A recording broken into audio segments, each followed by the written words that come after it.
Chapter 30, 152 _ TL Notes. Another change, June 24th, 2022 Shimmer Adventurer Team - Glimmer Adventurer Team. It shattered when everyone saw the Crimson Demon barrier disintegrating into particles of light and the woman with light blue hair standing amidst these light particles. An indescribable sense of shock filled their minds. The Crimson Demon barrier had risen to fame on the main continent many years ago. Back then, before anyone had reached Tier 4, the Crimson Demon barrier was nicknamed the Infallible Fortress. It was also the several great alliances' most powerful trump card for monopolizing the Boundary Mountain Range's second level. Once the Crimson Demon barrier was deployed, even an army of 10 million Tier 3 experts attacking simultaneously couldn't break it. In fact, the barrier would remain unfazed even after taking a hit from a magic cannon. Please keep reading on Wuxia World. EU. If one were to talk about the Crimson Demon barrier's flaws, there would only be one: its ridiculous mana consumption. Not only did the Crimson Demon barrier require many magical class players to maintain, but it also consumed upwards of 100,000 magic crystals per day. Yet now some unknown woman had actually shattered the Crimson Demon barrier in one hit. Who is she?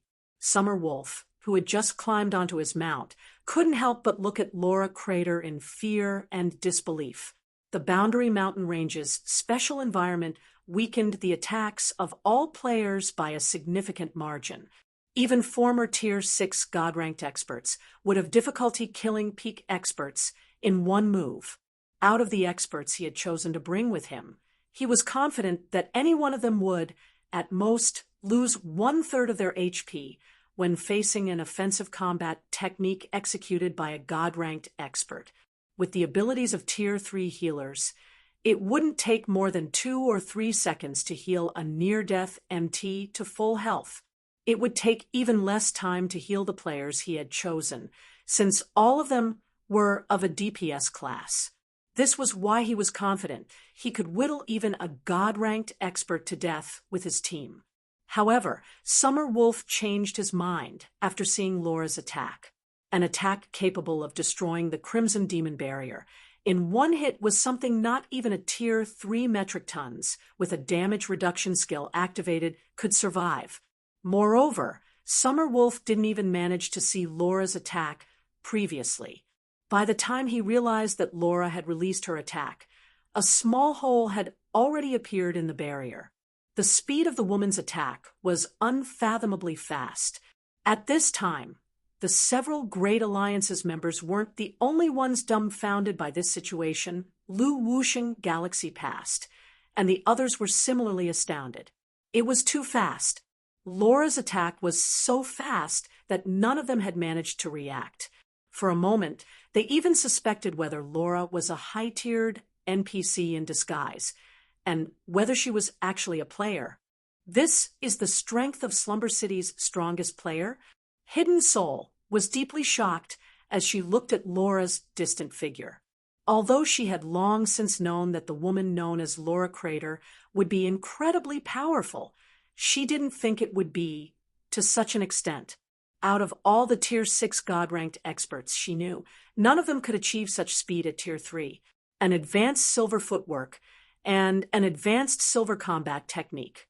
Sure Feng was similarly surprised by Laura's performance. Unlike Hidden Soul and the others, Sure Feng had many years of experience wandering the expansive Greater Gods domain, and he had encountered numerous God-ranked experts during his travels. Thus, he instantly recognized that Laura had only managed to exhibit such speed and power with her attack because she had used an advanced silver combat technique. Meanwhile, every individual he knew that had mastered an advanced silver combat technique was a peerless monster capable of ranking within the Greater Gods domain's 7 luminaries ranking list. Of course, Laura hadn't relied on only an advanced silver combat technique to break the Crimson Demon barrier in one hit. On top of that, she had also located the barrier's mana node. The mana node was the convergence point for all of the barrier's mana. So long as it was destroyed, the barrier's mana flow would crumble. However, locating a barrier's mana node was incredibly challenging. Even the persons responsible for constructing and maintaining the barrier wouldn't know its location. This was because the mana node's location was constantly changing based on the players maintaining it. Specifically, the node's location changed based on the varying flow rate and strength of the mana supplied. Moreover, even the smallest of changes could affect the node's location. Meanwhile, with over 300 players operating the Crimson Demon Barrier, trying to locate the mana node's location was nigh impossible.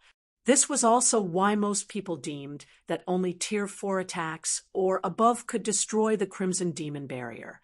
Yet, Laura Crater had located the Crimson Demon Barrier's mana node in the blink of an eye. Her perception and grasp toward mana were simply unbelievable. After a moment, Shifeng hurriedly shouted, "The barrier's down. Advance." When Lu Wuxing Galaxy passed, and the others heard this, they promptly snapped out of their dazes and followed Shifeng to the second underground level's entrance on their mounts. An ordinary Tier 3 player sprinting at full speed would only need around 30 seconds to cover a distance of 2,000 yards. With the help of a bronze mount, they could cover this distance in under 10 seconds. Now that the Crimson Demon Barrier was no longer obstructing the way, and the several Great Alliance's members were still in a daze, this was the perfect opportunity for them to charge into the second underground level. Not good. They're charging at the entrance. When the several Great Alliance's members recovered from their shock, Shifeng's team was already within 1,000 yards of the second underground level's entrance. Don't even think of getting past us. When Death Omen saw Shifeng's team charging for the entrance, she hurriedly shouted, "Wolf, distract them. Everyone else, guard the entrance with your lives." At this time, Summer Wolf and his team had already gotten on their mounts, so they were the most suitable candidates to intercept Shifeng's team. After all, the average Tier 3 Refinement Realm expert could run nowhere near as fast as a bronze mount. Meanwhile, so long as Summer Wolf's team could buy enough time for a few thousand players to gather at the entrance, they'd be able to take down Shifeng's team easily. Meanwhile, Qiang Tianhe and Ruthless Sky had also promptly made their way to the entrance. Although neither of them had any grievances with the Azura Mercenary Alliance, it was to their benefit to prevent outsiders from entering the second underground level. If they allowed Azura to freely enter the second underground level, the other alliances that were subjected to the several Great Alliances' oppression and arrangement would definitely have an opinion and try to secure more entry slots for themselves. They might even try to mimic Azura and forcibly break through. When Summer Wolf and his team of peak experts had moved within 300 yards of Shifeng's team, a figure suddenly appeared before them. This figure was none other than Laura Crater, the person responsible for destroying the Crimson Demon Barrier. At this time, Laura Crater had already unsheathed the shimmering rapier, one she carried around her waist, and was poised to strike. Upon seeing this, the members of Summer Wolf's team couldn't help but grow fearful and hesitate. Noticing his team's anxiety, Summer Wolf shouted, "What are you scared of?" "We are in the Boundary Mountain Range, and she is alone. Even if she can kill one of us with every hit, how many times do you think she can repeat that attack?" After thinking it over, everyone quickly realized that Summer Wolf's words made sense. The Boundary Mountain Range's environment not only reduced the standard of players' stamina, but also increased the burden of using skills, spells, and combat techniques by several times. Even a God-ranked expert using only basic combat techniques couldn't fight in the Boundary Mountain Range for a long time, much less use combat techniques as powerful as the one Laura had used previously. Immediately, everyone stopped hesitating and charged at Laura. However, when Summer Wolf's team resumed its charge, Laura had long since disappeared from her original location, transforming into a streak of flowing light and arriving next to Summer Wolf's in the blink of an eye. Then, She began stabbing and slashing at the mounted players around her, those targeted by her attacks disappearing from their mounts after getting hit. "Don't even think of getting rid of me so easily." Summer Wolf hurriedly activated his Tier 3 Berserk skill Rampant Shadow, the skill drastically increasing his attack speed and reaction speed. It had also increased his strength and defense by 100%. 1 attack, 2 attacks, 3 attacks. With each subsequent attack Summer Wolf blocked, the fear in his heart grew deeper and deeper. This was because he found it increasingly difficult to keep up with Laura's attacks. The feedback he received from the attacks he blocked also grew stronger with every subsequent attack. By the 8th attack, Summer Wolf could no longer keep up with Laura's speed. He could only watch as Laura's rapier cut across his neck one time after another, continuously draining his HP until nothing was left. Meanwhile, this entire clash lasted no more than 2 seconds. From an outsider's perspective, Laura had merely charged into Summer Wolf's team. Then, Summer Wolf and his teammates had suddenly vanished from their mounts. After taking care of Summer Wolf's team, Laura sheathed her rapier, jumped into the air, and landed on the back of Shurfeng's mount. Then, together with Shurfeng's team, she disappeared into the second underground level's entrance. TL notes. 1. Rapier. The rapier mentioned in this chapter wasn't described in much detail, so I can't tell if it is Laura's second weapon, or if the author forgot that the weapon Laura previously used was a light blue longsword. I have also double-checked Chapter 2:23 and made sure that she was using a longsword. For now, I am going to assume that the rapier is Laura's second weapon. If you find any errors, broken links, non-standard content, etc., please let us know so we can fix it as soon as possible. Chapter 3153 _ Damn it! When Death Omen, who wore crimson leather armor, saw Shurfeng's team disappearing, rage instantly filled her eyes. She could have intercepted Shurfeng's team had she had a few more seconds. Then, she could have bought time for Qiyang, Tianhe, Ruthless Sky, and the rest of their army to arrive. At that time, they could definitely keep Shurfeng's team in the first underground level. She is most likely at the Beyond Domain realm already. Qiyang Tianhe was very surprised when he saw Laura Crater in action. To think an expert of such caliber would come to our miniature ancient world. Could Zero Wing be insane? Unlike Death Omen, Qiyang Tianhe wasn't blinded by rage, so he could process the situation with a calm mind. Meanwhile, his evaluation of the situation confused him greatly. Beyond Domain realm experts were extraordinarily rare, even among the 5 great super guilds. They were the ceiling of the 5 great super guilds' combat power. They were also a large part of why the 5 great super guilds could have their current positions. Meanwhile, according to his knowledge, Beyond Domain realm experts were likewise incredibly rare in the greater gods' domain. Such experts would receive respectful treatment even from the various hegemonic powers. Should a Beyond Domain realm choose to join a hegemonic power, they would instantly receive a core executive position and enjoy authority rivaling Grand Elders. They would even receive some of the guild's shares. Normally, not even the various hegemonic powers would be willing to send a Beyond Domain realm expert to a miniature ancient world. After all, these experts represented the guild's deterrent power and foundation. The presence and absence of even one Beyond Domain realm expert could impact a hegemonic power's influence greatly. At the same time as Qiyang Tianhe was calmly analyzing the situation, an uproar had occurred among the several Great Alliance's members. Crap! Who is that woman?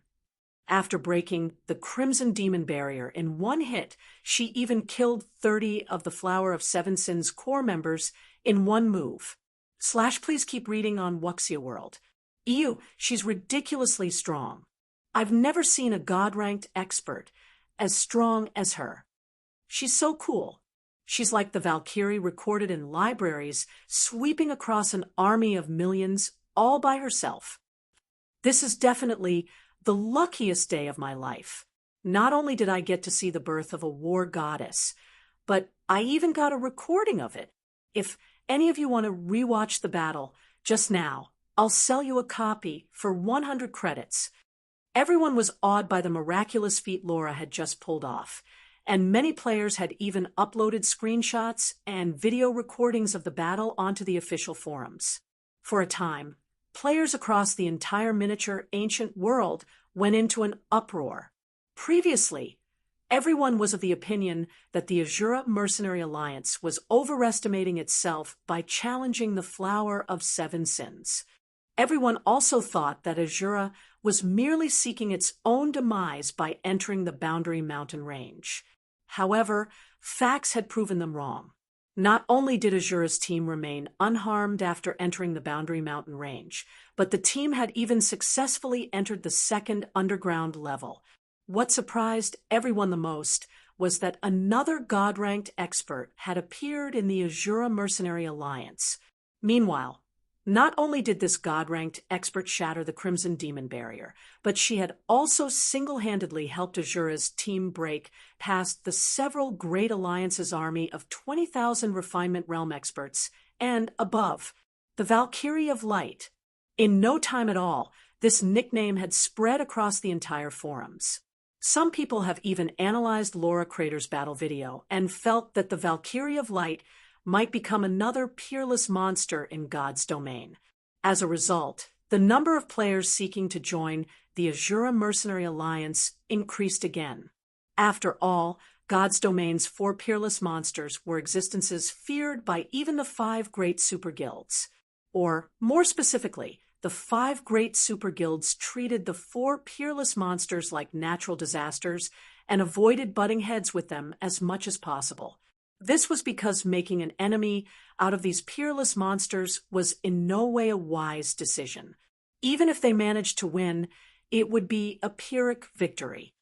While the miniature Ancient Worlds players were excitedly discussing Azura and Laura Crater, the several great alliances quickly prepared to enter the Boundary Mountain Range's second underground level. The great alliances reorganized their joint army and formed a 1,000-man team of Flowing Water Realm experts and above. The team was also led by Qiyang, Tianhe, Death Omen, and Ruthless Sky, and the team would be responsible for hunting down Shifeng's team in the second level. Teacher, are we really going in with them? World Dominators Tao Yue quietly asked as she looked at the elderly Thousand Swords. They have a 1,000-man team. We won't receive any good loot if we follow them. World Dominators and Blackwater had only co-formed a 100-man team.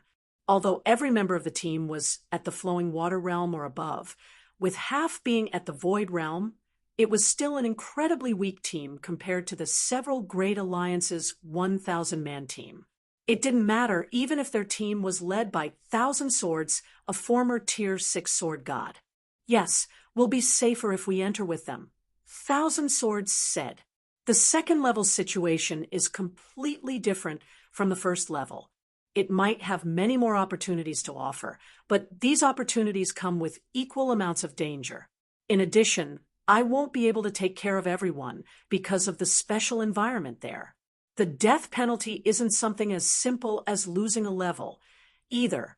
According to our sources, players who die in the second level will enter a forced sleep in the real world. Although it isn't life-threatening, nobody has regained consciousness thus far. Even you won't be able to take care of all of us. Teacher, is the second level that dangerous? Gu Iran asked, astonished by Thousand Swords' words.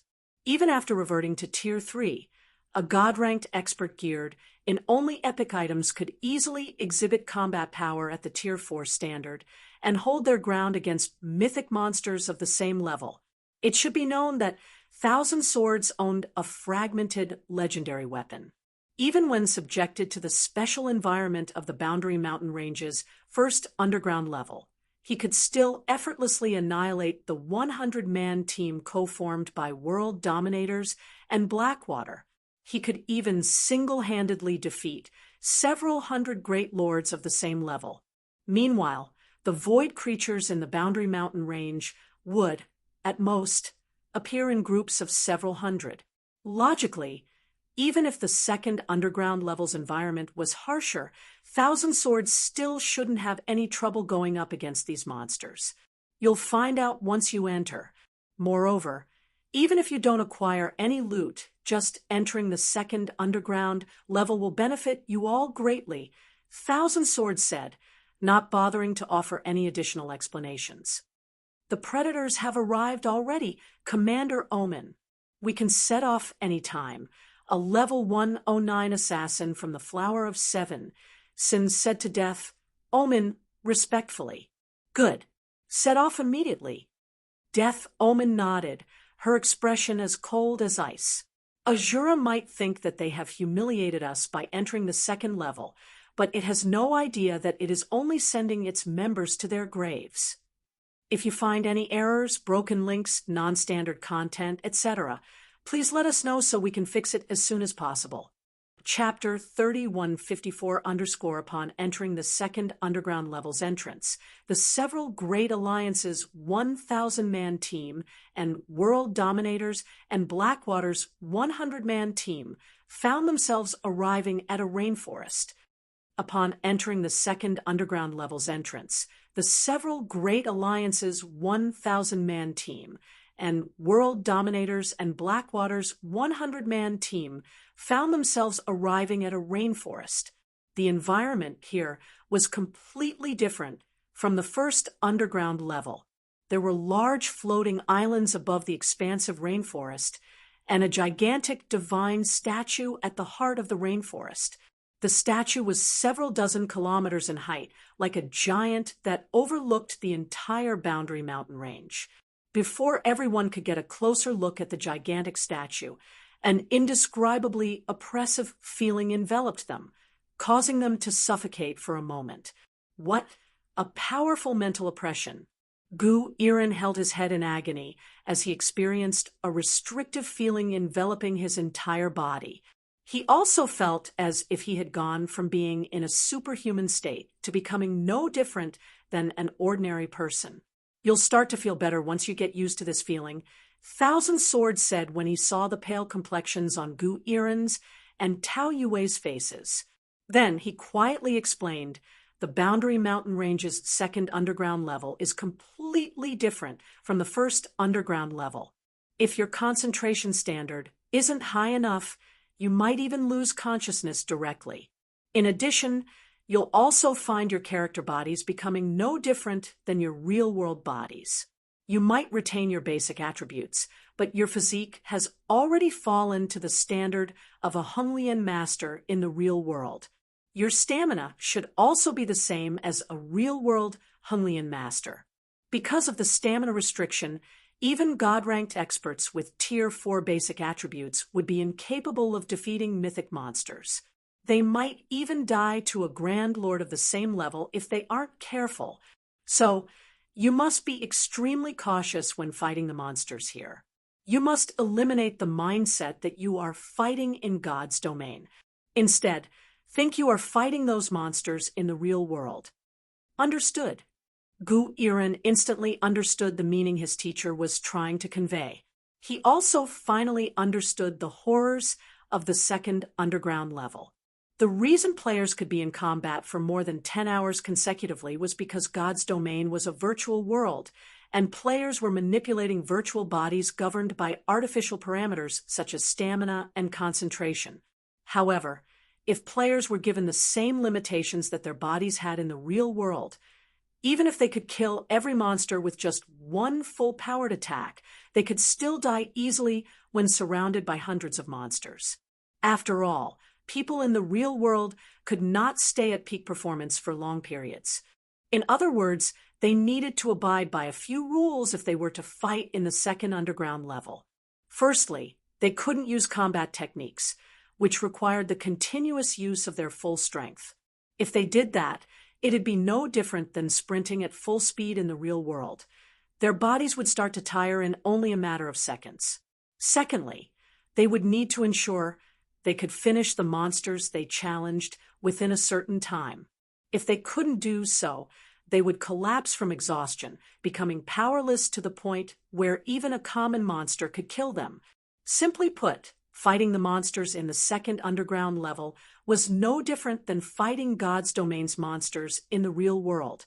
In such a situation, even peak experts would face extreme difficulty fighting great lords of the same level, let alone grand lords and mythics. This was because every great lord past level 100 would have HP in the tens of millions, while the normal attacks of a peak expert could only do around 100,000 damage per hit.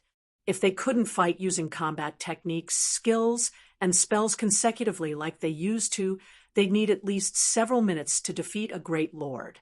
If that were the case, they'd probably become thoroughly exhausted after only 2 or 3 consecutive battles.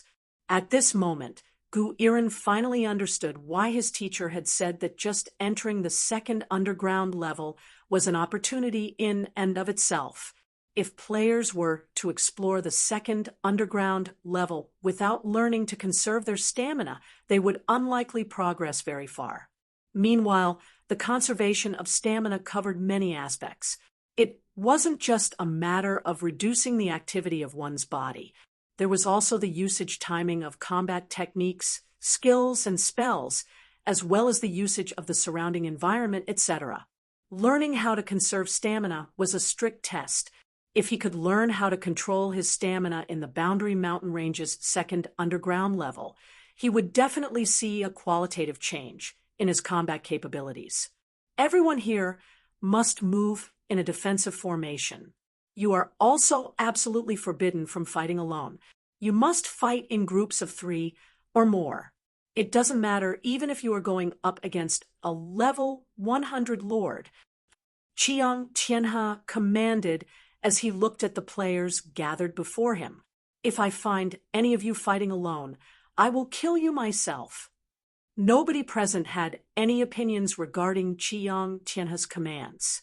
Everyone here was a combat veteran, so they understood how foolish it would be to fight alone in their current circumstances. They'd probably have difficulty even walking after 2 or 3 fights if they chose to fight without help. Although their stamina would slowly regenerate over time, it wasn't safe to stay in the same location for too long when out in the fields. It would be even more dangerous to do so here. Hence, rather than let those who had run out of stamina become a burden to the team, it'd be much better to simply dispose of them. I really don't know why Black Flame has decided to bring a team here. Blackwater's Jingyang thought to himself, a smile appearing on his face as he immersed his senses in the second underground level's environment. Regardless, they're dead for sure this time. Sure Feng, not fearing Blackwater's withdrawal from the Azura Mercenary Alliance, was something Jingyang did not expect. His superiors had even admonished him because of his arbitrary decision to withdraw Blackwater from Azura. Now that Azura's team had successfully broken through to the second underground level, Azura's fame would definitely skyrocket. If his superiors were to learn of this, he would definitely receive more than just a scolding this time. However, after experiencing the second underground level's environment, Jingyang no longer worried about his future. The Boundary Mountain Range's second underground level might be crucial for players' Tier 4 promotion, but there was no way Azura could make any noteworthy progress here with only a 100-man team.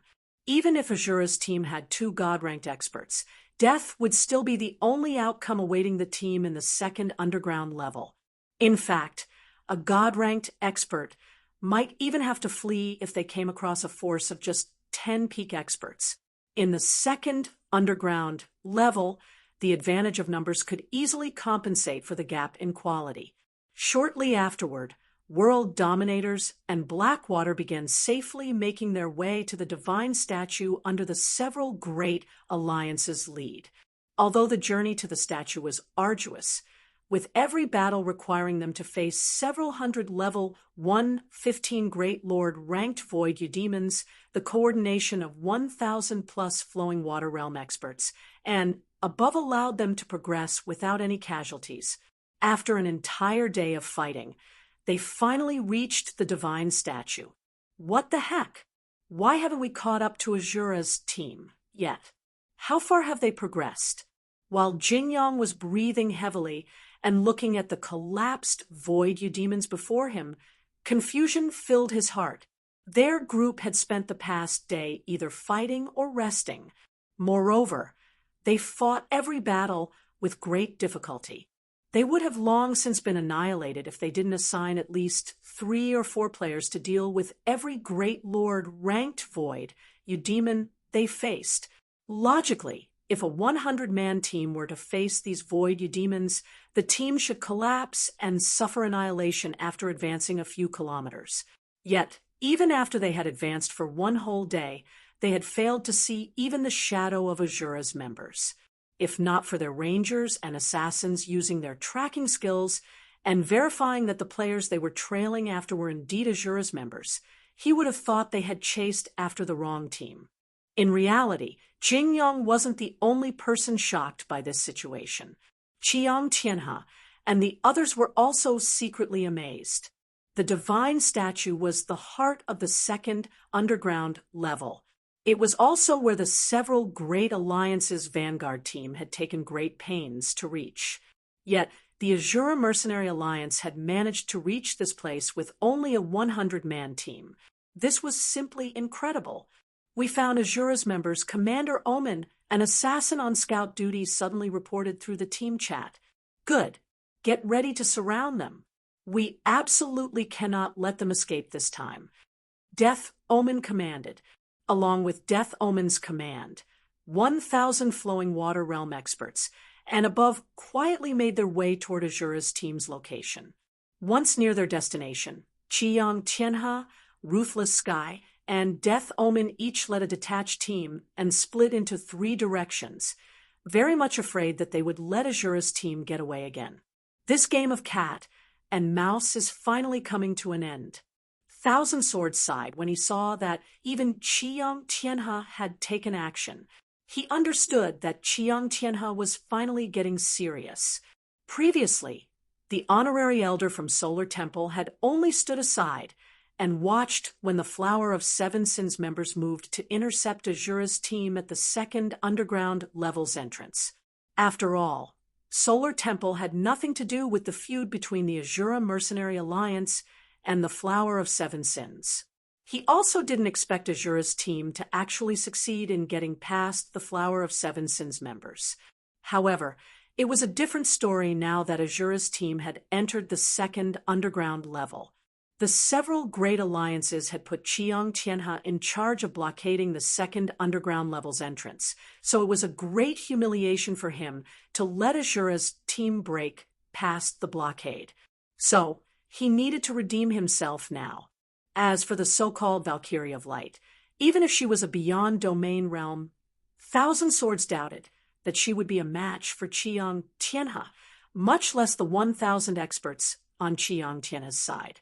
If you find any errors, broken links, non-standard content, etc., please let us know so we can fix it as soon as possible. Chapter 3155_. Let's follow them quickly. Teacher. Tao Yue urged, her eyes glowing with excitement when she saw that the several Great Alliances team had gone to surround Azura's team. It's not often we get to see battles between God-ranked experts. If we miss this fight, who knows when another opportunity will come. Let's follow them quickly. Teacher. Tao Yue urged, her eyes glowing with excitement when she saw that the several Great Alliances team had gone to surround Azura's team. It's not often we get to see battles between God-ranked experts. If we miss this fight, who knows when another opportunity will come. Okay, let's head over as well. Then, Thousand Swords said, chuckling when he saw the anxious look on Tao Yue's face. Tier 6 God-ranked experts rarely revealed themselves to others. Even the various superpowers executives would have difficulty meeting with Tier 6 God-ranked experts. The only reason so many God-ranked experts were gathered in the Boundary Mountain Range was due to the second underground level's importance. Battles between Tier 6 God-ranked experts were likewise incredibly rare. This was because Tier 6 God-ranked experts were the various superpowers' trump cards. A superpower would be exposing their trump card if they had their God-ranked experts fight other God-ranked experts. There was no way for players to fumble their way to Tier 6. Even the weakest Tier 6 God-ranked expert was an expert among experts. Even if this so-called weakest God-ranked expert couldn't win against a hostile God-ranked expert, they'd have no trouble withdrawing from the battlefield alive. Hence, unless one side was confident in defeating the other side easily, rarely would any superpower be willing to mobilize their God-ranked experts. However, now that everyone was at Tier 3 in the miniature ancient world, God-ranked experts wouldn't have to worry about exposing their respective guilds' trump cards. At most, they'd be exposing their individual combat standards. As for their weapons and equipment, revealing these items was of no significance since they weren't legendary weapons and equipment. After Thousand Swords finished speaking, World Dominators and Blackwater's members began following after the several Great Alliances team in a defensive formation. Although they had already taken care of the nearby Void Eudemons, if a new group were to suddenly respawn on them, their small team of 100 would get annihilated if they were caught unprepared. After advancing steadily for around 10 minutes, Thousand Swords and the others came across the encirclement formed by Qiyang, Tianhe, and the others. Currently, the 1,000-man team had split into 4 detached teams. Qiyang, Tianhe, Ruthless Sky, and Death Omen each led a 200-man team.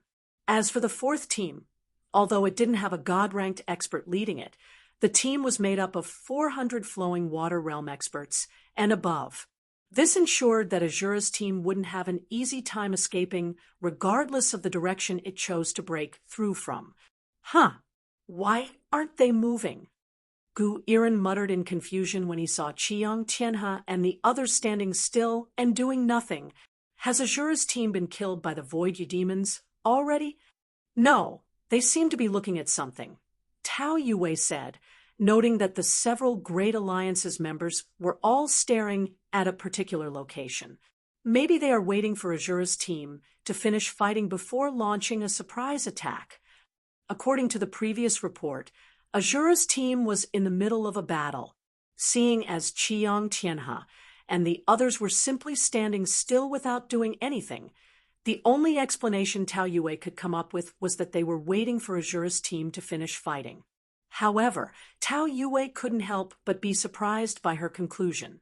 After all, Azura's team would be most susceptible to surprise attacks when engaged in battle with monsters. She found it astonishing that Qiyang, Tianhe, and the others would have such a chivalric spirit. Thousand Swords was also very surprised by this situation. Based on his understanding of Qiyang Tianhe's personality, the man was undoubtedly a ruthless person. Qiyang Tianhe would kill his opponents without hesitation even if they surrendered and willingly offered up their weapons and equipment. There was no way such a ruthless person wouldn't attack an opponent engaged in battle. Not to mention, Qiyang Tianhe wasn't the only person here. There was also Death Omen, the commander of the Flower of 7 Sins, Sin of Pride. She was a woman who regarded assassination as her life. It was in her nature to launch sneak attacks.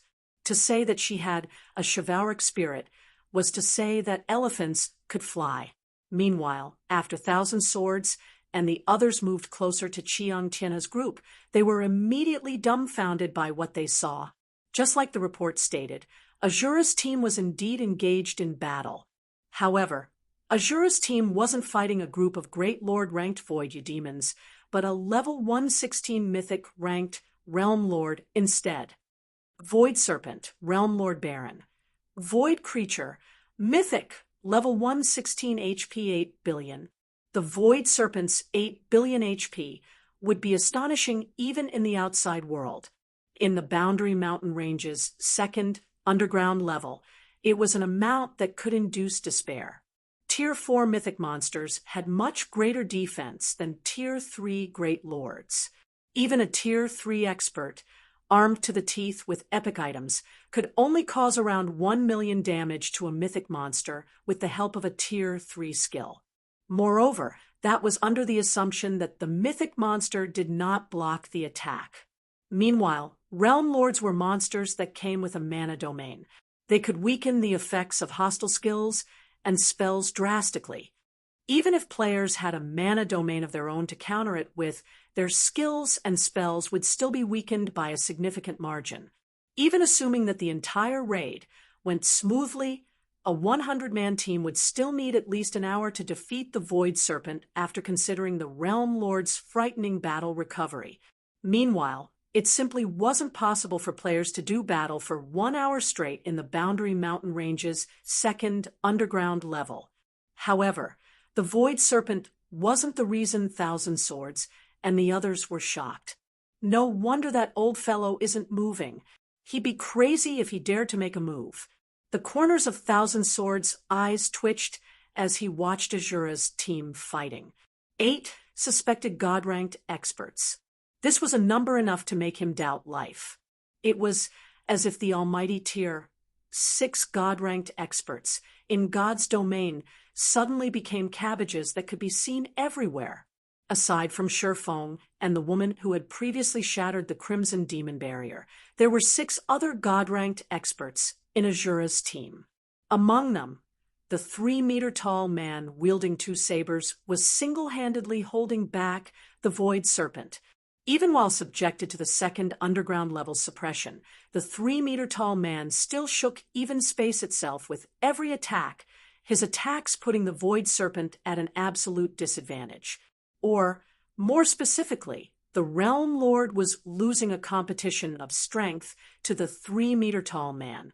Moreover, although the 3-meter-tall man looked like he was wildly brandishing his sabers at the Void Serpent on the surface, peak experts and above could tell that the man wasn't just randomly swinging his weapons. Instead, he had perfectly leveraged his opponent's strength to his own advantage, using the impact he received from blocking the Void Serpent's attacks to propel his counterattacks. This allowed him to conserve his energy and enhance the power of his attacks. On top of that, the man could perfectly integrate the power of the Void Serpent's attacks into his own. So, whenever his saber landed on the Void Serpent, the Realm Lord would shudder from the impact, and its HP would fall by over 10 million. The 3-meter-tall man was more monstrous than even the monster he was going up against. Another Beyond Domain realm expert. This was the only possibility Thousand Swords could think of when he saw the 3-meter-tall man's astonishing display of technique. If you find any errors, broken links, non-standard content, etc., please let us know so we can fix it as soon as possible. Chapter 3156_2 Beyond Domain Realm God-Ranked Experts. Jing Yang's eyes widened in shock as he watched KCO holding back the Void Serpent all by himself. Could I be dreaming? 2 Beyond Domain Realm God-Ranked Experts. Jing Yang's eyes widened in shock as he watched KCO holding back the Void Serpent all by himself. Could I be dreaming? Unlike powers that failed to secure an administrative seat in the Azura Mercenary Alliance, Jing Yang was well aware that the Mercenary Alliance was nothing more than an independent organization established by Zero Wing. It wouldn't be far-fetched to say that, aside from Witch's Sin, every other power in Azura was an insignificant existence. As for Witch's Sin's strength and foundation, they weren't anything to write home about. Witch's Sin might be seen as a superpower in the public's eye, but any real superpower in God's domain would know that Witch's Sin could, at best, be considered a very ordinary superpower with 3 Tier 6 God-ranked experts under its command. The guild definitely did not have even 1 Beyond Domain realm expert, let alone 2. If Witch's Sin had 2 Beyond Domain realm God-ranked experts, it would already have the strength to challenge any of the 5 great super guilds. Not to mention, the 2 Beyond Domain realm experts in question were current in the miniature ancient world. Even if Witch's Sin managed to acquire 2 Beyond Domain realm experts by some miracle, The guild would have to be absolutely deranged to send both of them into the miniature ancient world. It should be known that a Beyond Domain Realm expert who was a Tier 6 God-ranked expert and a Beyond Domain Realm expert who wasn't at Tier 6 were two entirely different concepts. Any Beyond Domain Realm expert that managed to reach Tier 6 would become a moving disaster. Two moving disasters working together would be more than enough to cause any of the 5 great super guilds to grow wary and fearful. Unless absolutely necessary, the 5 great super guilds absolutely would not dare to provoke a power with 2 Beyond Domain Realm God-ranked experts. Indeed, this was the might of Beyond Domain Realm experts. Hence, Jing Yang found it very hard to imagine what kind of power Zero Wing was that it would discard 2 moving disasters and send them into a measly miniature ancient world. At this moment, Jing Yang wasn't the only one dumbfounded by this situation. Gu Iren, who stood next to him, was similarly stupefied. How can this be? Gu Iren felt his worldview crumbling. Never in a million years did he think that the insignificant guild he had looked down on previously would turn out to be a behemoth that even world dominators couldn't afford to offend. 2 moving disasters. Just how strong would a power need to be to willingly discard 2 moving disasters? When Gu Iren recalled how he had directly offended Zero Wing for a measly second-rate guild like Shadow, he couldn't help but find his decision to be the biggest joke he had made in his life. Gu Iren felt that if he were to come across Lan Hailong right now, he would probably lose control and murder the other party. At the same time, Gu Iren couldn't help but feel regret. Had he chosen to sell Shifeng a favor back then, he might have been able to establish a good relationship with Zero Wing. Meanwhile, with Zero Wing's assistance, he could absolutely become the brightest star in World Dominators. He might even become the leader of World Dominators in the future. Not planning on taking action, Brother Qiyang? They're raiding a boss right now. You're not going to get a better opportunity than this, Thousand Swords jokingly said as he walked up to Qiyang Tianhe. Sure, you go first, then I'll go, Qiyang Tianhe said, rolling his eyes at Thousand Swords. Me. Upon hearing Qiyang Tianhe's words, Thousand Swords shook his head without hesitation and said, I dare not. If you don't dare to, why should I? Qiyang Tianhe replied, nonchalantly, not the slightest bit ashamed at his cowardice. 2 Beyond Domain Realm experts and 6 God-ranked experts. Unless we gather all of the 5 great super guilds God-ranked experts in the miniature ancient world, who dare challenge such a team? If his opponent was only 1 Beyond Domain Realm expert, Qiyang Tianhe was confident he could kill the other party. After all, he had many peak experts supporting him. However, a force of 2 Beyond Domain Realm experts and 6 God-ranked experts was not something Qiyang Tianhe dared to challenge. When God-ranked experts worked together, the combat power they could unleash wouldn't be a measly 1 + 1 = 2. Not to mention, a force of 2 Beyond Domain Realm experts and 6 God-ranked experts was already enough to form a full party and more. If these 8 experts worked together, it'd be no trouble for them to annihilate the several great alliances' 1,000-man team. It would be akin to 8 fully armed warriors going up against 1,000 unarmed civilians. The fight would be a one-sided massacre. To begin with, this matter has nothing to do with the Solar Temple. Azura's target is only the Flower of 7 Sins. Since this is the Flower of 7 Sins problem, it will naturally be up to the Flower of 7 Sins to resolve this problem, Qiyang Tianhe said. I have already done my best by mobilizing so many experts for this farce.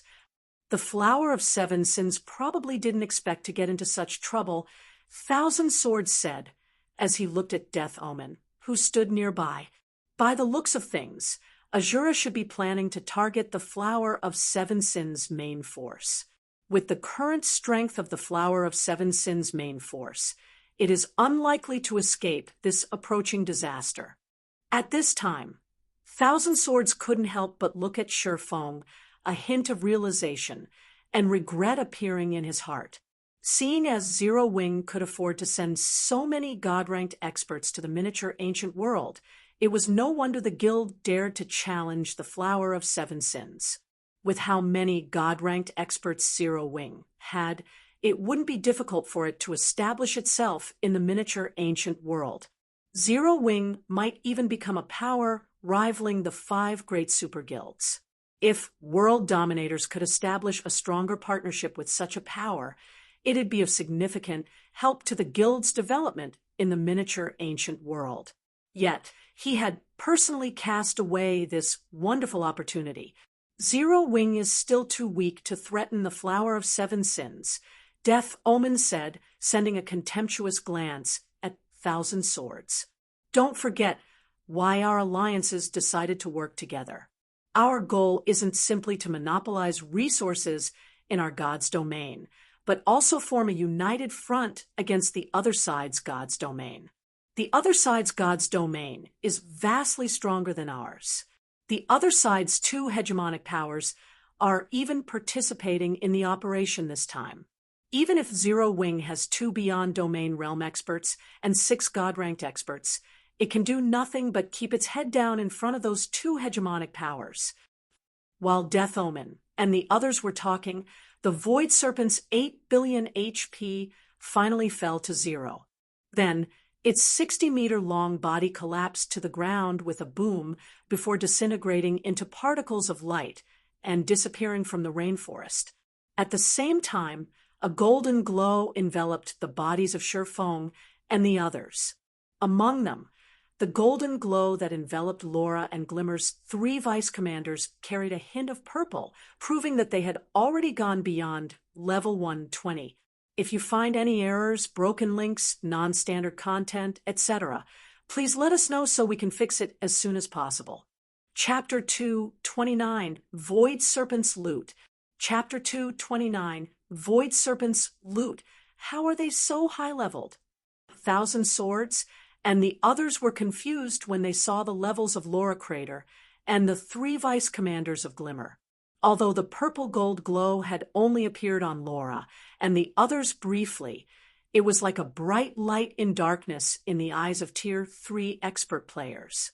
Hence, everyone present saw the purple-gold glow without fail. Everyone here also recognized and was incredibly familiar with this purple-gold glow, since it was the level-up glow they had seen the most while leveling up on the main continent.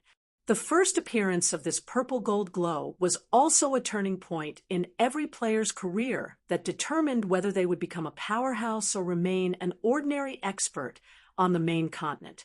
With such high levels, it's no wonder they managed to advance so easily. The strength the Azura Mercenary Alliance has kept hidden in the dark has probably already surpassed the main forces of our several great alliances, Chiang Tianhe thought to himself, a frown forming on his face. No matter how he racked his mind, he simply couldn't fathom how Laura Crater and the others had managed to reach such a high level. At level 120, Laura's group of 4 had already exceeded the average level of the various powers' main force members by 10 levels. The free attribute points players could gain from 10 levels might not be significant, but there would be a significant difference in the stats provided by weapons and equipment. Assuming they were all using equipment of the same rank, Laura's group was ahead of the various powers' main force members by 2 minor grades. 2 minor grades. In terms of basic attributes alone, Laura Crater's group of 4 would exceed the various powers' main force members by 30% or more. Such a huge difference in basic attributes was enough to let an ordinary expert defeat a refinement realm expert easily. The resulting combat power difference would be even greater when this basic attribute advantage was put in the hands of a God-ranked expert. At this moment, Chiang Tianhe felt fortunate that he didn't personally make a move at the second underground level's entrance previously. Otherwise, even as a God-ranked expert himself, he'd likely meet with an unfortunate end. Not to mention, Laura Crater was even a beyond domain realm expert. How is this possible? Death Omen was similarly in disbelief when she saw the purple-gold glow that briefly enveloped Laura's group of four. She could ignore the fact that the Azura Mercenary Alliance had the numbers advantage in God-ranked experts. After all, it wasn't exactly an impossible feat to accomplish. If the Flower of Seven Sins was willing to pay the price, it could send even more God-ranked experts into the miniature ancient world. So, the fact that Azura had more God-ranked experts was only enough to show that Zero Wing was more willing to invest in the miniature ancient world than the Flower of Seven Sins. But what was up with their levels? It should be known that the various superpowers' main force members were nowhere near level 120. At their current levels, they'd need to work hard and grind for at least another 20 days before they could reach this level. In other words, without the various superpowers knowing, the Azura Mercenary Alliance had already created a 20-day gap between them. At this moment, Death Omen couldn't help but feel as if all the methods the Flower of Seven Sins had employed to stifle Azura's development were nothing but a joke.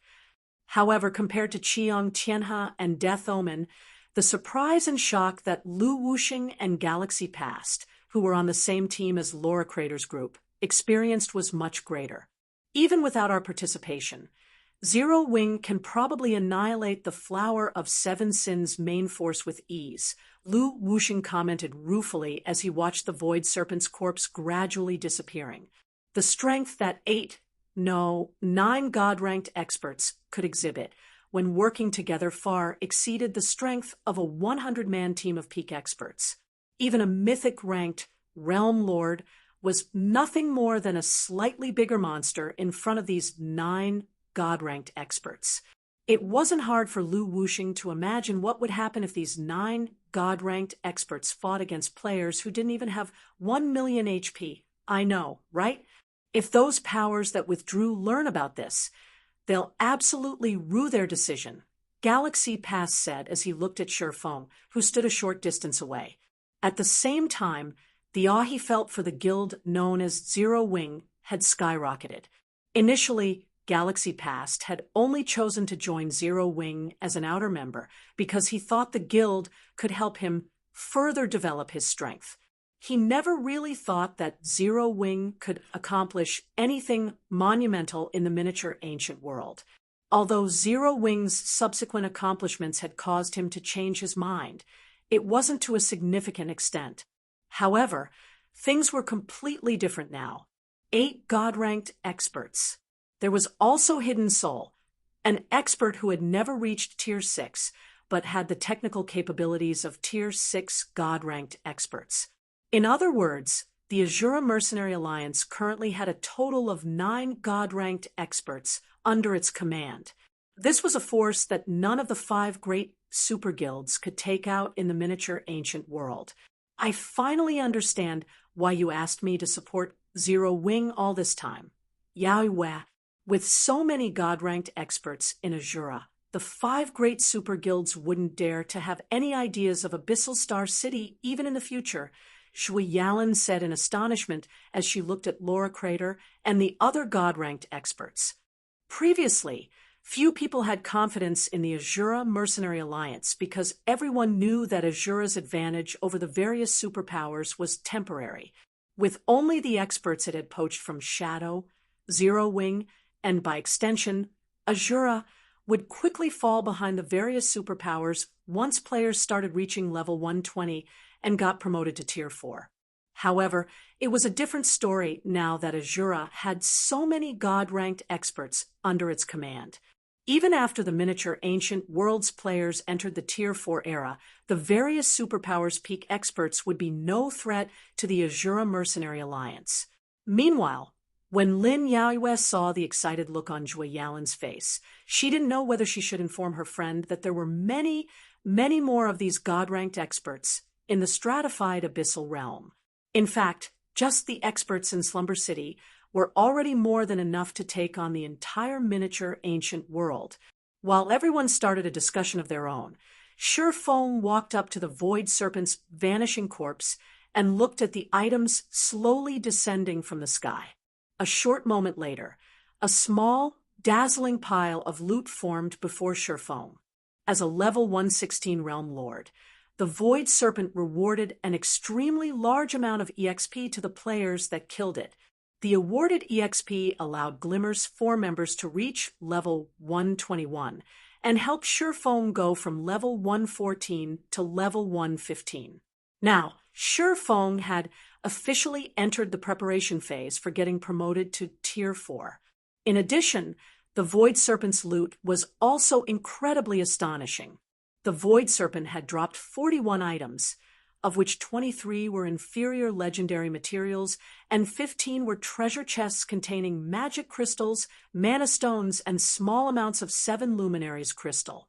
Aside from these materials and treasure chests, the Void Serpent had also dropped 2 dazzling epic weapons. The weapons were a longsword and a spear, and both radiated incredibly powerful mana fluctuations. However, Sherfeng's gaze did not fall on any of these 40 items. Instead, his eyes were glued to the final item, a tattered parchment that only gave off small amounts of mana fluctuations. If you find any errors, broken links, non-standard content, etc., please let us know so we can fix it as soon as possible. Chapter 3158 _ I really didn't think the second underground level's loot would be so astonishing. The Void Serpent is only a Realm Lord near the central area, yet it has dropped a Tier 4 Legacy Search Scroll. No wonder the 5 great guilds chose to join forces. Sherfone thought excitedly as he put the tattered parchment into his bag.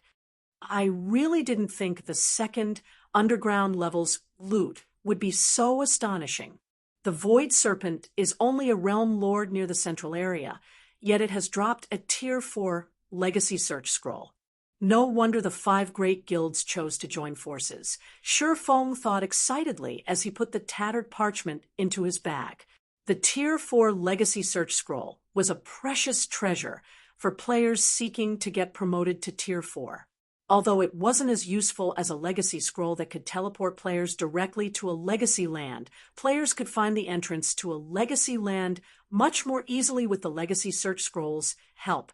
This, in turn, would save them significant amounts of time.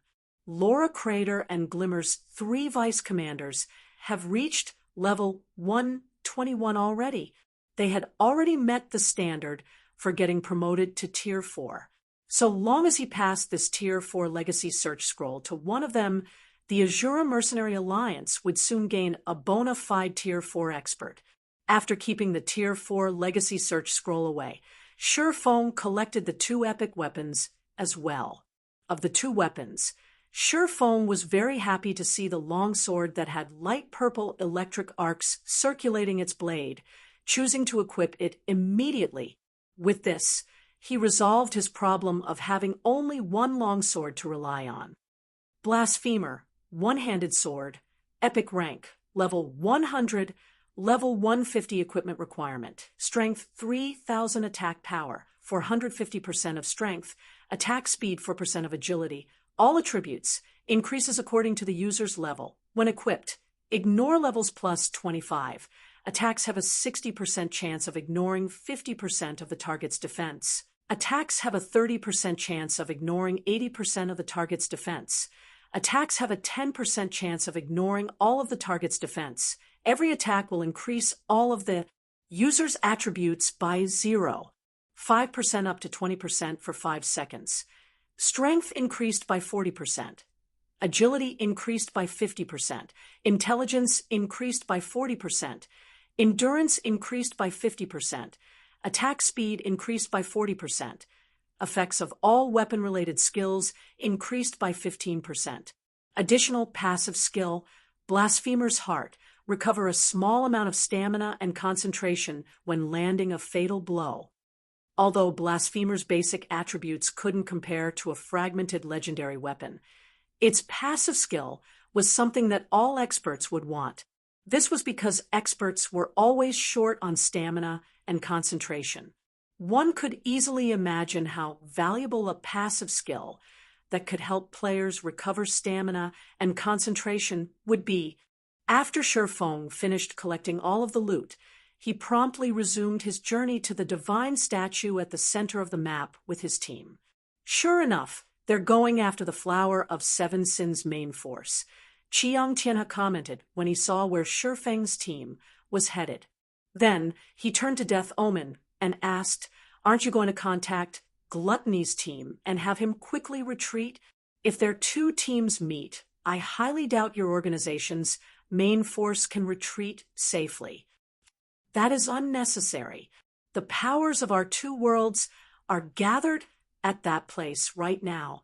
The other side's two hegemonic powers are also there. There is nothing Azura can accomplish there," Death Omen said with a confident smile on her face. "The Flower of Seven Sins might not be able to do anything about Azura right now, but the same is true for Azura. How lucky of your organization to be able to get in touch with the other side so soon," Chiang Tianhe said. Surprisingly, he did not voice any objections to Death Omen's words. On the contrary, a trace of envy had even appeared in his eyes. With the strength of Azura's team, there were indeed no teams in the miniature ancient world capable of threatening it.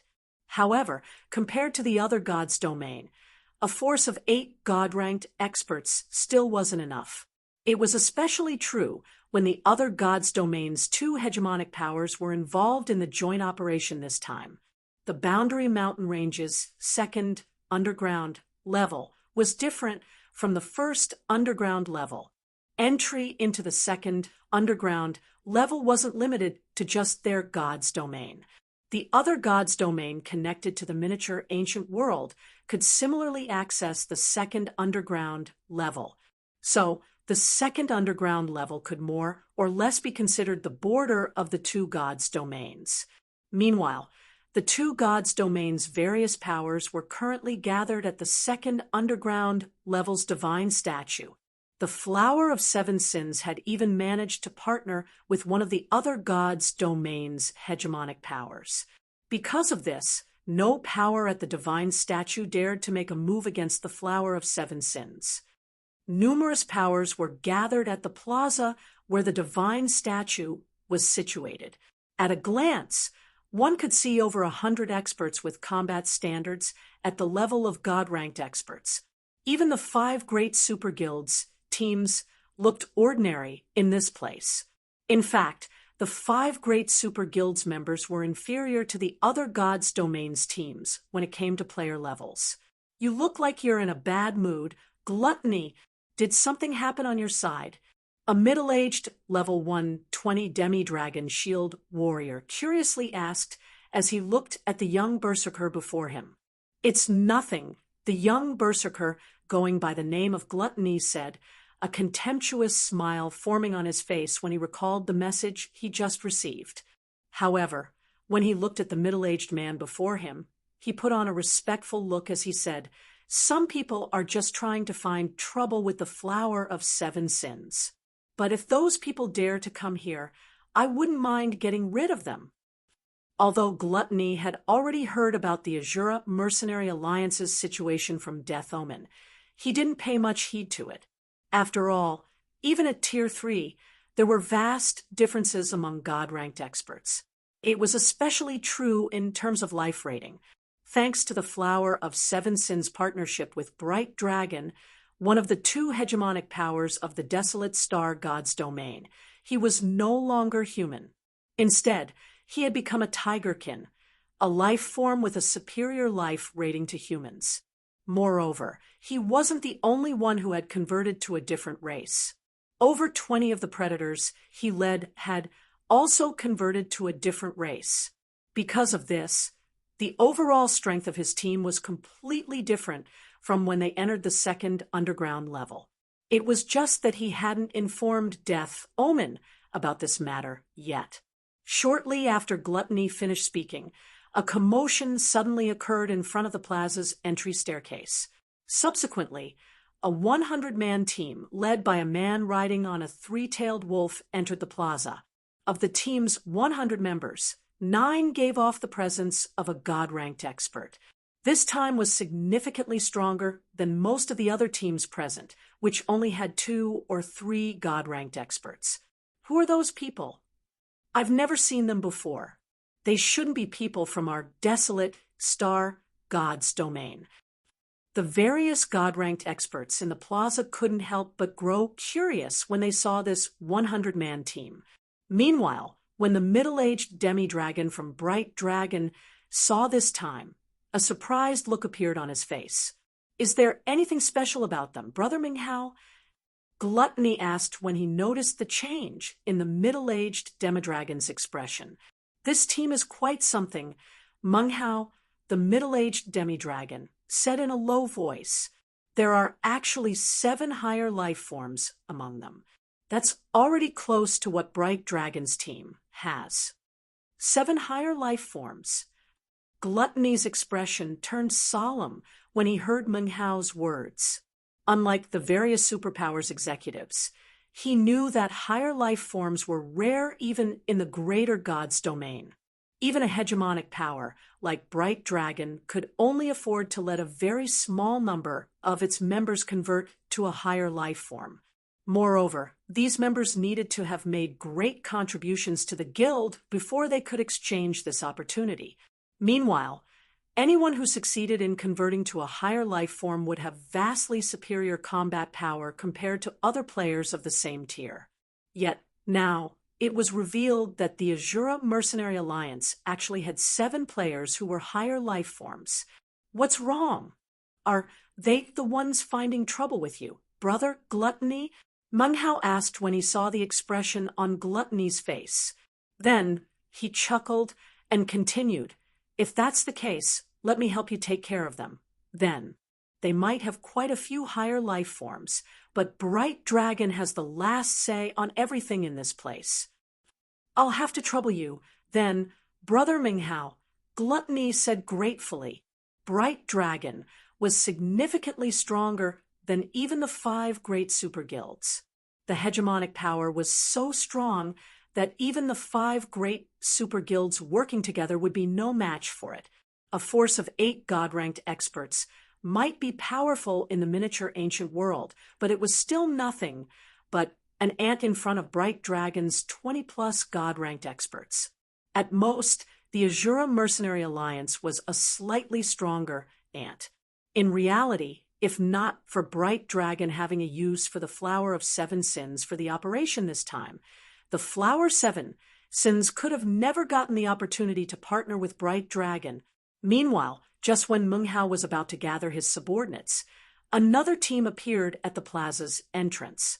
Along with the arrival of this new team, the various teams present in the plaza, including Bright Dragon's team, suddenly grew serious. The various teams even took the initiative to step aside and open a path for this new team. Are those the people you were talking about before, Brother Minghao? Gluttony asked when he noticed that over 50 of the new team's 200-plus members were God-ranked experts. Moreover, out of these 50-plus God-ranked experts, 4 of them were even beyond domain realm experts. MHM, they're the leaders of the operation this time, Minghao said, nodding. When Gluttony heard this, a hint of yearning appeared in his eyes as he looked at this group of new arrivals. While the 10,000-plus players on the plaza were directing their attention to the new arrivals, a demi-dragon woman walking among the team suddenly looked toward Azura's team and said in a surprised tone, Mr. Black Flame?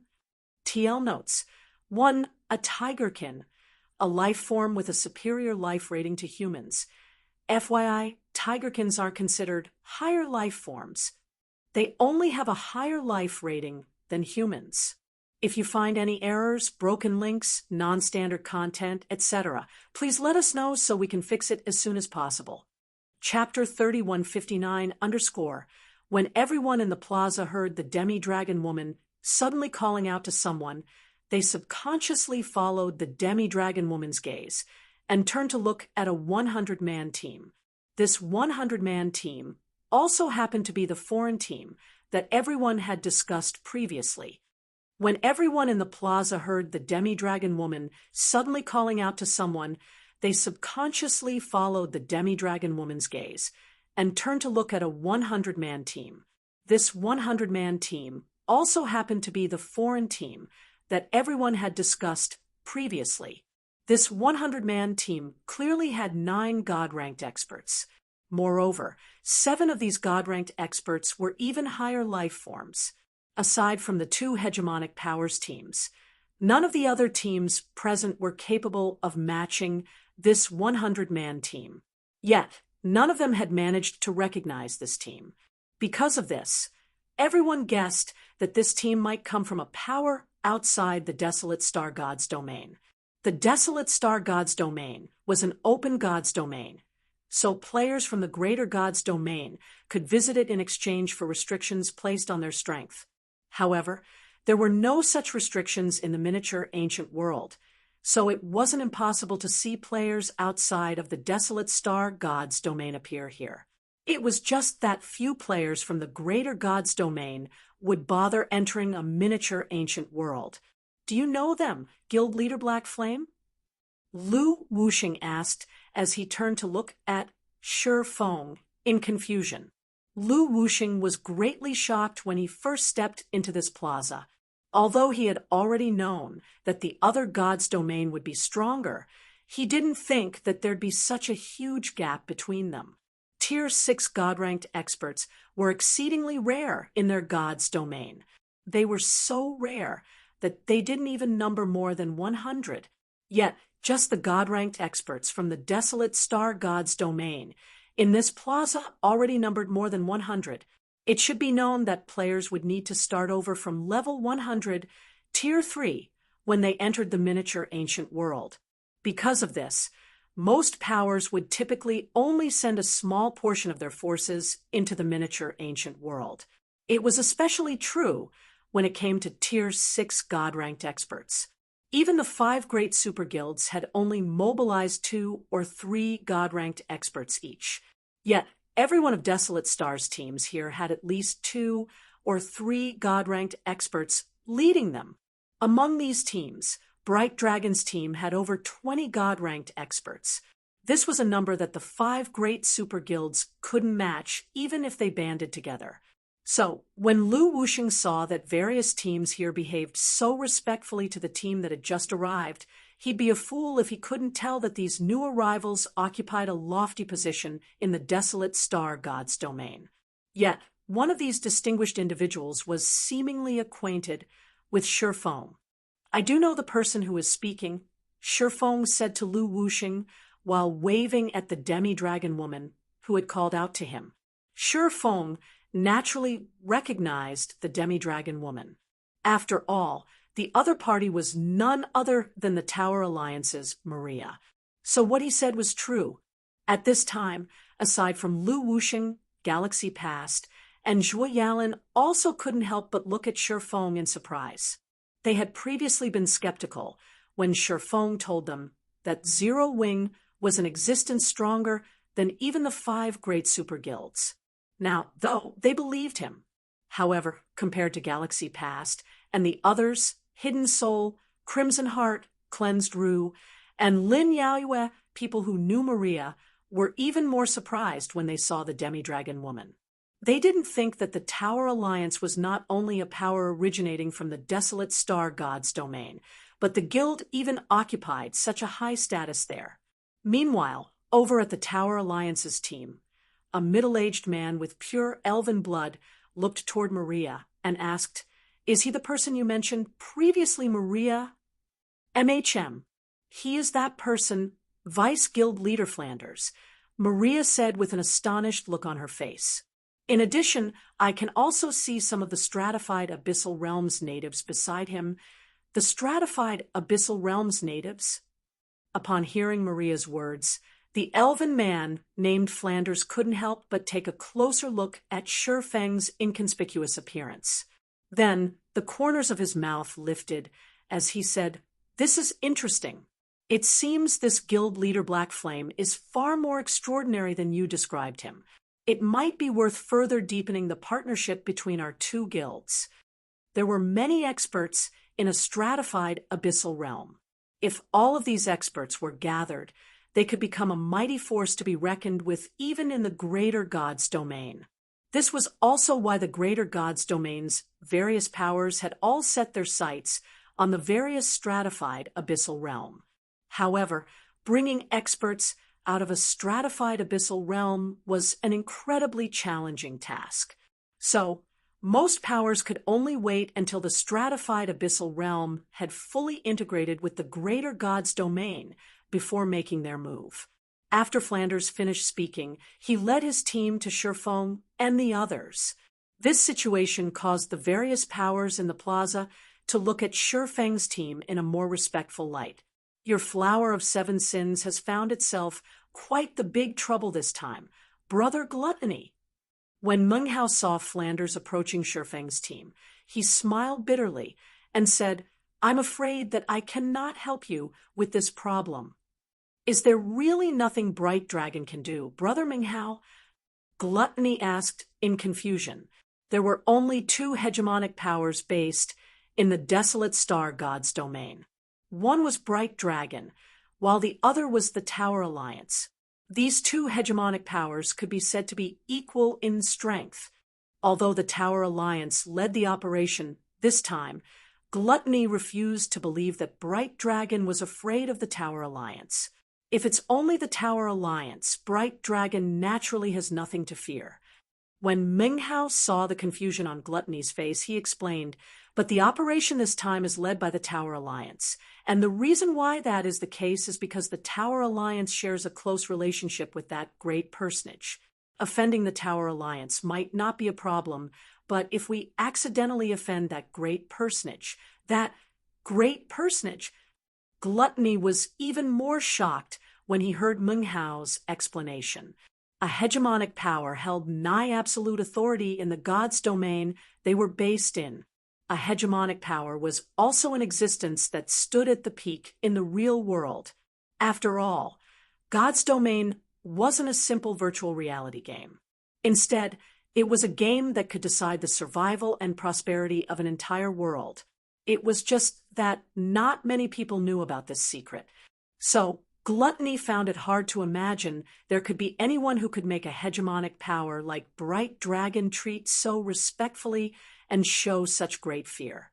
Hearing Gluttony's query, Meng Hao looked toward a level 120 female mage standing among the Tower Alliance's team and whispered, "You've probably learned about that great personage already. She is the Galaxy Corporation's 4th princess. It is only a matter of time before your organization comes into contact with the Galaxy Corporation. The Green God Corporation you mentioned might have even gotten in touch with the Galaxy Corporation already. After all, your world passage is about to open. There is no way nobody from your world hasn't gotten in touch with the Galaxy Corporation yet." The Galaxy Corporation's 4th princess. Gluttony nearly gaped in shock when he heard Meng Hao's answer. The Galaxy Corporation might be foreign to most people in his world. However, the Galaxy Corporation's name was currently the name that was being mentioned the most by superpowers that knew about God's domain's secrets. It was especially true for those who were well acquainted with the Green God Corporation's executives. The world passages opening might be seen as nothing more than a merger of 2 gods' domain by the various first-rate powers and below. However, what these powers didn't know was that this merger wasn't limited to just God's domain. Instead, it would also take place in the real world.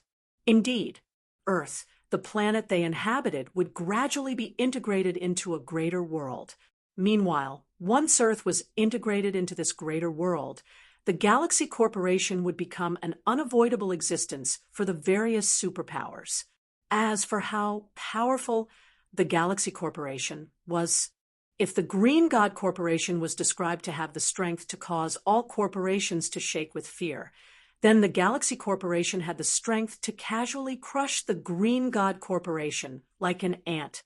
After all, the Galaxy Corporation was a frightening existence that had already grasped a small portion of a higher dimension civilization's technology.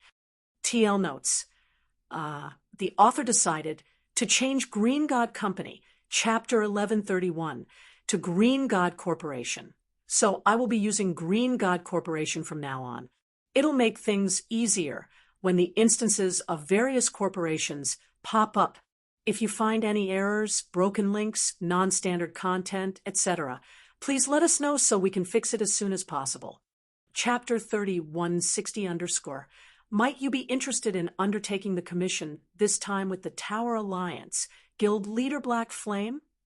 Elven Knight Flanders offered this suggestion to Sher Fong after Maria had introduced them to each other. So long as we complete Miss Frey's commission, you will gain membership in the Galaxy Corporation and be awarded 1 million star coins on top of that. If you do not need the star coins, I can give you 200 bottles of S-rank nutrient fluids or 20 bottles of life potion in exchange. I can also ensure that these items are delivered to your hands. Might you be interested in undertaking the commission this time with the Tower Alliance, Guild Leader Black Flame? Elven Knight Flanders offered this suggestion to Sher Fong after Maria had introduced them to each other. So long as we complete Miss Frey's commission, you will gain membership in the Galaxy Corporation and be awarded 1 million star coins on top of that. If you do not need the star coins, I can give you 200 bottles of S-rank nutrient fluids or 20 bottles of life potion in exchange. I can also ensure that these items are delivered to your hands.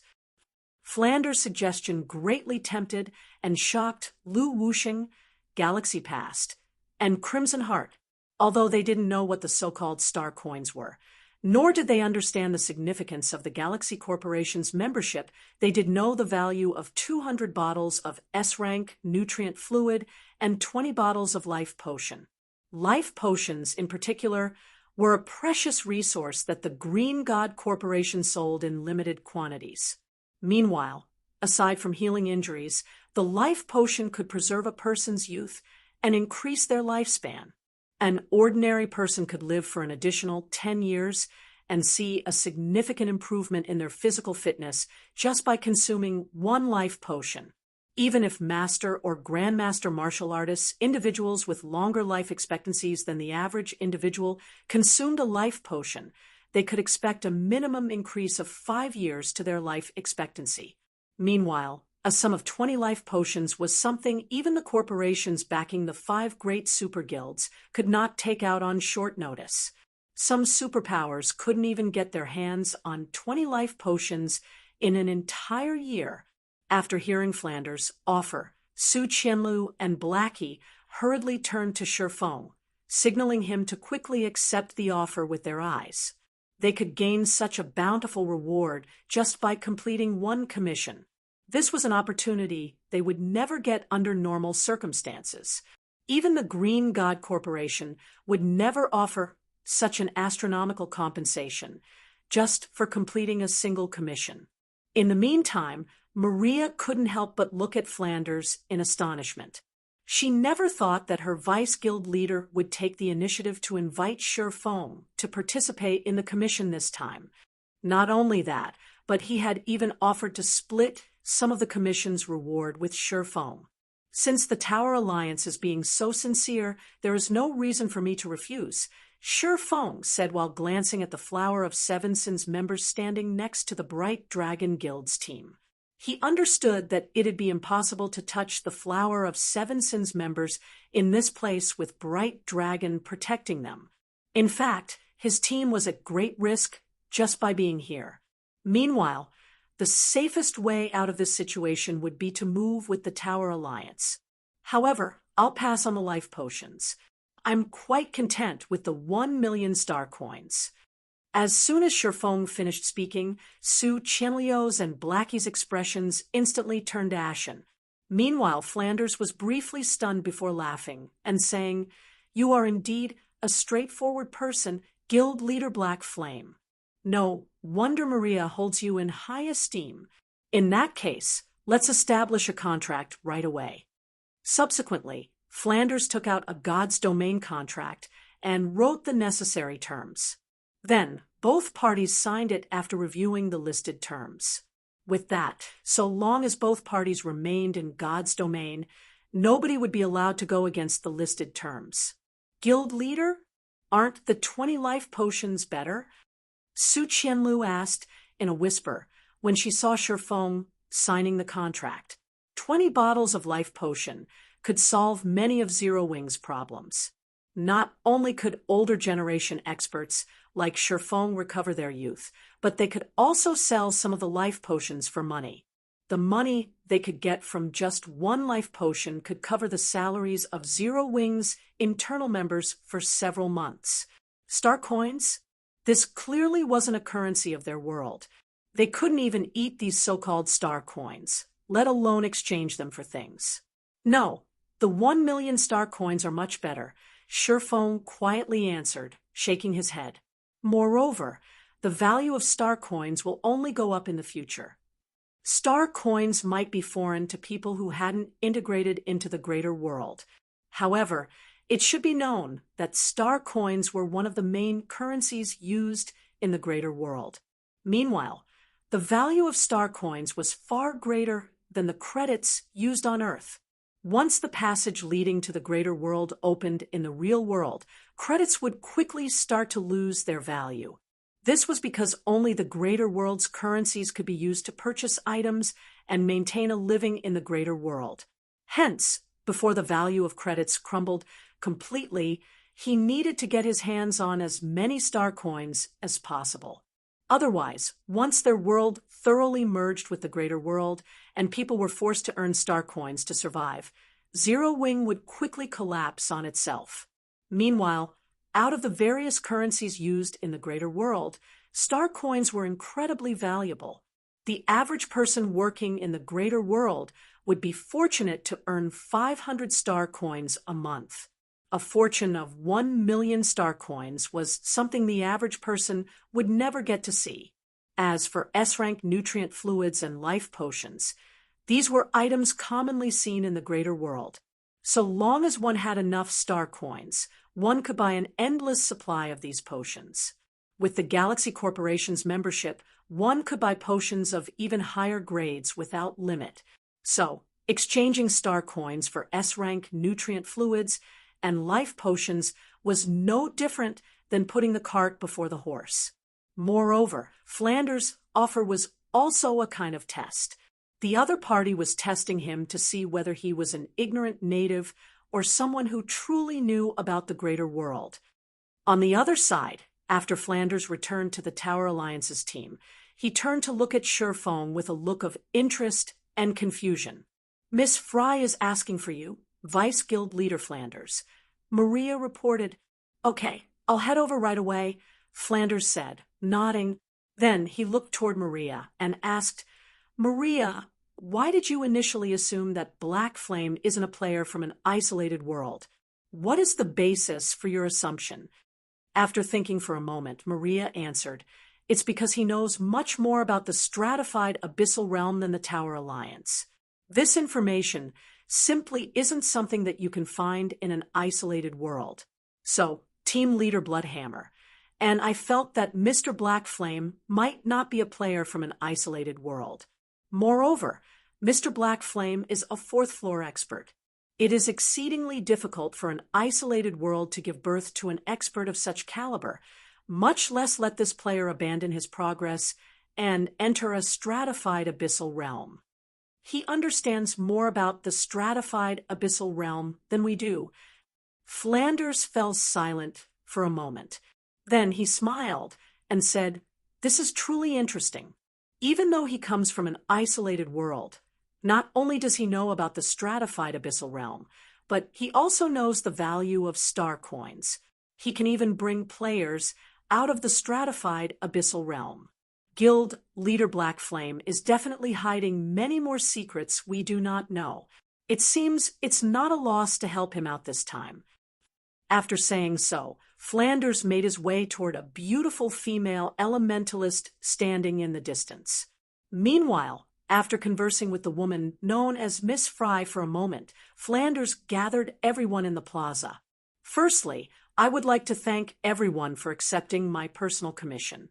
As for compensation, I have already had the Tower Alliance inform everyone present So long as we complete the operation according to plan, I will pay everyone half of the agreed compensation even if the operation fails.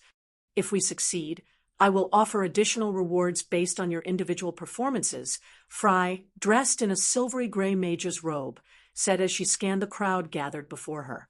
However, if I find any of you deliberately messing up, I will let this person regret living in this world. If nobody has any questions, let the legendary crusade begin. Frey's offer was incredibly hard to refuse. Moreover, there were so many Tier 6 God-ranked experts gathered. Even if they were tackling a legendary crusade quest, completing it wouldn't be too difficult. So, nobody present voiced any objections. Most of the gathered players were even eagerly awaiting the start of the operation. After seeing that everyone was in agreement, Fry nodded and retrieved a bronze-colored wooden staff from her bag. The instant the wooden staff appeared, everyone in the plaza could feel their souls trembling in fear and trepidation. Even beyond domain, realm experts like Munghao and Flanders wore somber expressions on their faces. Isn't this the Nethersal? Shurfong was indescribably shocked when he saw the wooden staff in Frey's hands. A divine artifact, an item that far surpassed legendary weapons and could cause even Tier 6 gods to fight for. According to rumors, a Tier 6 player wielding a divine artifact could go up against even ancient gods. Meanwhile, Nethersal was even one of God's domain's 9 great divine artifacts, an item capable of shattering an entire God's domain's soul in one hit. However, Shurfong quickly snapped out of his daze as he realized that the staff in Frey's hands wasn't the real Nethersal. Specifically, it was only a fragment of Nethersal. Otherwise, there was no way Tier 3 players could withstand its presence. Even a God-ranked expert who had reverted to Tier 3 would instantly lose consciousness if they stood within the presence of a true divine artifact. At the same time as Shurfong had snapped out of his daze, Fry had also finished chanting the last verse of her incantation. Immediately, a 60-meter-tall door of the dead appeared in the middle of the plaza. Then, the doors made of gigantic bones gradually opened and released a terrifying aura. Sensing this aura allowed everyone to understand how scary a scene was behind the doors. Before everyone could recover from the door of the dead's intimidation, a 20-meter-long skeletal arm reached out from the other side. The aura, the skeletal arm, released, causing everyone to hallucinate the descent of death. When Shurfong looked at the gigantic skeletal arm, the eyes of reality revealed all of its data. A Nether King? TL notes, the greater God's domain and greater world are two different things. The greater God's domain is a virtual world, while the greater world is a real world. If you find any errors, broken links, non-standard content, etc., please let us know so we can fix it as soon as possible. Chapter 3161_ time passed bit by bit in the plaza. Eventually, a 60-meter-tall skeleton, wearing a starry cloak and holding a trident, appeared before everyone. Upon seeing this skeleton, everyone present gasped. Time passed bit by bit in the plaza. Eventually, a 60-meter-tall skeleton, wearing a starry cloak and holding a trident, appeared before everyone. Upon seeing this skeleton, everyone present gasped. Diaclo, undead, Nether King, level 1, 20 HP, 300 billion. What? A Nether King? How are we supposed to beat a Nether King with only Tier 3 players? Blackie felt his sanity seeping away as he looked at the Nether King Diaclo. For a moment, he even suspected that Fry, who had planned for this challenge, was insane. After all, she was asking them to challenge a Tier 5 Nether King as Tier 3 players. This is a legendary crusade quest. Lu Wuxing was similarly shocked by this situation. Legendary quests were extremely rare in God's domain, and legendary crusade quests were even rarer. Legendary crusade quests were so rare that Lu Wuxing had never even seen one before, though he did know of a guild that had challenged one before. Mythology one of the 5 great super guilds. Mythology was the only guild known to have challenged a legendary crusade quest in their god's domain.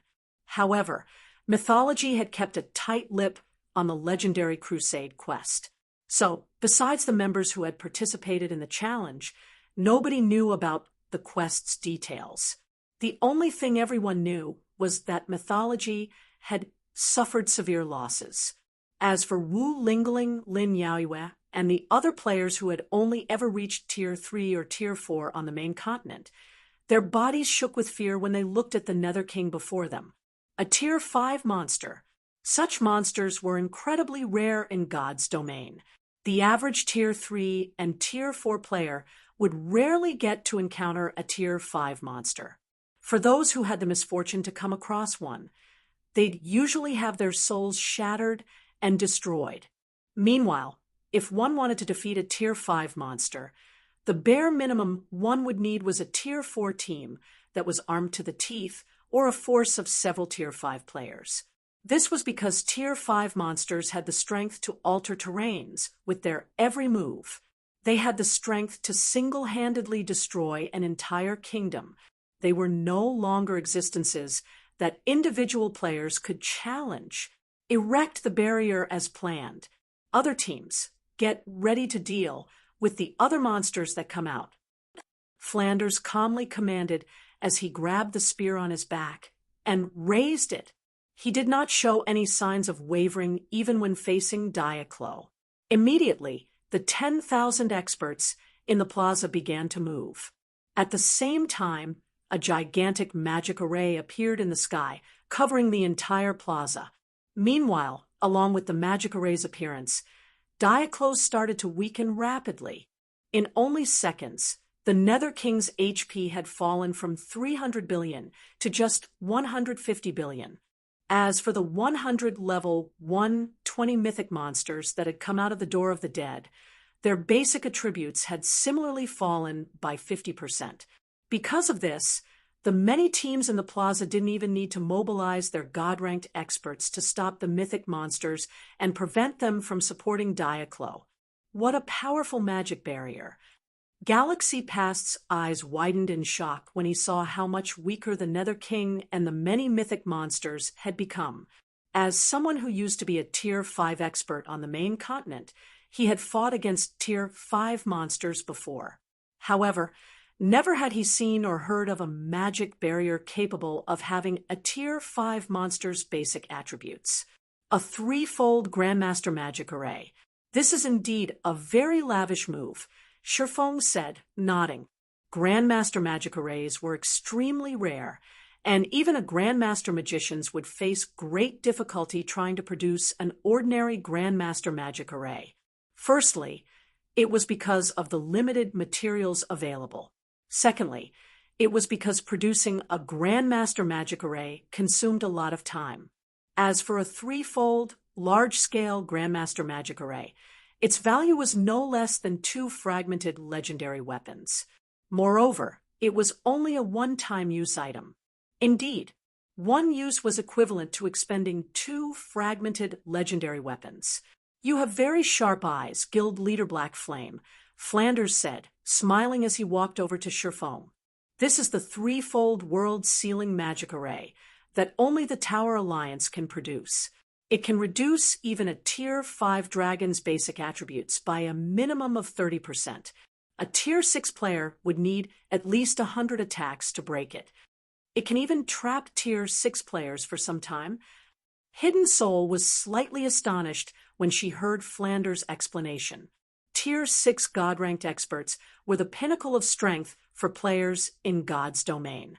Aside from a holy city-level Guild City's defensive magic array, hardly anything could stop a Tier 6 God-ranked expert's attack. If Tier 6 God-ranked experts fought each other, the shockwaves of their attacks could destroy even a city that was located over 10,000 yards away and turn a radius of several tens of thousands of yards into a desolate wasteland. So, one could easily imagine how powerful the attacks of Tier 6 God-ranked experts were. Yet, the 3-fold world-sealing magic array could defend against a Tier 6 God-ranked expert's attack for some time. This was simply unbelievable. But I doubt that's enough to defeat a Tier 5 Nether King, right? Shi Feng said with a puzzled expression. If Tier 3 players could defeat a Tier 5 monster by relying only on one magic array, Tier 5 monsters wouldn't be regarded as disasters. Indeed, it'll be impossible to do so, Flanders said, nodding. Then he looked toward Fry, who suddenly lifted the wooden staff in her hand and said reverentially, "But with the trump card Miss Fry has prepared, taking down a Tier 5, Nether King won't be impossible." As soon as Flanders finished speaking, magic arrays started appearing around Fry, their numbers quickly going past 30. Every one of these magic arrays was composed of a different element.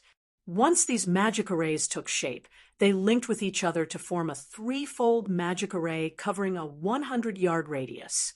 Subsequently, 7 soul spears emerged from the void and stabbed Diaclo, causing the Nether King's aura to weaken even further. Eventually, Diaclo had become so weak that the fear in everyone's hearts vanished. 7 soul annihilation spears. With such a high concentration standard, she must have already reached the 3-star Grandmaster realm. Shi Feng exclaimed when he saw the heavily injured Diaclo. The divine artifact, Nethersoul, had 3 main abilities, and one of them was the Soul Annihilation Spear. Although the Nethersoul Fry wielded was only a fragment, which in turn reduced the power and complexity of the Soul Annihilation Spears it summoned, it would still be incredibly challenging to form a Soul Annihilation Spear. This was because the construction of every Soul Annihilation Spear expended a significant amount of concentration. According to rumors, the average mental strength master couldn't even construct one Soul Annihilation Spear, while a 3-star mental strength master could only construct the frame of a Soul Annihilation Spear. At the very least, one would need to Grandmaster realm in mental strength development to construct a complete Soul Annihilation Spear. Meanwhile, a complete Soul Annihilation Spear could annihilate the soul of a Tier 4 creature and injure the soul of a Tier 5 creature. As for Frey's ability to summon 7 Soul Annihilation Spears, Shi Feng doubted anyone beneath a 3-star mental strength Grandmaster could accomplish such a feat. That's right. Flanders nodded, feeling very surprised as he looked at Shi Feng. He didn't think Shi Feng could discern Frey's attack and strength so accurately. Miss Frey's concentration is incredibly powerful. She is a peerless genius among her generation, even in the greater world. This is also why Miss Fry dared to challenge a legendary crusade quest. In front of the Soul Annihilation Spears, even a Tier 5 Nether King will suffer serious soul damage and have its combat power reduced to just being close to the Tier 5 standard. At this standard, we can definitely whittle the Nether King to death with so many players. Shi Feng was inwardly awed by this situation. Only a corporation, like the Galaxy Corporation, could possibly afford to hire over 10,000 peak experts and 200 God-ranked experts. After Fry had heavily injured Diaclo with her 7 Soul Annihilation Spears, several level 120 God-ranked experts equipped with fragmented legendary equipment stepped forward with their shields raised, intending to stop the Nether King's advance toward Fry. Boom. However, as soon as Diaclo swung the trident it wielded, 3 level 120 God-ranked MTs were instantly reduced to ashes. If you find any errors, broken links, non-standard content, etc., please let us know so we can fix it as soon as possible. Chapter 3162_. They died. They died. Didn't the Soul Annihilation Spears damage its soul? No, it was acting. Its soul isn't heavily damaged. When the players in the plaza saw the 3 level 120 MTs getting eliminated and the grin that had suddenly formed on Diaclo's face, they instantly understood what was going on. The various experts from the desolate Star God's domain were no strangers to the 3 MTs who were just killed. This was because all 3 MTs were God-ranked experts equipped with at least one fragmented legendary item. Combined with their higher races, They could defend against the attacks of even superior mythic monsters of the same level if they worked together. Although the Nether King's attacks would still be stronger than the average superior mythic of the same level even if its soul was heavily damaged, it still shouldn't have the ability to eliminate those 3 MTs in one attack. The only explanation was that Diaclo's soul wasn't actually heavily injured. Foolish humans. Did you think that I would cross the Netherworld gate unprepared? Diaclo said mockingly as it gazed at Fry, with its glowing red eyes. I will turn all of you into my puppets and have you assist me in taking over this world. 1. As soon as Diaclo finished speaking, a ripple of power spread from the trident it wielded. Immediately afterward, 10 level 120 superior mythics emerged from the Netherworld gate. Revenant Manipulator, Undead, Superior Mythic, Level 1, 20 HP, 60 billion. Damn it! Why did it have to be Revenant Manipulators? It's over. A Revenant Manipulator is no different than an army of 10,000, with 10 Revenant Manipulators. Everyone's complexion paled when they saw the 10 Revenant Manipulators emerging from the Netherworld gate. Even Munghao and Flanders revealed grave expressions. Revenant Manipulators might have below-average individual strength among superior mythic monsters, but they had unparalleled summoning capabilities. One Revenant Manipulator could effortlessly summon an undead army to destroy an entire city. 10 Revenant Manipulators could summon an army of 100,000 undead and destroy an entire kingdom. Although all of the players present were peak experts or above, and their numbers exceeded 10,000, even the weakest undead summoned by a Revenant Manipulator was a Great Lord. This meant they had to go up against an army of 100,000 level 120 Great Lords. To make matters worse, the Boundary Mountain Range's environment was also restricting them. Even an army of 10,000 peak experts would die from exhaustion if they had to fight against 100,000 Great Lords under such restrictions. Not to mention, the Revenant Manipulators could continue summoning more undead even after their initial summons were killed. The Tower Alliances and Bright Dragons teams will distract the Nether King.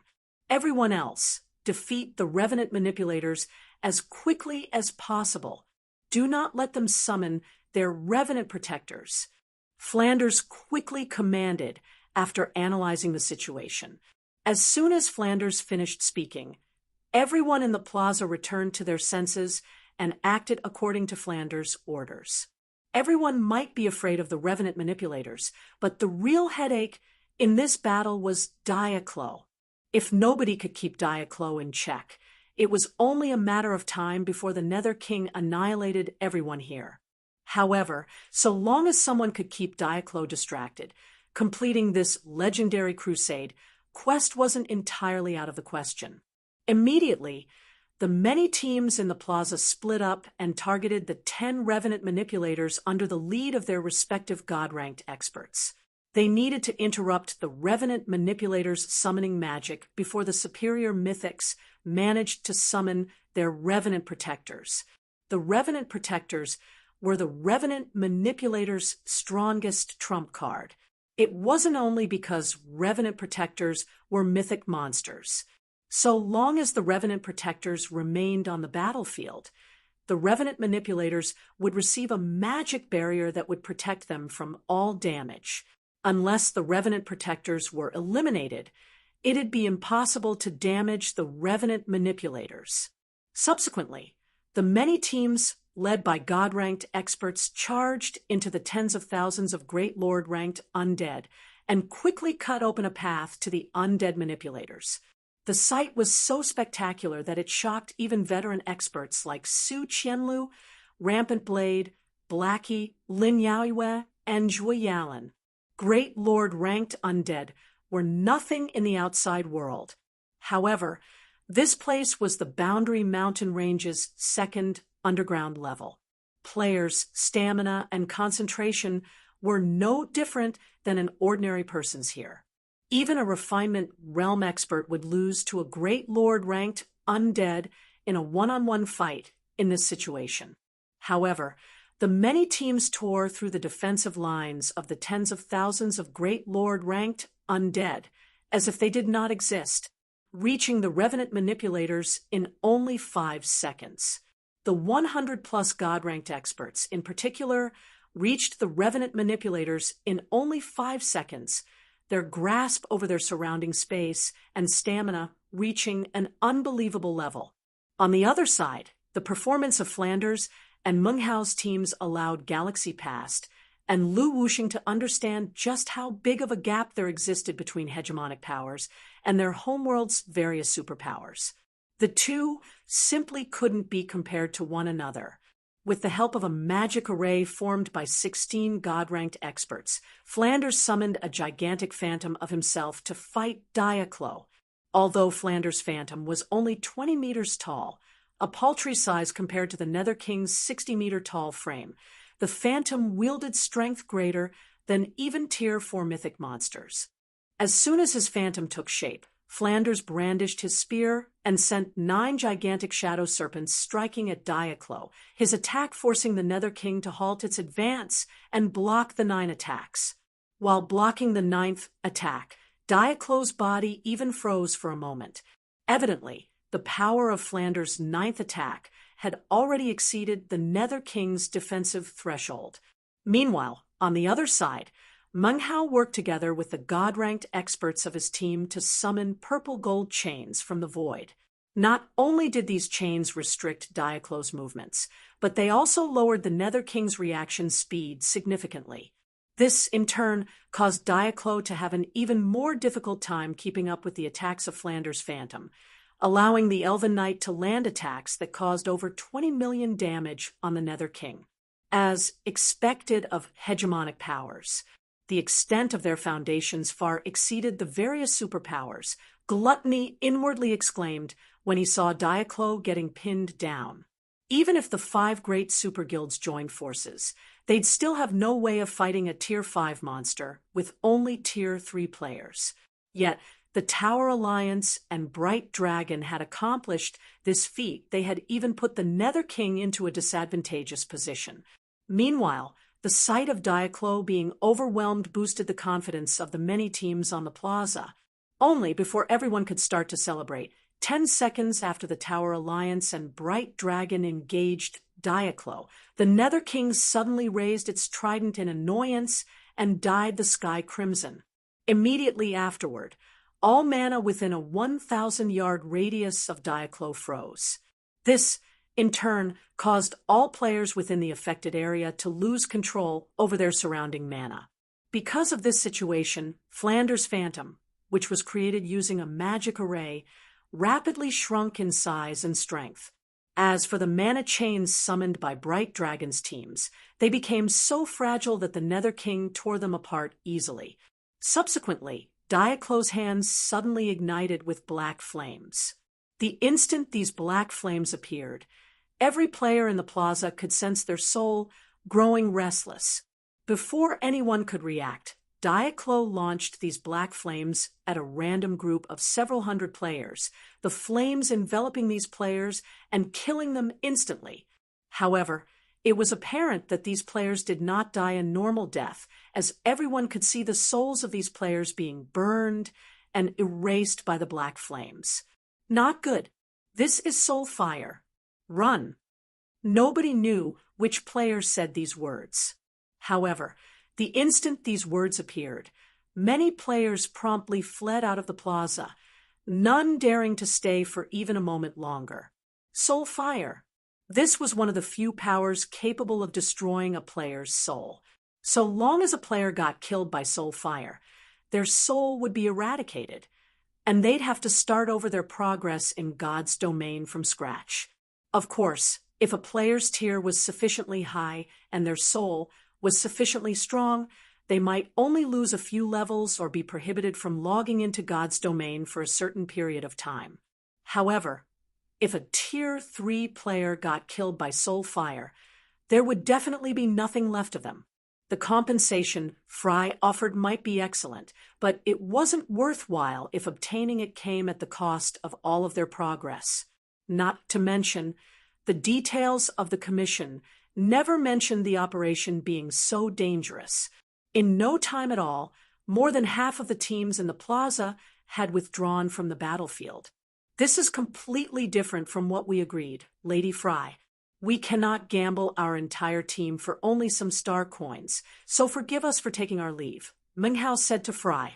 When he saw the ugly complexion on Frey's face, he knew that even Fry did not expect the Nether King to have a soul fire. So, after leaving behind an excuse, he promptly withdrew from the plaza with his team.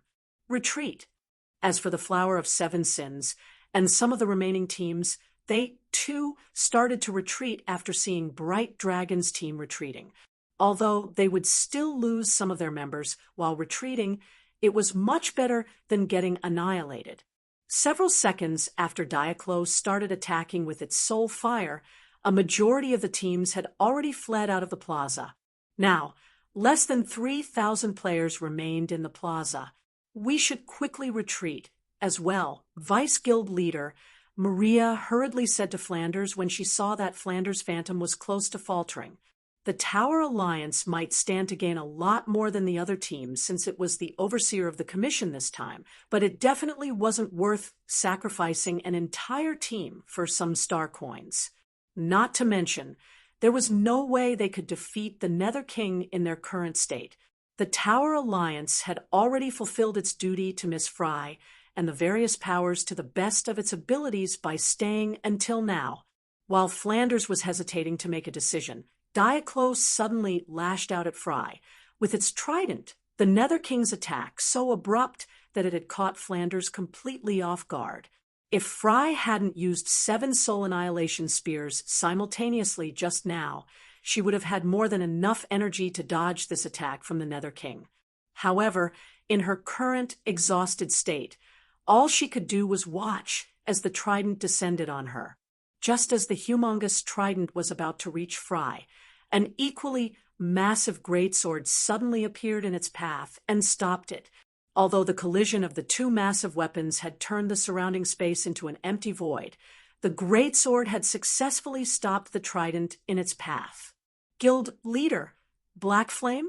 When Flanders followed the origin of the mana used to form and manipulate the massive greatsword, he found that the person controlling the greatsword was none other than Zero Wings Guild leader.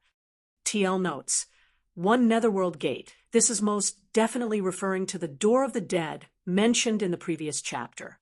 However, I'm not sure if the author simply forgot he used Door of the Dead in chapter 233, or if this is another name for the Door of the Dead. If you find any errors, broken links, non-standard content, etc., please let us know so we can fix it as soon as possible. Chapter 235, Azura's Strongest. Chapter 235, Azura's Strongest. TL notes: made a correction in Chapter 230, July 4th, 2022 original.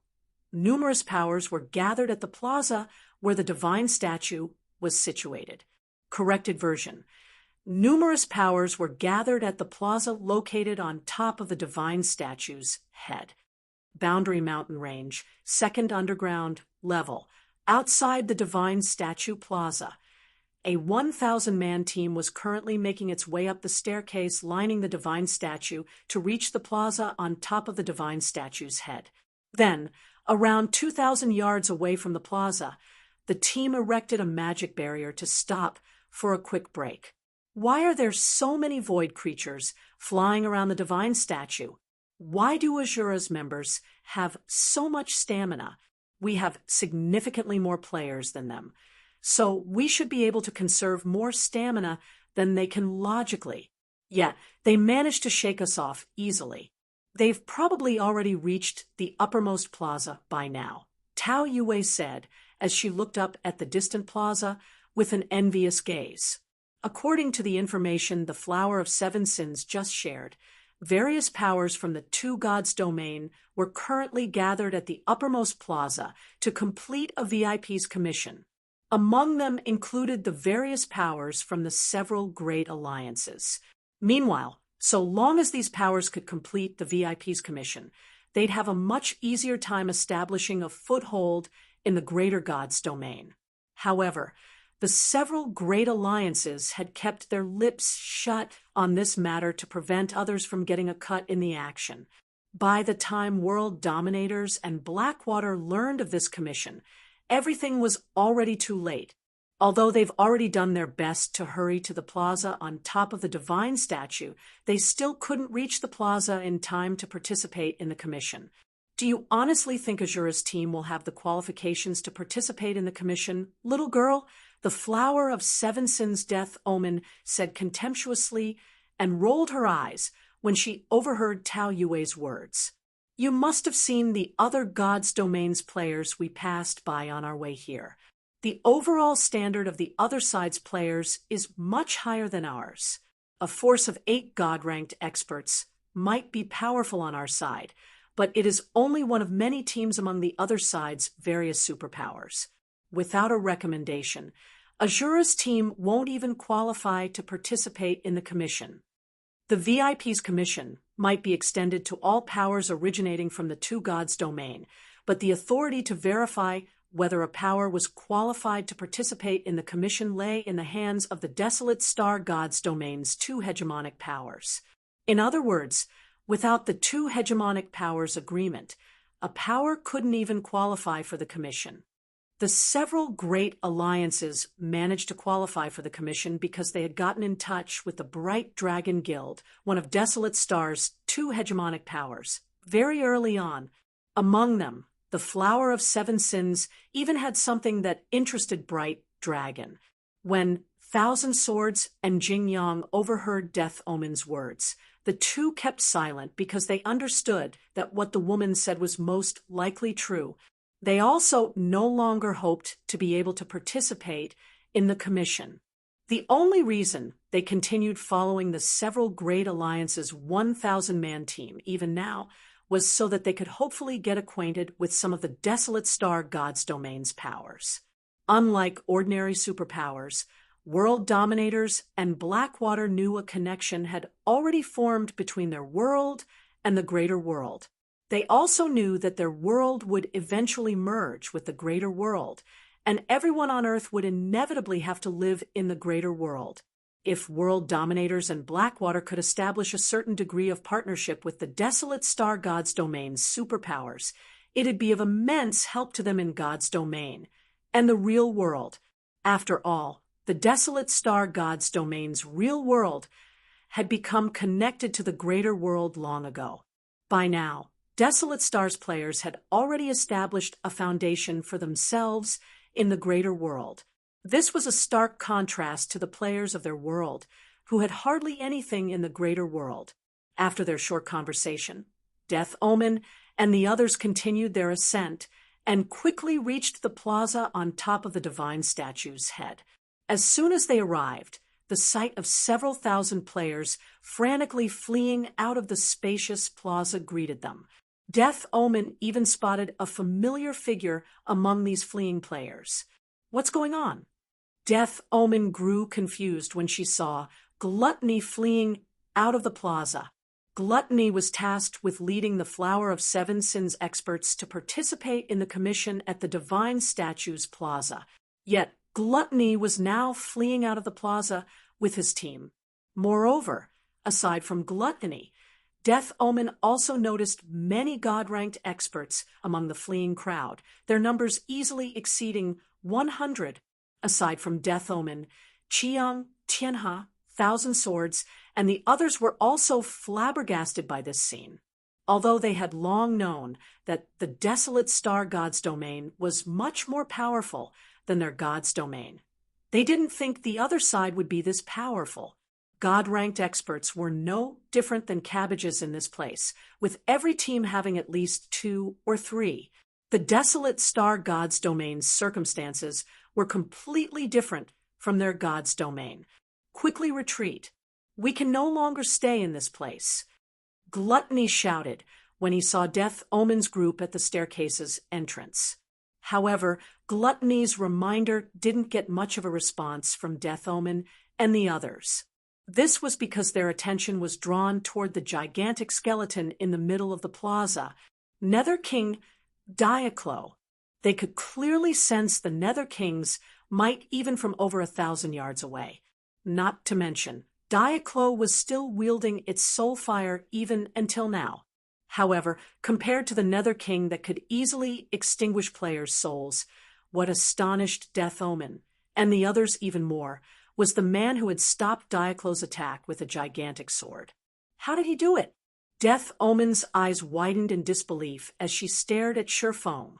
At Tier 3, even a god-ranked expert would be nothing but an ant that could be crushed instantly in front of a Tier 5 monster. It wouldn't matter even if the Tier 5 monster in question was being suppressed. There was no way a Tier 3 player could single-handedly block and survive the attack of a Tier 5 monster. Yet, Shurfong had actually accomplished this feat for a moment. Death Omen even started to wonder if Shurfong was still a Tier 3 player, or if he had secretly completed his Tier 4 promotion already. Meanwhile, Thousand Swords and Jingyang also gaped in shock at this scene. After seeing Shimmering Sword's over-the-top performance previously, they thought that Shimmering Sword was undoubtedly the Azura Mercenary Alliance's strongest player. After all, the woman already had the strength to go up against an entire superpower all by herself. Yet, Shurfong had blocked the attack of a Tier 5 Nether King. What was up with this situation? As for Flanders, who stood in the middle of the plaza, he was both surprised and relieved to see Shurfeng's extraordinary strength. After all, if Frey's soul were to get erased, the Tower Alliance would be doomed. In fact, everyone participating in the operation would most likely meet a tragic fate.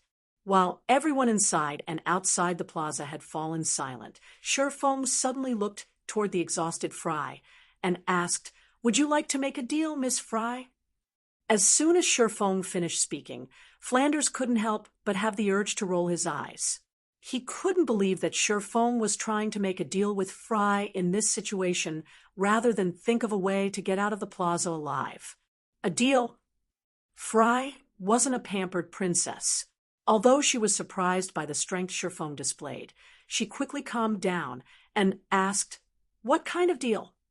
"If we can defeat Diaclo, I want half of the Nether King's loot and the right to have first pick over one item," Shurfong said without any reservations. What is he thinking? Maria, who stood next to Fry, widened her eyes in shock as she looked at Shurfong. She felt that Shurfong must have lost his mind to try to bargain with Fry. If the Galaxy Corporation's fourth princess got angry, she could even make the people of their two worlds vanish forever, let alone the Tower Alliance. However, Shurfong was convinced that Fry wanted to kill Diaclo, and if she missed this opportunity, there would be no second chance. Moreover, Fry should know that the raid was doomed to fail now that most of the teams here were thinking about running for their lives. So, now was the best opportunity for Shurfong to get his hands on some of the Nether King's loot. Tier 5 monsters were very rare in God's domain. This was the case even in the Greater God's domain.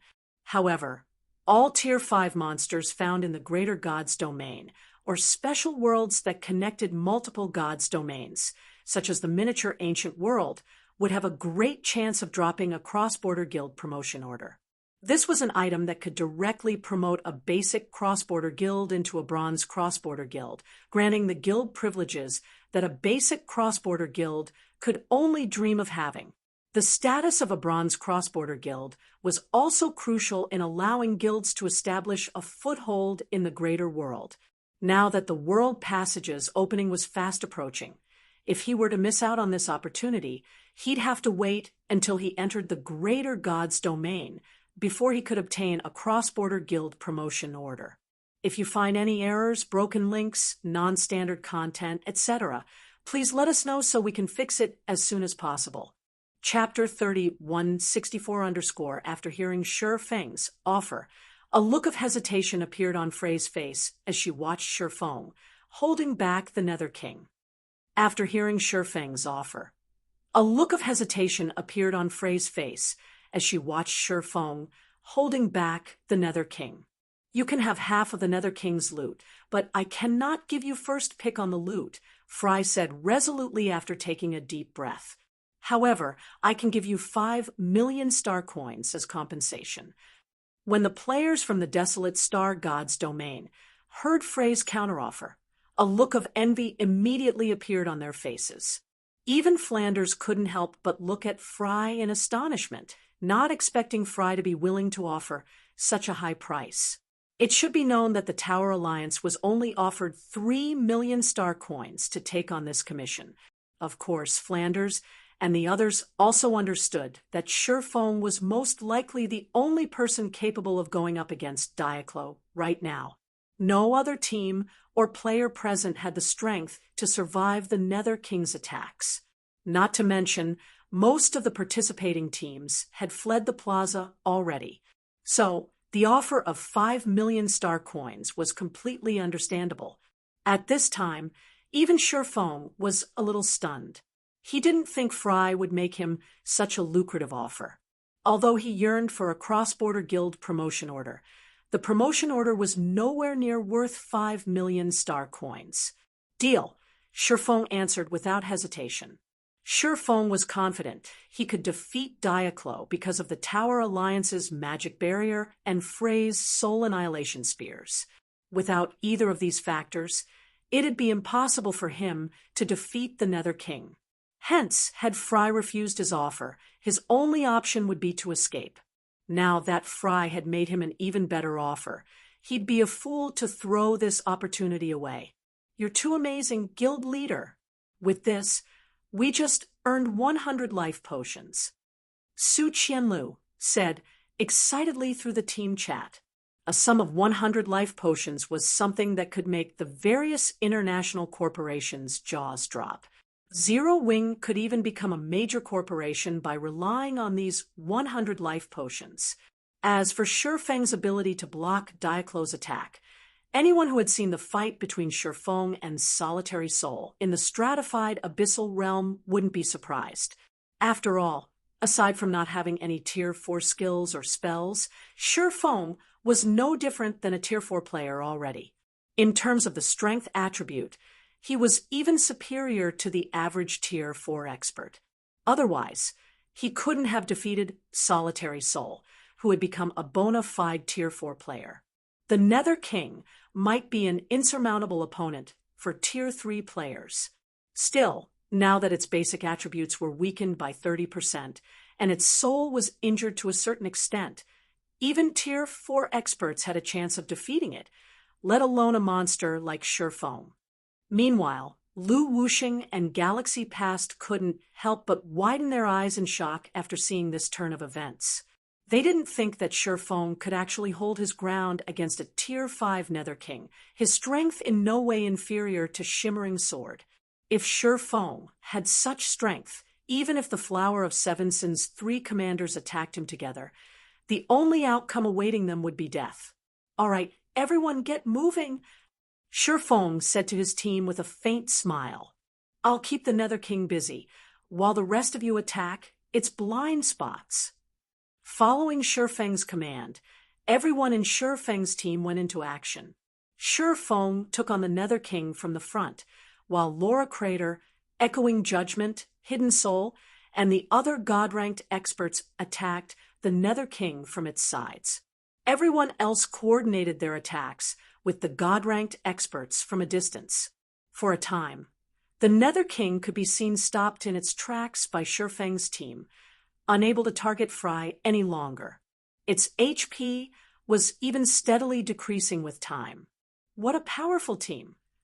They've managed to stop a Tier 5 Nether King with only a 100-man team of Tier 3 players. Could they be from some hegemonic power from the greater God's domain? So that's why the Tower Alliance's team took the initiative to greet those people. When the other teams in the plaza saw Shifeng's team successfully pinning down the Nether King, curiosity immediately filled their minds. the feat of pinning down a Tier 5 Nether King with only a 100-man team of Tier 3 players was something not even the desolate Star God's Domain's 2 hegemonic powers could accomplish. Yet, Shifeng's team had accomplished it.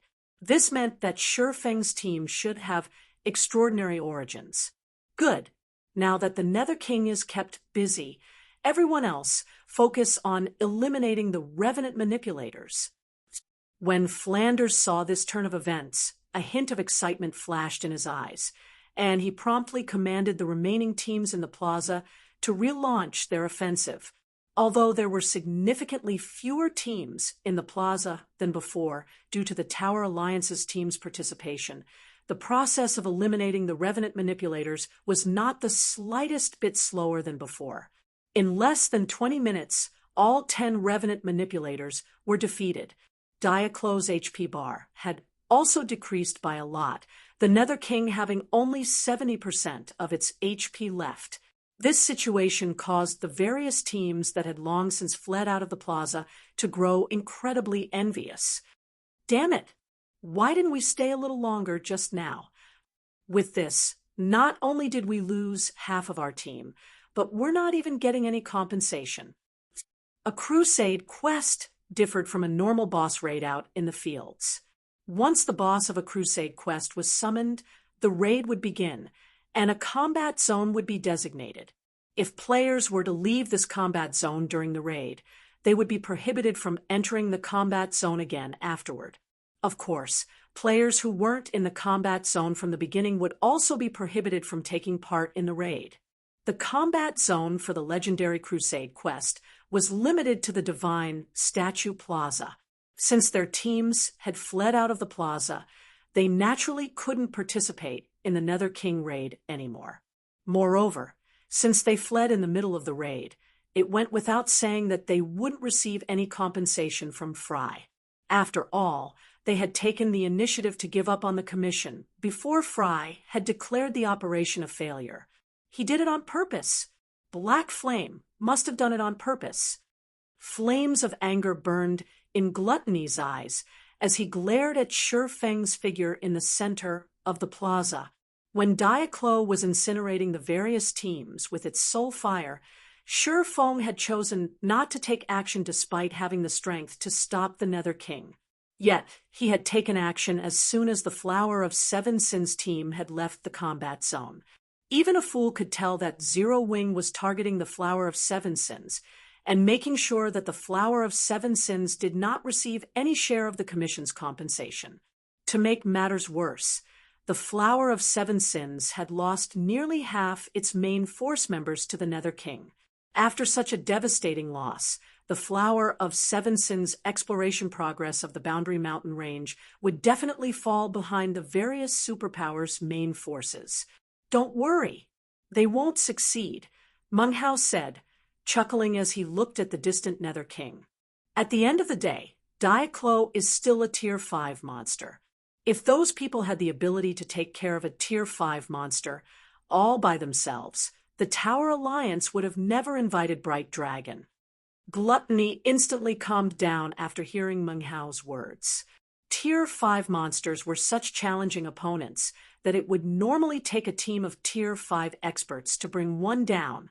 This was because players beneath Tier 5 would have a very difficult time surviving the Tier 5 skills and spells of a Tier 5 monster. Look, isn't this the beginning of the end? Meng Hao said, as he pointed at the Nether King that had suddenly started chanting an incantation. The Tower Alliance didn't invite Bright Dragon to challenge this commission together out of the kindness of its heart. Instead, the Tower Alliance had done so because of a certain Tier 4 defensive magic scroll Bright Dragon possessed.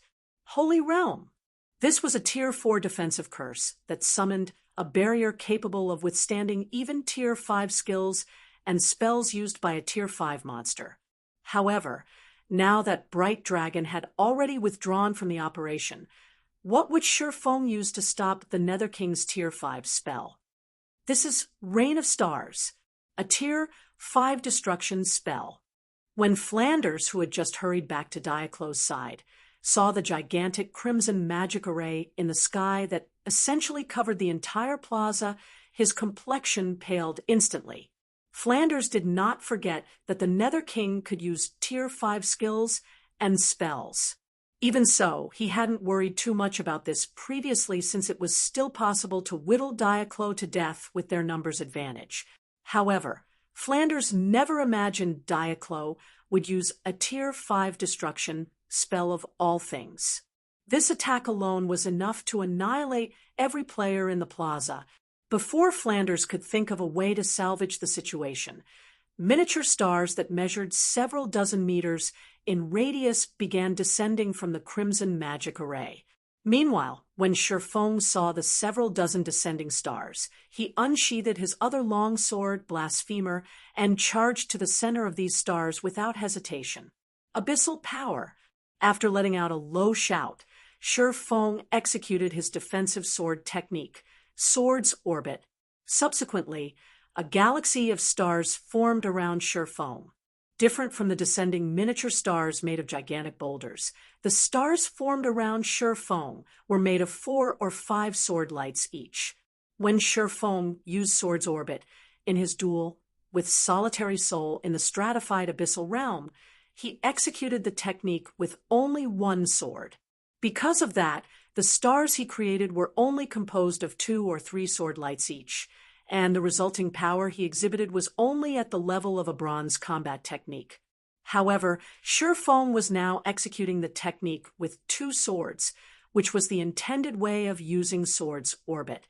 As a result, Sword's Orbit was now a sword technique that had officially stepped into the realm of silver combat techniques.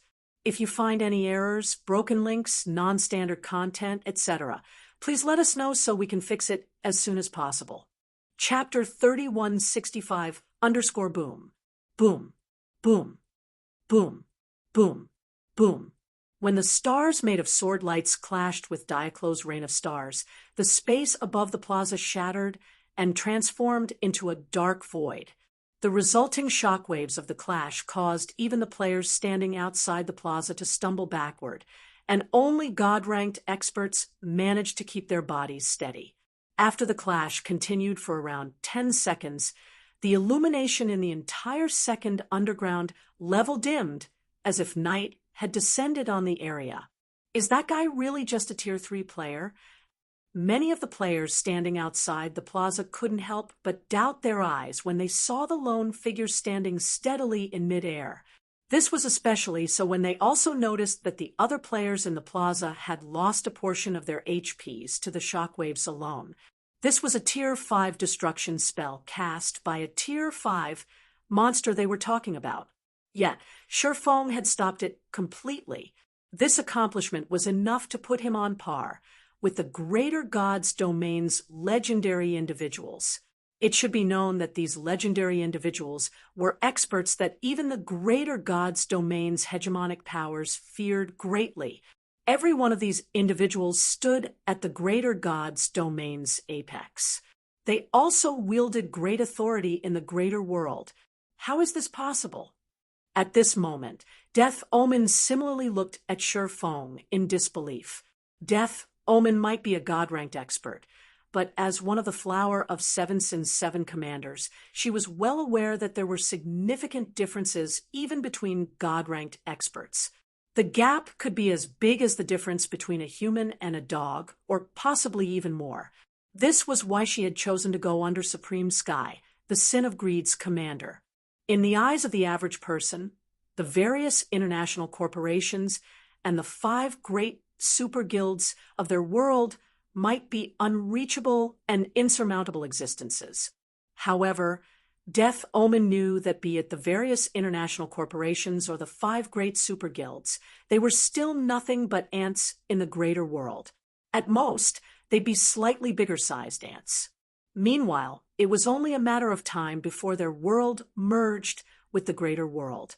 If she wished to have a better chance at surviving and thriving in the greater world, her best bet would be to go under the wing of someone strong like Supreme Sky. After all, competition in the greater world was much more intense than in their world. Only experts like Supreme Sky were sufficiently strong to be treated well in the greater world. As for weaker god-ranked experts, they could, at most, earn enough to get by if they couldn't find a strong backer to rely on. Hence, when Death Omen initially learned that Hidden Soul had chosen to join the Azura Mercenary Alliance and rely on some unknown outer world expert named Black Flame, she couldn't help but find the decision laughable and foolish. But now, the unknown outer world expert she had previously looked down on was not only single-handedly pinning down a Tier 5 Nether King, but he had also stopped a Tier 5 destruction spell completely. Meanwhile, he had accomplished all that while being only at Tier 3. With such strength, so long as Black Flame successfully reached Tier 6, even the greater world's top-tier corporations would treat him as a VIP. He stopped everything? Flanders was greatly surprised when he saw that the various teams had hardly suffered any casualties. At the same time, a hint of awe appeared in his eyes as he looked at Shurfeng. Previously, Flanders had been of the opinion that Shurfeng's only partnership value lay in his ability to bring players out of the stratified abyssal realm. However, after seeing Shurfeng's performance against Diaclo, Flanders realized that Shurfeng's value was much higher than he expected. Don't get too excited yet. I can only stop Diaclo for a limited amount of time, so you need to defeat the boss as quickly as possible, Shurfeng hurriedly said when he swept his gaze across the plaza and saw the excited looks on everyone's faces. If you still have any trump cards saved up, you'd best use them now. Otherwise, none of us will be leaving this place alive. Everyone might think he had stopped Diaclo's attack with relative ease, but he was well aware of how much stamina he had exhausted just to stop the Nether King's Reign of Stars. Not to mention, he had used Abyssal Power to stop the Tier 5 spell. Abyssal Power only had a 3-minute duration. Once these 3 minutes were up, he could no longer block Tier 5 skills and spells even if he executed Sword's Orbit. It seems we cannot continue saving our strength.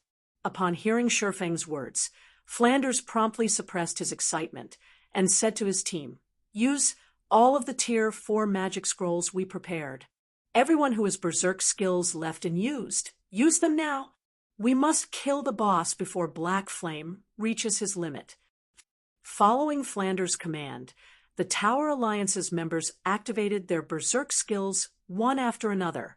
They also took out the Tier 4 magic scrolls in their possession and began bombarding the Nether King with Tier 4 attacks. As for the several dozen teams in the plaza, they similarly used their Berserk skills and precious tools. For a time, over 1,000 Tier 4 magic scrolls and several thousand precious tools were being used as if they cost nothing. Then, attacks at the Tier 4 caliber bombarded Diaclo one after another, each attack reaping over 10 million of the Nether King's HP. The Azura Mercenary Alliance's members were dumbfounded when they saw this scene. Tier 4 magic scrolls were typically treated as strategic items by the various superpowers, and the average superpower would, at most, have around 100 Tier 4 magic scrolls in their reserves. Yet, now Tier 4 magic scrolls were being used like they were Tier 3 magic scrolls.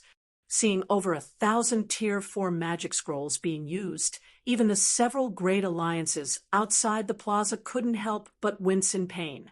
Not even the 5 great super guilds would dare to waste so many Tier 4 magic scrolls for a single raid. This was an act only superpowers from the Desolate Star God's Domain, which was a God's Domain superior to theirs, would dare to do. Diaclo's HP had fallen to 5% in less than 2 minutes. Although the Nether King had cast Tier 5 spells one after another throughout this period, Shurfeng had blocked every one of its attacks with Sword's Orbit. However, Shurfeng's complexion would also turn slightly paler with every Tier 5 spell he blocked. Quick, only 5% to go.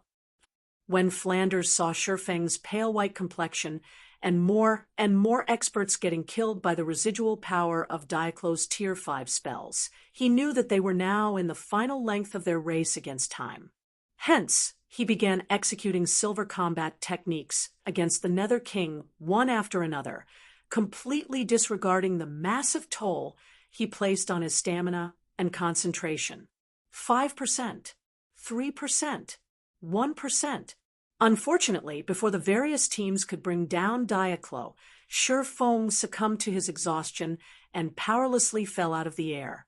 To make matters worse, the Nether King had seemingly been waiting for this opportunity as it promptly started casting another rain of stars. Just when everyone had fallen into despair, Fry, who had been passively recovering in the middle of the plaza all this time, suddenly raised the staff in her hands. Wither away, soul flower.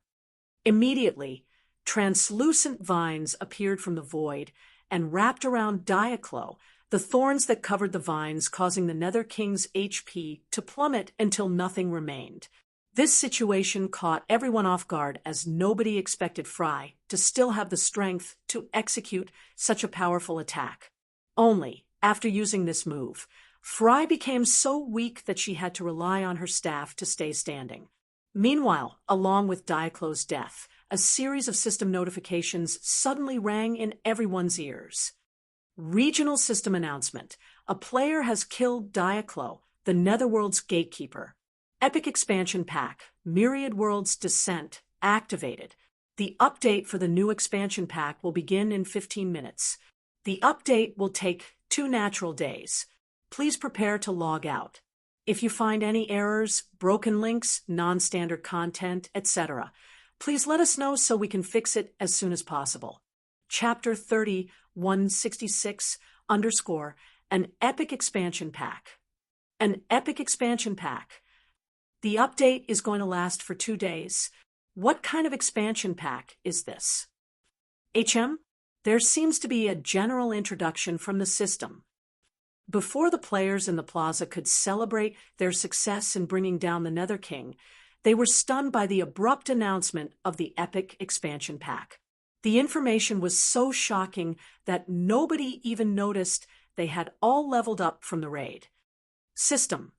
Once the epic expansion pack, Myriad Worlds Descent, activates, the miniature ancient world's various NPC cities will be open to the realm to which the miniature ancient world belongs.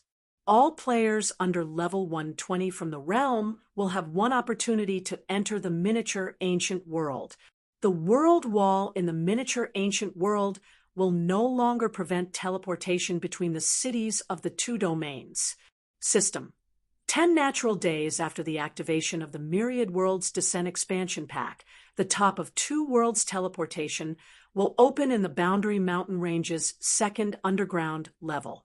All players at level 115 or above can teleport to the top of 2 worlds using this teleportation gate and explore the level 120+ maps there.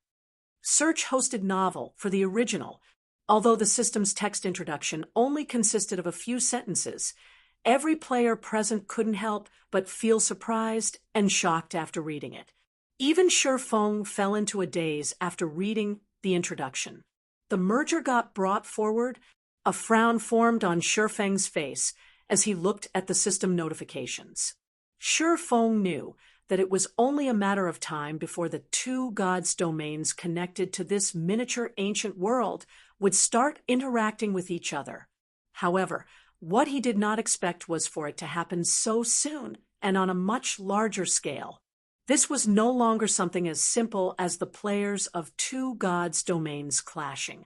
Instead, the scale of the conflict would be extended to cover the gods' domains of an entire realm.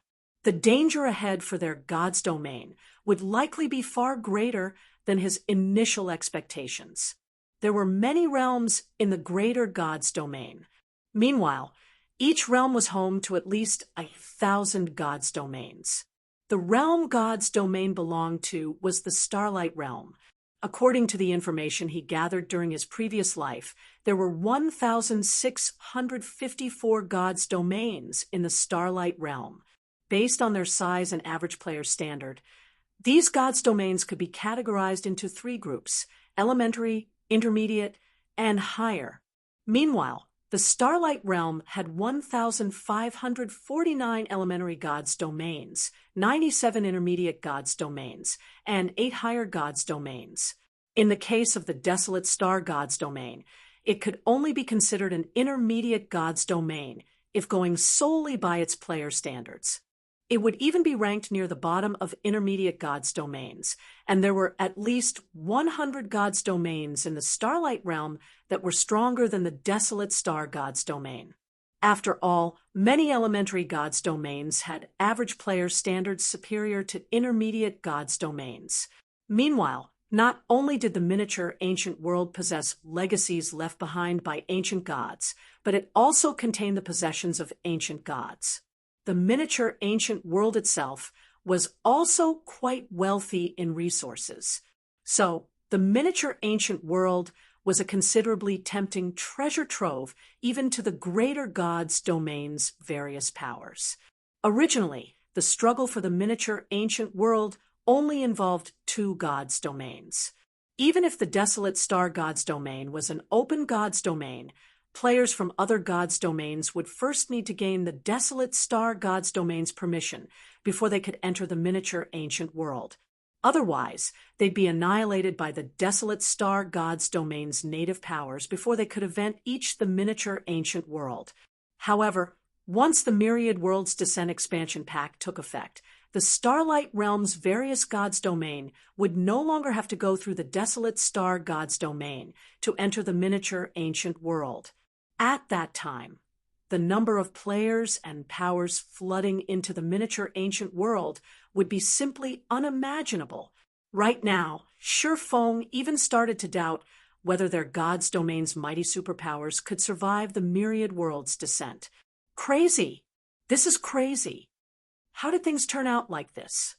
When Thousand Swords and the others saw the system notifications, their expressions turned incredibly somber.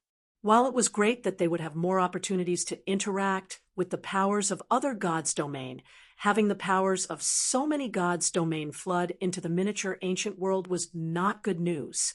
Instead, it was a nightmare. The miniature ancient world had limited space and NPC cities. At best, it could only accommodate the players of 3 or 4 gods' domains, not 1,000 or more. If players from so many gods' domains flooded into the miniature ancient world, even a fool could tell that competition would shoot through the roof. At that time, players and powers wouldn't just be competing for monsters and resources. They'd also have to compete frantically for living space. Weaklings might not even be able to continue surviving in the miniature ancient world. While everyone was shocked by the news of the epic expansion pack, Fry was the only one who had happily walked up to the Nether King's loot. She didn't care about the miniature ancient world's epic expansion pack in the slightest. The only thing in her eyes were the dozen or so items the Nether King dropped. Sure enough, it's here. A happy smile appeared on Frey's face when she saw a gray, withered seed among the dropped items. Immediately, she walked up to the withered seed, picked it up, and put it into her spatial bag. Throughout this process, she didn't spare any of the items a single glance, even though every one of them radiated dense mana. You all did a good job this time. I will transfer all the promised compensation to your God's Domain accounts afterward. For those without a God's Domain account, you can contact the Tower Alliance, and they will resolve this problem for you, Fry said as she looked at the several hundred players that remained in the plaza. Then she turned to Shifeng, who was barely keeping himself standing, and continued, I will be taking this seed as per our agreement. You can have the rest of the loot. Consider it the Azura Mercenary Alliance's bonus compensation. As for the 5 million star coins, if you do not have a way to accept it, Flanders will help you solve it. After saying so, Fry seemingly didn't wish to spend even a moment longer in the Boundary Mountain Range's second underground level, as she took out a Tier 5 teleportation scroll and activated it. A Tier 5 teleportation scroll was an item that even superpowers wouldn't dare dream of owning. Yet, Fry had used it without hesitation. Moreover, She didn't even use it to get herself out of a precarious situation. Instead, she used it simply to save herself some travel time. However, none of the Desolate Star Gods Domains players were surprised by Frey's extravagant behavior. On the contrary, they even felt it was an action befitting Frey. After all, Frey was the Galaxy Corporation's fourth princess. With her position's importance, she'd use even a Tier 6 teleportation scroll without hesitation as long as she could save time. Meanwhile, Sherfong didn't know what to say when he saw Frey's prodigal behavior. He felt that only someone like the Galaxy Corporation's heiress could treat something as precious as a Tier 5 teleportation scroll so nonchalantly. "What should we do next, Guild Leader?" Su Qianlu quietly asked as she looked at Sherfong. She was no longer the ignorant executive of a third-rate power anymore. After her trip to the stratified abyssal realm, she more or less knew what a realm was.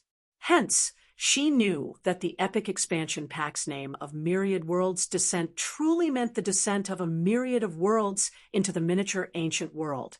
"Everyone's tired. Don't think about anything for now, and just go offline and rest," Sherfong said when he saw the anxiety on the faces of Su Qianlu and the others.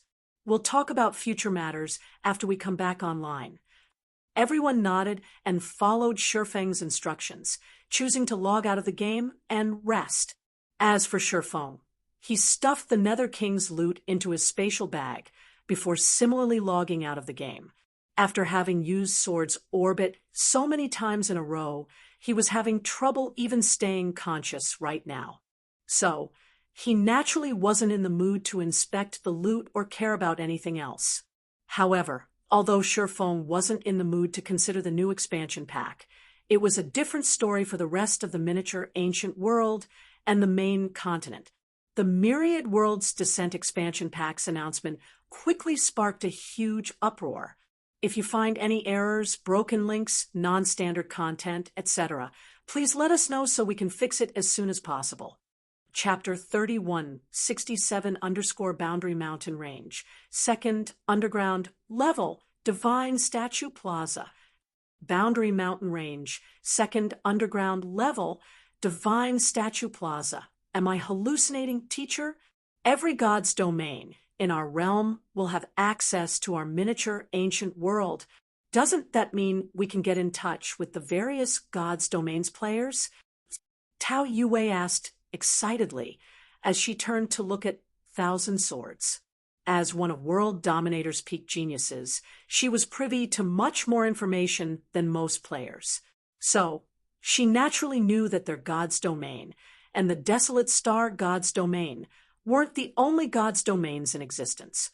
Instead, there were many, many more God's Domains out there. Previously, the various superpowers had invested a considerable amount of manpower and resources into the miniature ancient world so that they could have a better time interacting with the Desolate Star God's Domain's various powers. Meanwhile, the reason they were trying to interact with the Desolate Star God's Domain's powers was so that they could learn more about the Greater God's Domain, which would, in turn, give them an easier time once their God's Domain got integrated into the Greater God's Domain. However, according to the system notification, the new expansion pack would allow the players from many other God's Domains to enter the miniature ancient world directly. Not only would this give them a much easier time learning about the Greater God's Domain, but they would also have access to many more fortuitous opportunities than before. At this moment, even Gu Iren couldn't help but look forward to the expansion pack. There were two reasons why so many Tier 4 and Tier 5 experts were attracted to the miniature ancient world. Firstly, it was because the miniature ancient world contained many god legacies. Secondly, it was because they could spar and interact with the Desolate Star God's Domains experts. They could climb to higher tiers if they could further improve their technical standards. Now that many more experts from other God's Domains would be coming to the miniature ancient world, they might even have hoped to reach Tier 6, let alone Tier 5. We can indeed interact with many more experts. Unlike Tao Yue and Gu Iren, Thousand Swords did not reveal any feelings of joy or excitement. On the contrary, his face looked somewhat gloomy as he said, "But this is both good news and bad news for us. The new expansion pack had indeed granted them more opportunities to interact with powerful experts and broaden their horizons. However, the arrival of more experts would also mean that competition in the miniature ancient world would become more intense. It wasn't hard to imagine that once the expansion pack took effect, the status quo in the miniature ancient world would undergo a significant change. Even super guilds like world dominators would not be spared from this change. However, Guiran and Tao Yue did not feel worried despite what Thousand Swords said. On the contrary, they even hoped the expansion pack would come sooner. That way, they could spar with the experts of other gods' domains and rapidly improve their strength. At that time, they'd be able to stand out more in the miniature ancient world and become legendary individuals among the younger generation. When the rest of the players in the miniature ancient world and the players on the main continent learned about the epic expansion pack, the official forums quickly exploded with activity. What's going on? Wasn't the miniature ancient world supposed to only be for players of our god's domain and another planet's god's domain? I thought there were only 2 gods' domains in existence. But looking at the system's introduction, there seem to be many more gods' domains in existence. That is indeed the case. You guys might not know this, but there actually exist many, many gods' domains. Moreover, the players of these gods' domains aren't from other planets. Instead, they are people from parallel worlds. It's just that God's domain can connect all of these parallel worlds. This information has always been known to only the executives of the various superpowers and first-rate powers. These powers have also prohibited the spread of this information. What a bunch of nonsense. Parallel worlds? How can such things exist? Also, if this information is prohibited from being spread, how did you come to know it? That's because I'm a first-rate guild's reserve executive. I can share this information now, since it won't be a secret once the new expansion pack takes effect. So that's why the various corporations have invested so much into God's domain. These sneaky bastards. If that really is the case, God's domain's value is much higher than we imagine. The miniature ancient world's value might also be far higher than the main continent. Trading currencies and resources in the real world with other parallel worlds might not be possible, but we can buy technologies that are unavailable in our world. If a corporation can get its hands on new and unavailable technology, it can definitely make a fortune. I just checked the exchange rate for coins.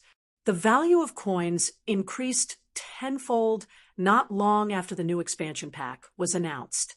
The people who have stocked up on coins previously are probably making a killing right about now. This won't do. I'm going to transfer to the miniature ancient world as soon as the update finishes. I've decided as well, although I went through great pains to reach Tier 4, the opportunities available in the miniature ancient world are far superior to the main continent. Going to the miniature ancient world now isn't a bad idea. Although players choosing to enter the miniature ancient world now cannot bring any coins or magic crystals, can only bring up to 50 slots worth of items, and cannot reconstruct their mana bodies, we will only regress to level 120, Tier 3. Overall, it is still a good trade-off. Shortly after the new expansion pack launched, many players came to know about the secrets of God's domain. Meanwhile, after learning these secrets, these players were filled with expectations towards the miniature ancient world. It was especially true for the main continent's Tier 4 and Tier 5 experts. Support us at Hosted Novel.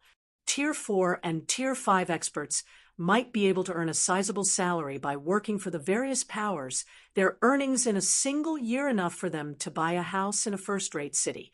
However, this salary was nothing compared to the possibility of getting their hands on unknown technology and selling it for a fortune. While the whole world was discussing the miniature ancient world's new expansion pack, Gene High City's God's Domain Association building welcomed a group of people. Along with the arrival of this group, the originally lively lobby instantly turned quiet. Their uniform. Are they from the Green God Corporation? Quick, look, Elder Lee has come out to greet them. What's going on? Elder Lee is personally greeting them? Isn't Elder Lee a director in the Green God Corporation? Look at the woman at the front. She might be young, but she's wearing a 3-leaf emblem, proof that she is an executive in the Green God Corporation. Elder Lee might be a director in the corporation, but he is only one of the corporation's many outer directors. He isn't part of the corporation's middle management. Just one word from that woman can probably get Elder Lee kicked out of the Green God Corporation. What? Why would an executive from the Green God Corporation come to this place? It isn't just the Green God Corporation's executive. See that man wearing sunglasses next to the woman? If I'm not mistaken, he should be Breeze Wine, the Midnight Tea Party's former commander. That's right. That is definitely Breeze Wine. I met him in the early years of God's Domain. He was one of God's Domain's 3 great guardian knights at the time, but he suddenly disappeared a few years ago. Rumor has it that he died, so I really didn't expect him to appear here. Even the Midnight Tea Party's former commander has appeared. Did some great personage appear in this place? I recall that under Breeze Wine's lead, the Midnight Tea Party dared to challenge even the 5 great super guilds. If not for Breeze Wine and the Midnight Tea Party's commander disappearing, the Midnight Tea Party might surpass the 5 great super guilds in terms of apex combat power. But why would big shots like them suddenly come to this place? Curiosity and confusion filled the people in the lobby when they saw the Green God Corporation's group of 10 or so people. For a moment, their attention had even shifted away from the Myriad Worlds Descent expansion pack. What brings you here, Miss Sia? Elder Lee, an elder of the God's Domain Association conducting a routine inspection on Gene High City's association branch, asked respectfully as he looked at the young woman before him. It's nothing worrying. I'm just here to find Zero Wing. Can you lead the way for me? The young woman asked with a faint smile. Although Elder Lee was greatly confused by this request, he still led the young woman and her entourage to Zero Wing's temporary office. Meanwhile, when the players in the lobby overheard the woman's words, they couldn't help but be dumbfounded. Zero Wing was nothing more than a small guild that didn't even have its own headquarters. Zero Wing had even offended the Flower of Seven Sins and was at risk of disbanding at any time. Yet, this small guild had actually managed to get an executive from the Green God Corporation to visit it in person. This was simply unbelievable. At the same time, a piece of shocking news appeared on the official forums of God's Domain. One of the parties involved in activating the Myriad Worlds Descent expansion pack was Zero Wing. If you find any errors, broken links, non-standard content, etc., please let us know so we can fix it as soon as possible. Chapter 3168 inside a training room filled with all kinds of state-of-the-art training equipment. A group of young men and women around 20 years of age and dressed in dark, tight clothing were frantically fighting multiple 6-armed demons on a stage that measured 50 meters in length and width. Inside a training room filled with all kinds of state-of-the-art training equipment, a group of young men and women around 20 years of age and dressed in dark, tight clothing were frantically fighting multiple 6-armed demons on a stage that measured 50 meters in length and width. If the various superpowers peak geniuses were to see this, they would definitely be shocked. This was because the 6-armed demons on the stage were blade demons, Tier 4 great demons. Moreover, even though the 6-meter-tall blade demons were only holographic simulations, they fought like real existences, their every attack causing the youths to stumble and retreat. Whenever these youths received a direct blow from the blade demons, they would even get knocked back by 3 meters. It didn't look like the blade demons were simulations at all. However, the fact that these youths were getting pushed around didn't mean they were weak. On the contrary, they were extraordinarily strong for youths of their age. On top of having the physical fitness of Hunglian masters, every one of these youths possessed incredibly high combat standards, with some having already reached the Void Realm. In addition, every one of them had already reached the realms of Truth's Truth Realm and could apply the Truth Realm's principles to real-world combat. After the battle continued for around 20 minutes, the youths eventually defeated all of the blade demons and breathed a deep sigh of relief. "Today's training is finally over," a young man sweating profusely said after collapsing onto the stage. "I thought I was going to fail just now. I'll probably be kicked out if I fail again. Consider yourself lucky that we have a lot of talented newcomers this time. Otherwise, we would have definitely lost this battle," a short-haired girl of roughly similar age said to the young man. Then she looked toward a silver-haired girl kneeling near her and said enviously, "Aren't you improving a little too quickly, Wu Xiaoxiao? Even though we are all newcomers here, you have already caught up to the earlier batch of trainees that joined 3 months ago. At this rate, it probably wouldn't be long before you get shortlisted." "No, I still have a long way to go compared to you all, senior sister. Moreover, there are countless geniuses here, but only 10 will get shortlisted. Even those at the domain realm wouldn't necessarily get chosen," Wu Xiaoxiao said, shaking her head. However, she couldn't help but feel a sense of yearning at the mention of getting shortlisted. "By the way, Xiaoxiao, I heard that the guild your little sister is in has done something amazing this time," the short-haired girl suddenly said. "I can't believe Zero Wing was one of the parties responsible for activating the new expansion pack. Everyone in God's domain is talking about it right now. Zero Wing will definitely gain a significant advantage over the various superpowers." "It doesn't matter even if Zero Wing gets an advantage over the various superpowers," the young man lying on the ground said disdainfully. "Superpowers are as numerous as the stars among the myriad gods' domains, and most of these superpowers can barely survive in the greater gods' domain. Xiaoxiao, seeing as you are so talented, your little sister should be quite talented as well, right? If you make further improvements, you'll be able to bring your little sister here. If your little sister wants to make any noteworthy accomplishments in the future, it's best if she comes to us." The short-haired girl nodded in agreement. If Wu Xiaoxiao's younger sister wished to have a better life in the future, bring Lingling over? When Wu Xiaoxiao thought of Wu Lingling, who was more talented than she was, a hint of resolve appeared in her eyes. Zero Wing might have powerful instructors and God-ranked experts, but in this place, reaching Tier 6 was only a beginning. Moreover, so long as Wu Lingling came to this place, she'd be able to understand the true extent of God's domain. She would realize that their God's domain, or the miniature ancient world, were nothing but insignificant existences. God's Domain Association Building, Zero Wing's temporary office. "Something big happened, guild leader," Blackie said after hurriedly entering the room. "People from the G Green God Corporation are here. They're asking to have a chat with you." The Green God Corporation. Sherfone was a little surprised when he heard Blackie's words. The Green God Corporation was the largest corporation in their world, bar none.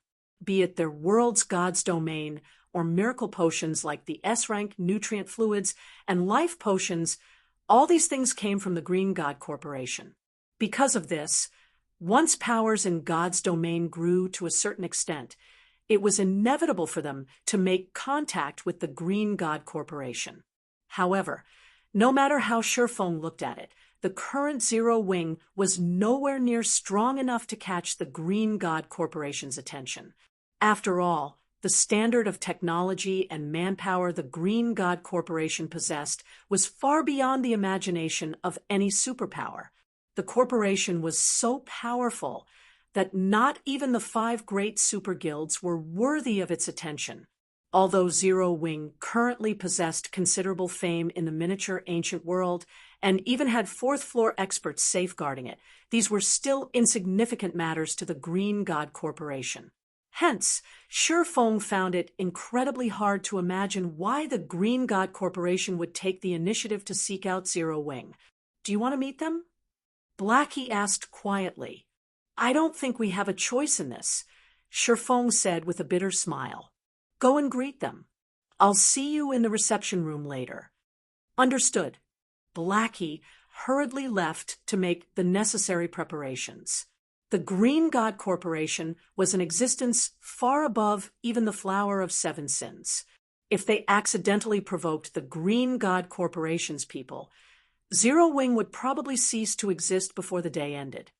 God's Domain Association building, top floor reception room. When Shifeng, Su Qianlu, and Blackie stepped into the reception room that was roughly the size of a basketball court, they found that around a dozen people were already seated in the room. Out of these dozen or so people, even the weakest among them was a Honglian grandmaster with physical fitness far beyond the average person.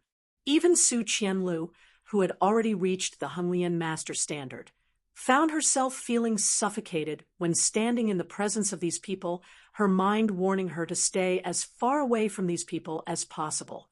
After seeing the arrival of Shifeng's group, the young woman sitting at the head of the Green God Corporation's group took the initiative to stand up and introduce herself. "Hello, I am Xia Qingyin, Vice President of the Green God Corporation."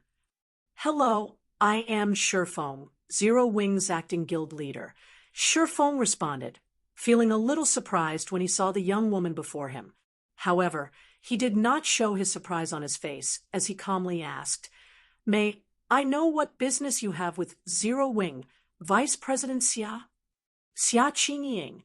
The young woman might look like she was in her early 20s, but Shifeng knew that the other party was even older than he currently was.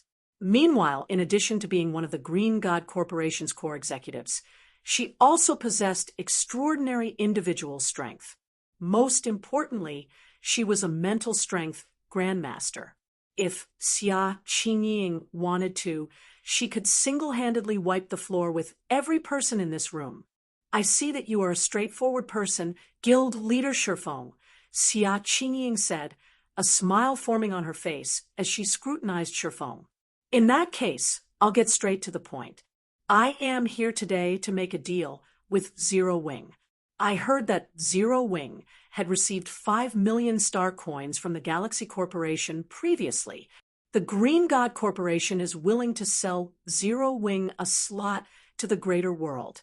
I am sure Zero Wing should know how valuable the greater world's entry slots are, right? As for the price, it'll be 5 million star coins. How about it?" TL notes. 1. Bring your little sister here. In this place, I don't know where exactly here or this place is referring to. The author decided to be incredibly vague here for some reason. Following chapter 54. Here, / this place should be referring to Crimson Emperor, but the author might not be referring to Crimson Emperor, so I'll leave things vague. If you find any errors, broken links, non-standard content, etc., please let us know so we can fix it as soon as possible. Chapter 3169_5 million star coins are enough to cause the Green God Corporation to make such a huge move. Su Qianlu couldn't help but blink her eyes in surprise when she heard Xia Qingying's words. 5 million star coins are enough to cause the Green God Corporation to make such a huge move. Su Qianlu couldn't help but blink her eyes in surprise when she heard Xia Qingying's words. The Green God Corporation was the #1 corporation in the world. It wouldn't be an exaggeration to say that the Green God Corporation's yearly revenue exceeded even the revenue of every other corporation in the world added together. The amount of wealth the Green God Corporation possessed was simply unimaginable. A large part of why the Green God Corporation could generate so much revenue was because it was responsible for constructing and operating the several dozen upper zones around the world. The various upper zones possessed technological and living standards far superior to the rest of the world. Because of these superior standards, people living in the upper zones tended to have an average life expectancy of around 180 years. Moreover, they could even retain their youth up to 60 years old or above.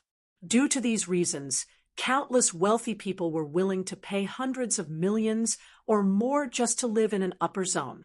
Although the Green God Corporation would only give out qualifications to live in the upper zones to several thousand people each year, that was already more than enough to let the corporation generate astronomical amounts of wealth. Logically, with so much wealth in its possession, there shouldn't be anything that could tempt the Green God Corporation to take action. Yet, now, the Green God Corporation had sent one of its vice presidents to visit a small guild like Zero Wing, just to purchase the 5 million star coins in Zero Wing's possession. This situation both surprised and confused Su Qianlu. According to Flanders, 5 million star coins were only enough to exchange 100 life potions. Meanwhile, a sum of 100 life potions was nothing to the Green God Corporation. After all, every bottle of S-rank nutrient fluid and life potion in their world came from the Green God Corporation. There was no way 100 life potions could tempt the Green God Corporation into action. Deal. Zero Wing will buy the Greater World's entry slot. Shi Feng answered Xia Qingying without hesitation. Guild leader. Blackie couldn't help but look at Shi Feng in confusion. According to what he learned from Flanders, he knew that people from many parallel worlds in existence could head to a single world known as the Greater World. More specifically, every parallel world would eventually be integrated into the Greater World. Hence, he knew that if Zero Wing could enter the Greater World ahead of other powers, Zero Wing could secure itself a head start in the Greater World. However, although he understood the importance of getting a head start, trading away 100 life potions for just one slot was simply too much for Zero Wing. Zero Wing was very tight on money right now. It was especially so after the new expansion pack's announcement. Just the announcement of the new expansion pack had already caused the various powers to increase the benefits they offered to their core members, afraid that other powers would poach their core members. Once the new expansion pack took effect, competition in the miniature ancient world would become even more intense. At that time, Zero Wing's credit expenditure would definitely skyrocket. This isn't a loss for Zero Wing, Shi Feng said to Blackie quietly. You can even say that we've profited. If other superpowers receive this opportunity, the corporations behind them will agree to the offer even if they have to sell their assets. We naturally cannot miss this opportunity. The Greater World was a gathering place of the many parallel worlds. Although people from the various parallel worlds would eventually have to live in the Greater World, no matter what, the order of one's entry into the Greater World would significantly impact one's life in the Greater World. After all, the sooner one entered and learned about the Greater World, the sooner one could prepare for the eventual integration. Of course, Shi Feng didn't need to learn about the Greater World, since he had long since learned about it in his previous life. The only reason he was trying to enter the Greater World sooner was so that he could prepare for Zero Wing's future development in the Greater World. As for the price of 5 million star coins for one entry slot into the Greater World, it was definitely an offer that favored Zero Wing massively. Now that their God's domain had yet to become fully open, entry slots for the Greater World in the real world would be extremely limited. If not for the Green God Corporation urgently needing star coins, there was no way Zero Wing would get the chance to buy an entry slot into the Greater World for just 5 million star coins. You are a very straightforward person indeed, Guild Leader Black Flame, Xia Qingying said as she looked at Shi Feng with a faint smile. The passage to the Greater World will stabilize in 7 days. Someone from the Green God Corporation will come to pick you up at that time. If you don't have any other problems, we will be taking our leave. After saying so, Xia Qingying left the reception room with her entourage, her behavior making it seem as if she wasn't interested in Zero Wing in the slightest. Miss Xia, there are only 10 entry slots for the greater world, and the various corporations have spent countless resources to exchange for them. If these corporations learn that Zero Wing only spent 5 million star coins to buy a slot, they'll most likely have opinions about it, Breeze Wine said worriedly. If they refuse to cooperate after entering the greater world, it'll create a lot of problems for my side of the operation. Opinions? Xia Qingying's mouth curled slightly when she heard Breeze Wine's concerns. They should be thankful that the Green God Corporation is willing to even sell them a slot. Do they think we are lacking that little bit of resources? If not for the president hoping for other corporations to have some presence in the greater world, they wouldn't receive a single slot. If any of them dare to refuse to cooperate with you after going over to the other side, I will show them the harshness of the greater world. Breeze Wine was relieved when he heard Xia Qingying's assurance. If he only had himself to rely on, there'd be nothing he could do if the representatives of those several corporations refused to obey his commands. After all, he had just barely managed to establish a foothold for himself in the greater world. He had no authority to speak of in the greater world. However, it was a different story for the Green God Corporation. The Green God Corporation had already entered the greater world and achieved a certain degree of development there many years ago, let alone now, even after the several corporations' representatives had entered the greater world. So long as the Green God Corporation wanted to, it could end these people's careers easily. Although Xia Qingying's sudden visit had caused a huge uproar in Jinhai City, everyone's attention gradually shifted away from the matter as the arrival of the Myriad Worlds Descent expansion pack neared. This was because the new expansion's impact on the world was growing bigger and bigger throughout the 2-day update. Even players on the main continent were constantly talking about the expansion pack. Among the topics discussed, the topic that came up most frequently involved the actions taken by the various corporations worldwide. To ensure they could secure themselves a place in the miniature ancient world, the various corporations were poaching talents left and right with lucrative offers. Some corporations even offered independent Tier 5 experts the chance to live in the upper zones. The upper zones were places that countless people sought to live in. Just the benefit of retaining one's youth up to 60 years old and living up to 180 years old on average was more than enough to attract anyone. It should be known that the living standards of modern people were already very high. It had also become a norm for people to conduct physical training on a daily basis. However, even after factoring in the advancements made in the fields of nutrition and medicine, the average person's life expectancy was only 100 years, and the life expectancy of wealthy people was 120 years. That was a far cry compared to the upper zone's average life expectancy of 180 years. Not to mention, people living in the upper zones could retain their youth up to 60 years old and only start to grow old after reaching 100 years old. Moreover, the upper zone's living standards were continuously improving with time. Hence, the sooner one moved into an upper zone, the better their life would become in the future. Unfortunately, the upper zones only accepted several thousand new residents each year. One couldn't necessarily acquire a slot even if one was willing to pay 1 billion credits. Even corporations with many business dealings with the Green God Corporation could only get their hands on very few entry slots each year.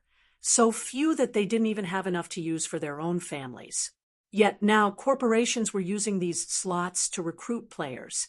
Through this point, one could imagine just how valuable the miniature ancient world was. For a time, many hidden experts and young talents operating on the main continent couldn't help but get the urge to enter the miniature ancient world. According to a survey conducted by the Gods Domain Association, at least 1 million experts with official membership in the Gods Domain Association were prepared to enter the miniature ancient world. Among them, many were experts in the professional leagues A-League and B-League. Nighttime, Qingzhou Villa District. I can finally go online after 2 days of waiting. When Shifeng heard the update completion notification sound coming from his virtual gaming cabin, he took a deep breath and got into the gaming cabin. Then, he chose to log into God's domain. If you find any errors, broken links, non-standard content, etc., please let us know so we can fix it as soon as possible. Chapter 3170_Boundary Mountain Range, 2nd Underground Level, Divine Statue Plaza. Boundary Mountain Range, 2nd Underground Level, Divine Statue Plaza. Players appeared one after another in the plaza. Apart from Shifeng and his team members, the members of the Desolate Star God's domains, various powers similarly did not leave the plaza when the system update started. Instead, they had chosen to log out of the game to rest. Strange. Why does my body feel a lot heavier than before?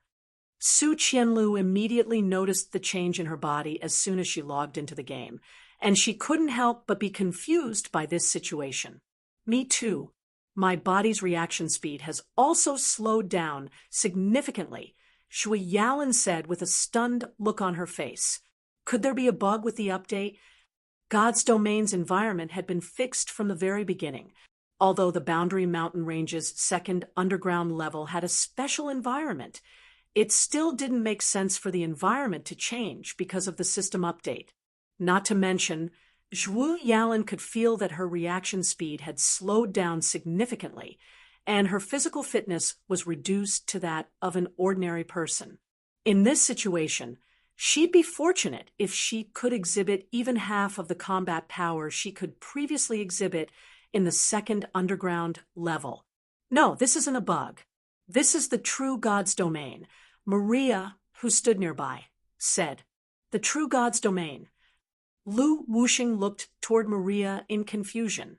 Aside from Lu Wuxing, the others present, such as Crimson Heart, Hidden Soul, Gentle Snow, and the others also turned to look at Maria, curious to learn what the other party meant by true God's domain.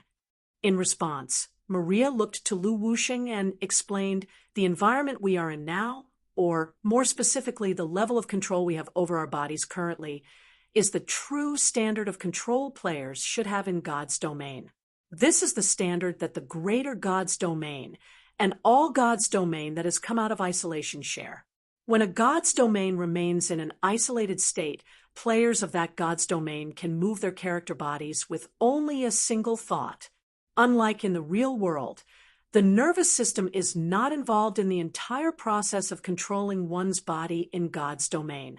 As a result, it is significantly easier to control one's character body than one's real body.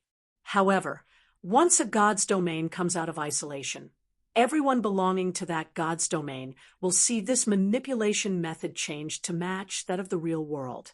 So, you will feel as if your bodies cannot keep up with your brains. Lu Wuxing and the others instantly understood Maria's explanation and realized what had gone wrong with their bodies. At the same time, unprecedented pressure fell on them. The way they had to control their bodies had changed. After playing in their isolated God's domain for so many years, they had long since gotten used to having their character bodies execute movements with a single thought. In that state, one could say that their bodies could move as quickly as their brains could think.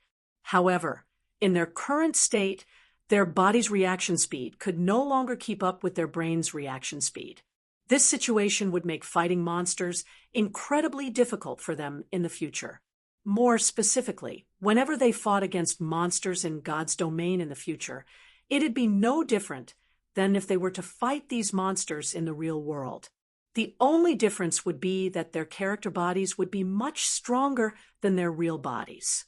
However, there was no doubt that their combat standards in God's domain would plummet. From today onward, refinement realm experts would probably have difficulty beating even high lords of the same level.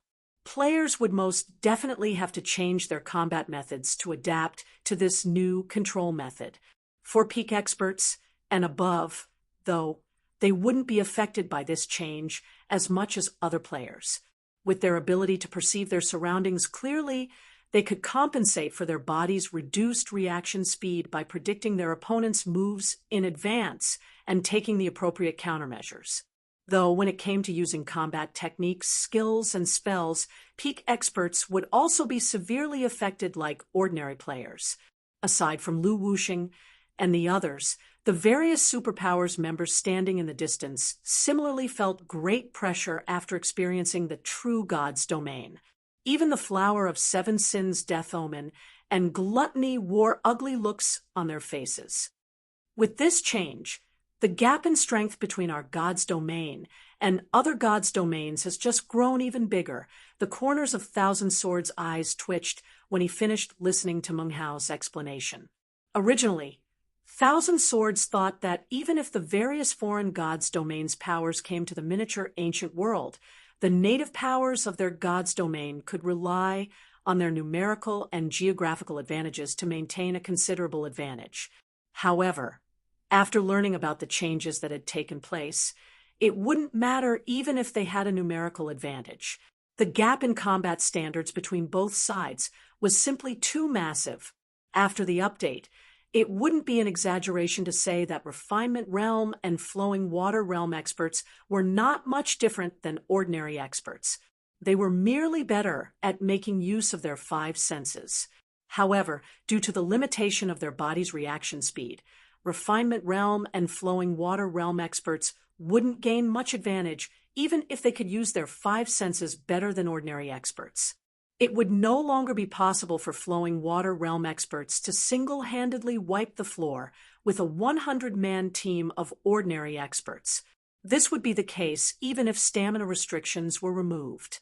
In the current state of God's domain, if ordinary players were said to be able to exhibit 60% of their body's potential, then Flowing Water Realms could only exhibit 80% of their body's potential. The difference between the two was considerably small. As for domain realm experts, they were probably only at the 90% to 95% standard. Their overall strength advantage over ordinary experts was also considerably limited. A domain realm expert might even have difficulty going up against a few refinement realm experts with the same basic attributes. While everyone was feeling stressed by the unexpected changes, Shifeng was calmly inspecting the loot he got from the Nether King. He wasn't at all surprised that the various superpowers were having a hard time processing this situation. This was the process that all players of isolated gods' domains had to experience sooner or later. This was also why, in the greater gods' domain, players were divided based on their accomplishments in the World Tower rather than their accomplishments in the realms of refinement. From now onwards, one's accomplishments in the realms of truth would be just as important as one's accomplishments in the realms of refinement. Even if players reached the domain realm and could exert their five senses to their very limits, they wouldn't be considered third-floor experts if they had no accomplishments in the realms of truth. In fact, even if a domain realm expert managed to reach the truth realm, which was the realms of truth's entry level, and achieve combat power at the third-floor standard, they wouldn't be recognized as third-floor experts by the greater god's domain's hegemonic powers. They would still be deemed as second-floor experts. Only after a player had reached the realms of truth's ascension, realm on top of reaching the realms of refinement's domain, realm would they be considered a true third-floor expert, which was also the so-called God-ranked expert.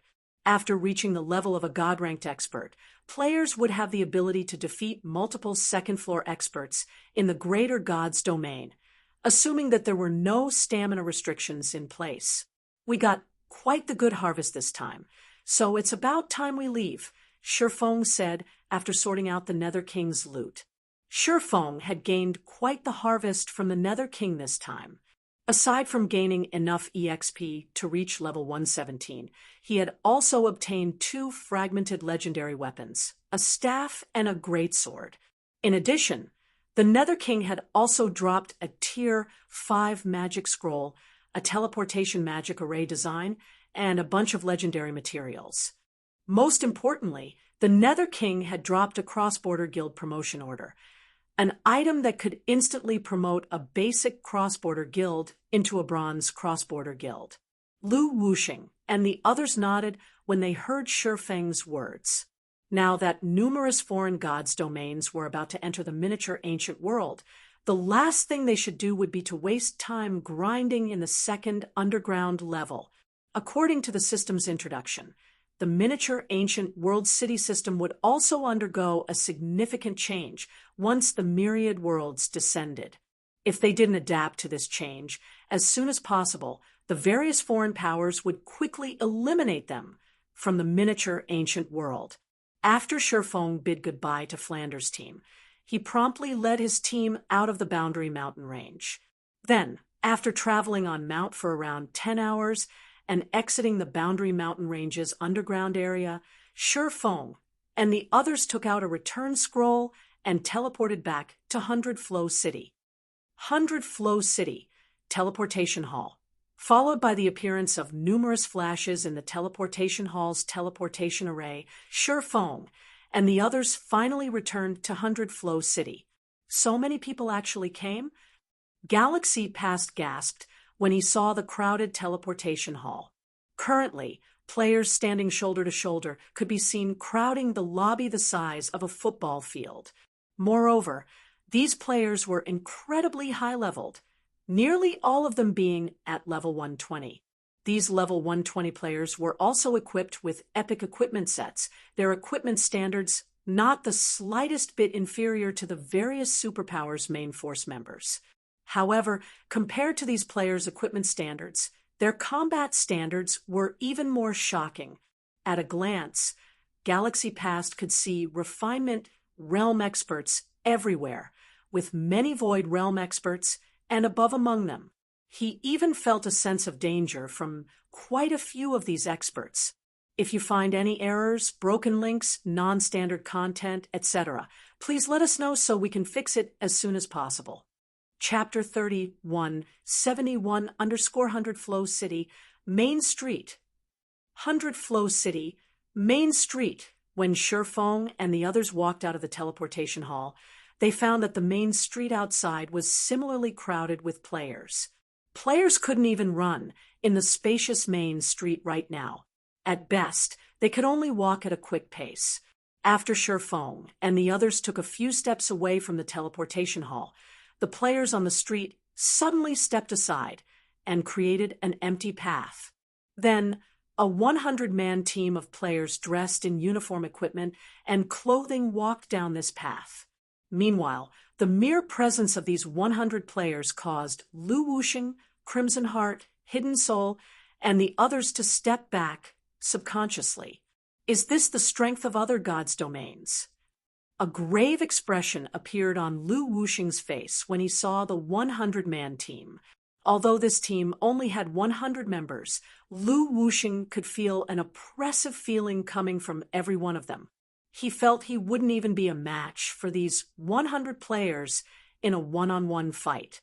Moreover, he could also sense a suffocating presence from several of these experts. The auras of these people had clearly reached the Tier 4 standard already. Echoing Judgment, Wordless Ember, and Flowing Quicksand also wore serious expressions on their faces. Unlike Lu Wuxing, they knew exactly how terrifying this 100-man team was. Every member of this 100-man team could rank within the top 30 of Slumber City's Temple Knights. Among them, the several players walking at the front of the team were even more terrifying than Solitary Soul. Those several players were experts at the Vice City Lord level. Who are these people? Who would send such a powerful team here? Even hegemonic powers of intermediate gods' domains can't afford to part with such a team. A level 120 Tigerkin with tanned skin exclaimed after seeing the 100-man team disappearing into the distance.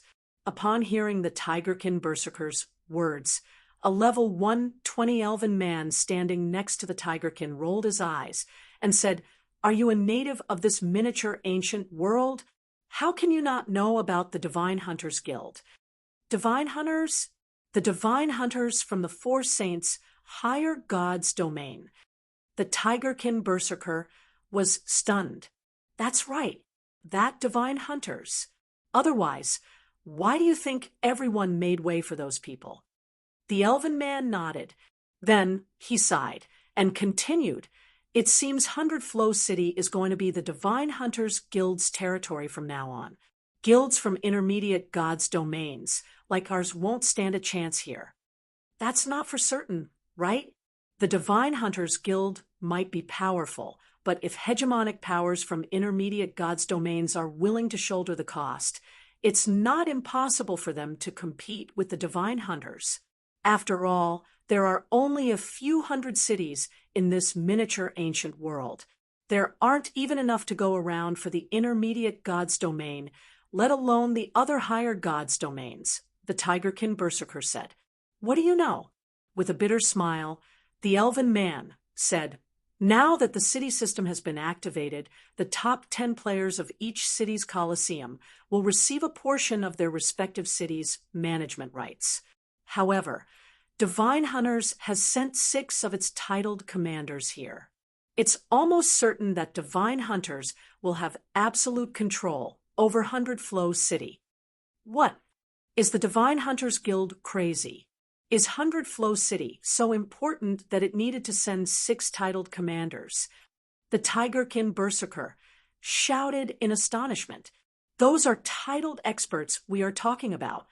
Upon hearing the Tigerkin Berserker's words, the experts from the various gods' domains were similarly astonished.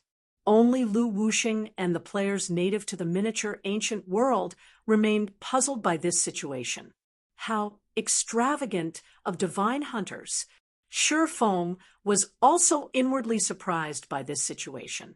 The term titled expert referred to experts who had received a title from the Greater Gods Domain's 7 Luminaries Alliance. Players native to the miniature ancient world might not know the significance of a titled expert. However, players who had lived in the Greater Gods Domain would know that any expert who had received a title from the 7 Luminaries Alliance was like a war god in God's domain. This was because every titled expert was in existence capable of going up against 100 opponents of a similar level and tier simultaneously. They were top-tier existences, even among 4th floor experts. If we have to go up against so many experts, even maintaining our foothold in Hundred Flow City will be a challenge. Su Qianlu experienced a headache when she saw the various gods' domains experts that crowded the street. Originally, Su Qianlu had been rather confident in Zero Wing's future.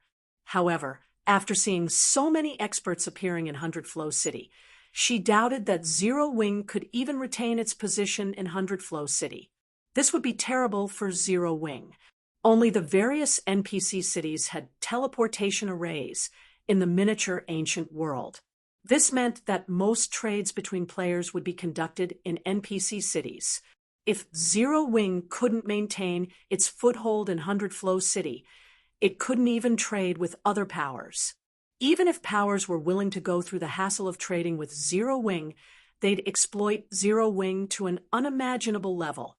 At this time, Su Qianlu wasn't the only one feeling pressured. Lu Wuxing, Galaxy Past, and Crimson Heart were in a similar situation.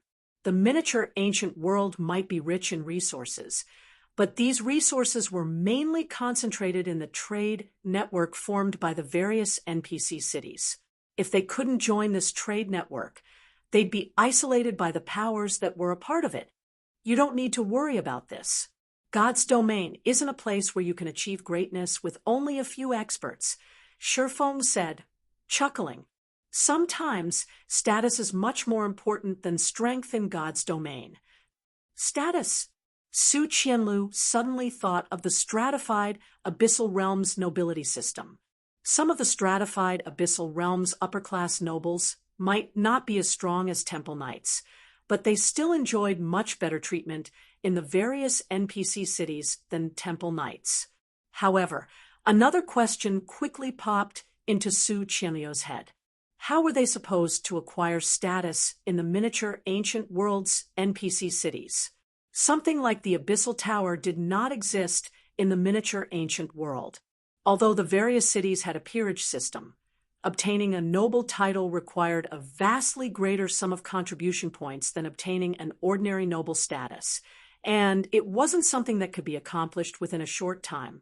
However, Shi Feng did not offer any additional explanations. He simply had Su Qianlu and the others returned to the Azura Mercenary Alliance to gather a large number of magicians and collect the materials necessary to construct a teleportation array. Then, he made his way to Hundred Flows City's Adventurers Association.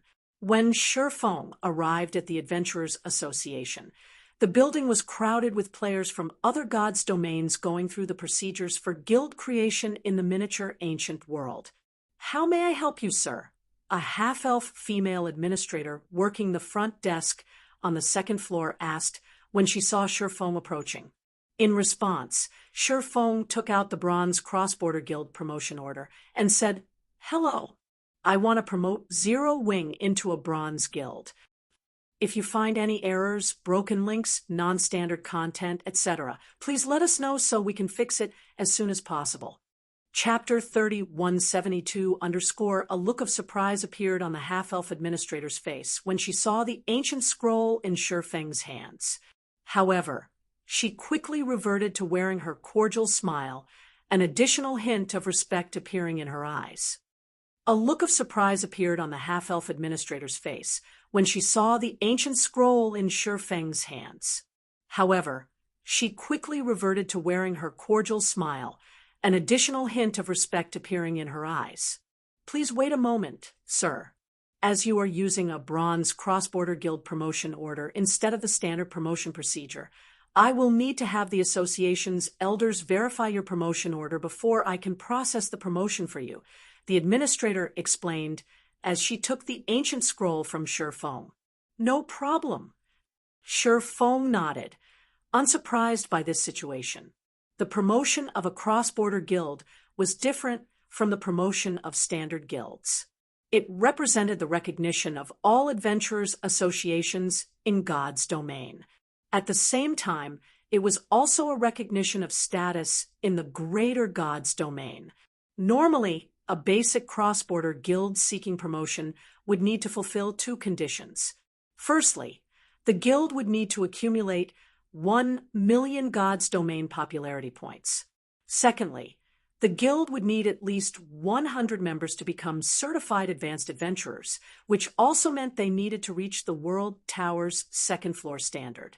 In addition, ordinary cities did not possess the qualifications to test players. Only Adventurers Association branches in the Greater God's Domain, or holy cities situated in the junctions between God's domains, were qualified to conduct the certification test.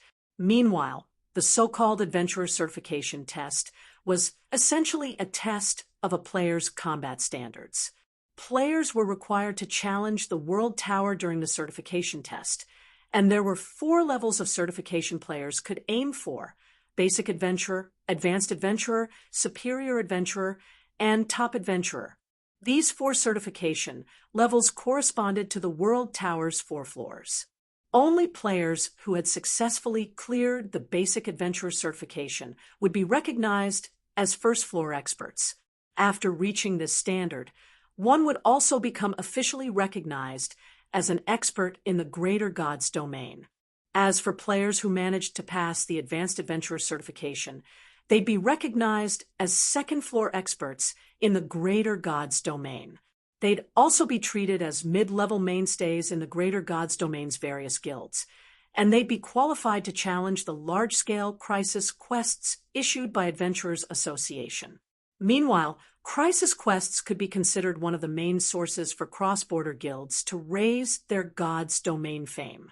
Among them, large-scale crisis quests required a minimum of 100 players to challenge. This was also why one of the conditions to become a Bronze Cross-Border Guild required 100 second-floor experts. Shi Feng took a big shortcut by using the Bronze Cross-Border Guild promotion order, so it was understandable that the half-elf administrator would try to verify his promotion order's authenticity. After all, NPCs had already started to behave no differently from real people after the main god system had undergone several upgrades. It was just that NPCs normally wouldn't interfere in the matters of players. Afterward, the half-elf administrator quickly left with the promotion order, leaving Shurfong by himself at the front desk. Unlike the quiet front desk, the nearby quest area for guilds was filled with chatting players. Did you guys hear? The various superpowers had to abandon their territories and join forces just to occupy a few small cities. Even the 5 great superguilds have only managed to occupy a medium city after banding together, none of them daring to set foot in large cities, a level 109 assassin said, sighing. I don't even know what first and second-rate guilds like us are supposed to do. No surprises there. Have you guys seen the players from those foreign gods' domains? They're absurdly strong. Even though I'm a refinement realm expert, I feel no different from an ordinary player in front of those people, a level 110 middle-aged berserker said. I also heard that most of these players are only the younger members of their respective powers. You can say that our miniature ancient world has become a training ground for the various gods' domains' younger generation. I heard about that, too. Our miniature ancient world is one of the few places where they can compete from the same starting line after all. I also heard that the youths who perform well might have a chance at getting recruited by the greater world's conglomerate to become reserve executive members. This has stirred the competitiveness of the various gods' domains youths, and they are now duking it out at the Colosseum, a level 110 elementalist said, nodding. It's a pity that our local powers are too weak in our god's domain. Youths that are peak experts are incredibly rare even in the 5 great super guilds, but even the weakest among the foreign gods' domains youths are at the level of peak experts.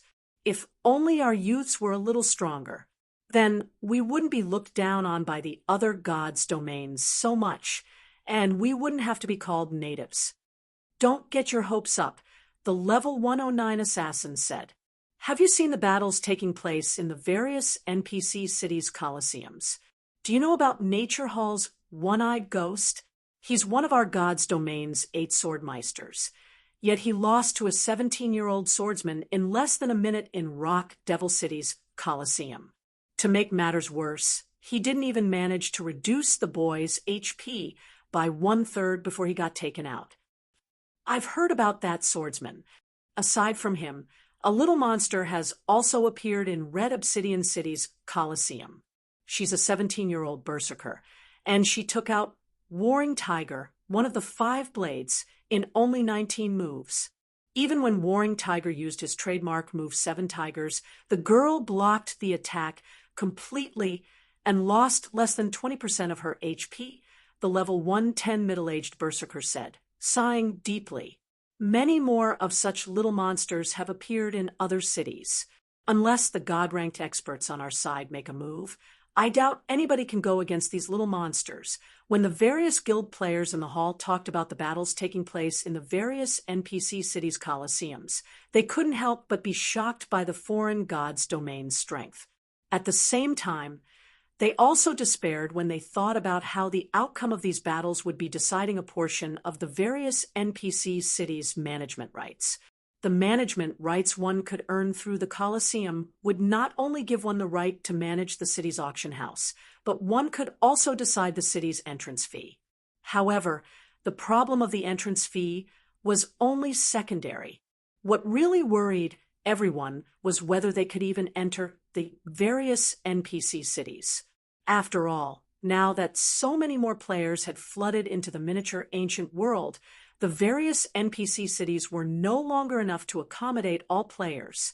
Every NPC city could only accommodate a limited number of players. Meanwhile, once an NPC city reached full capacity, subsequent players that sought to enter the city would have to wait in line.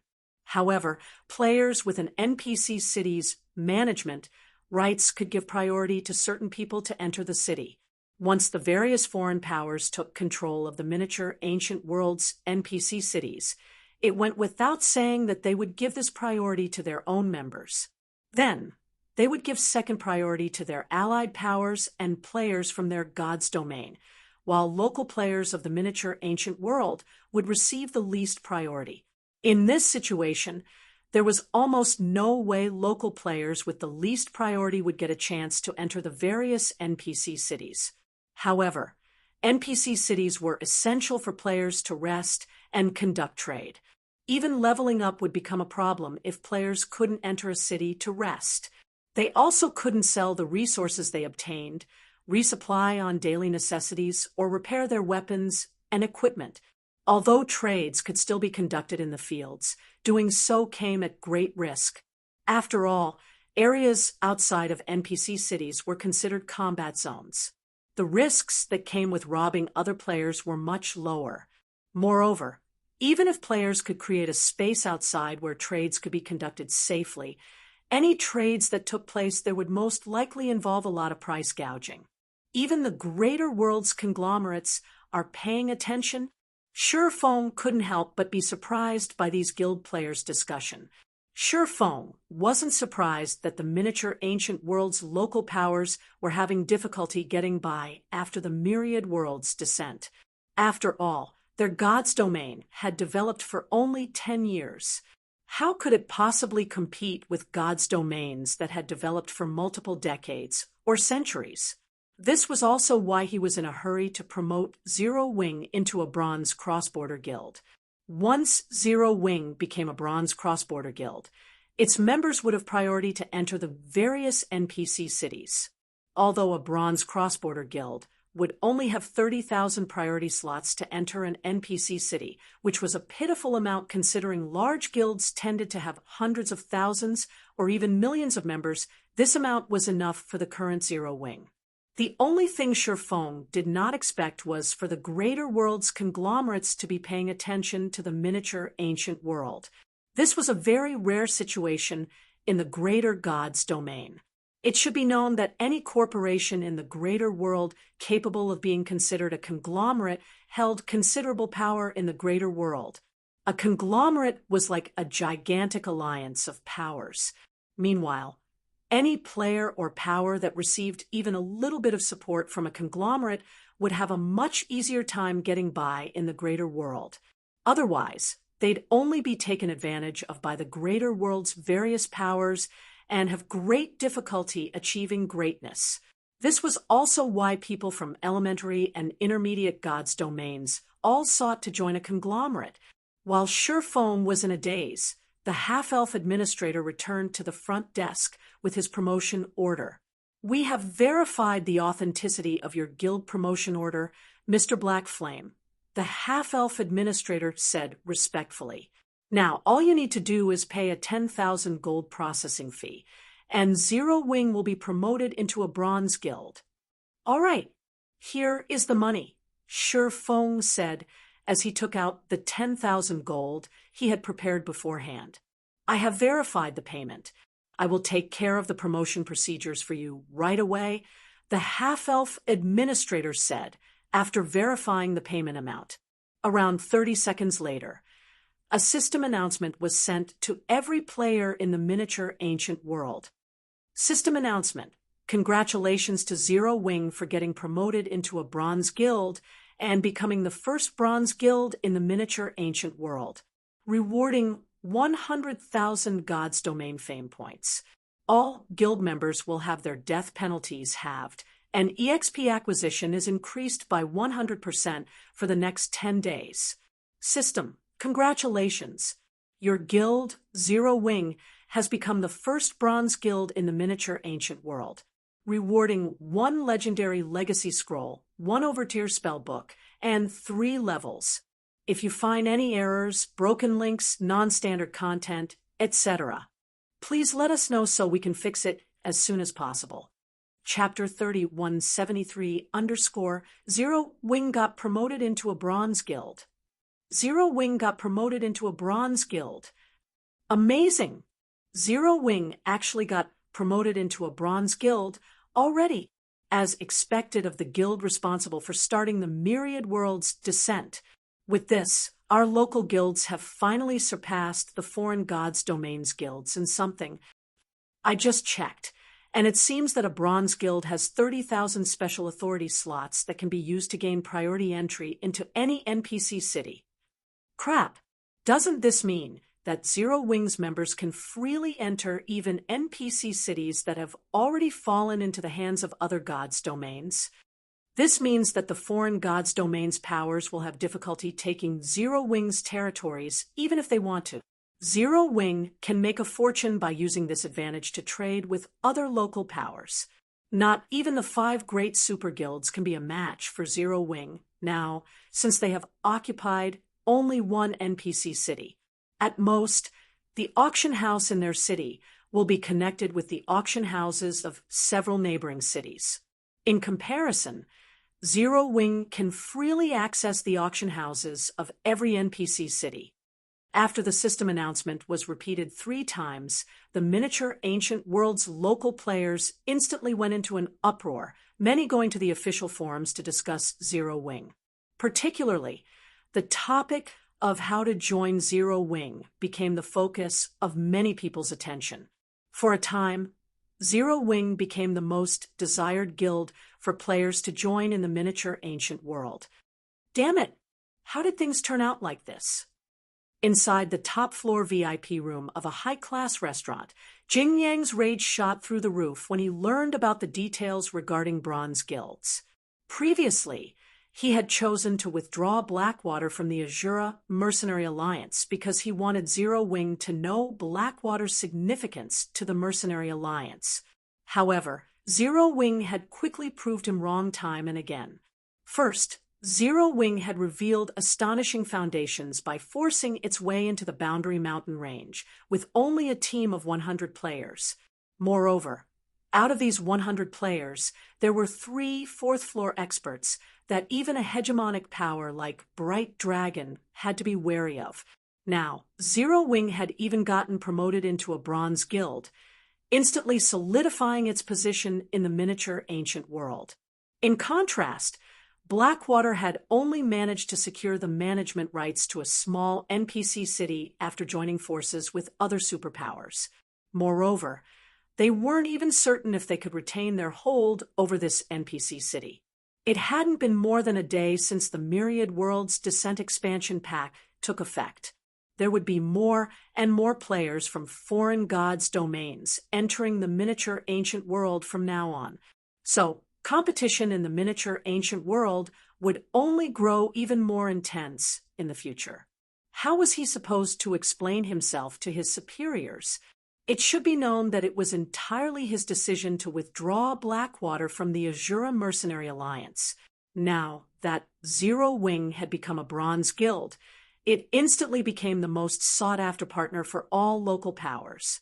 After all, players needed the various services the various NPC cities offered. At this moment, the representatives of the other powers, which had also withdrawn from the Azura Mercenary Alliance, in the room were similarly filled with mixed feelings. As for Thousand Swords, he sighed deeply after reading about the details of Bronze Guilds, and said, "It seems I'll have to pay Zero Wing a visit. Teacher, can our guild really not survive in the miniature Ancient World without Zero Wing?" Gu Iren asked with a confused expression. World Dominators was a veteran super guild. In Gu Iren's opinion, World Dominators should have no problem securing its hold over a small NPC city, so he felt it unnecessary to seek partnership with Zero Wing.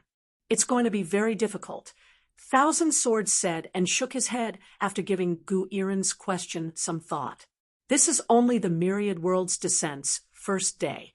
The players we have seen thus far are only the vanguard of the various foreign powers.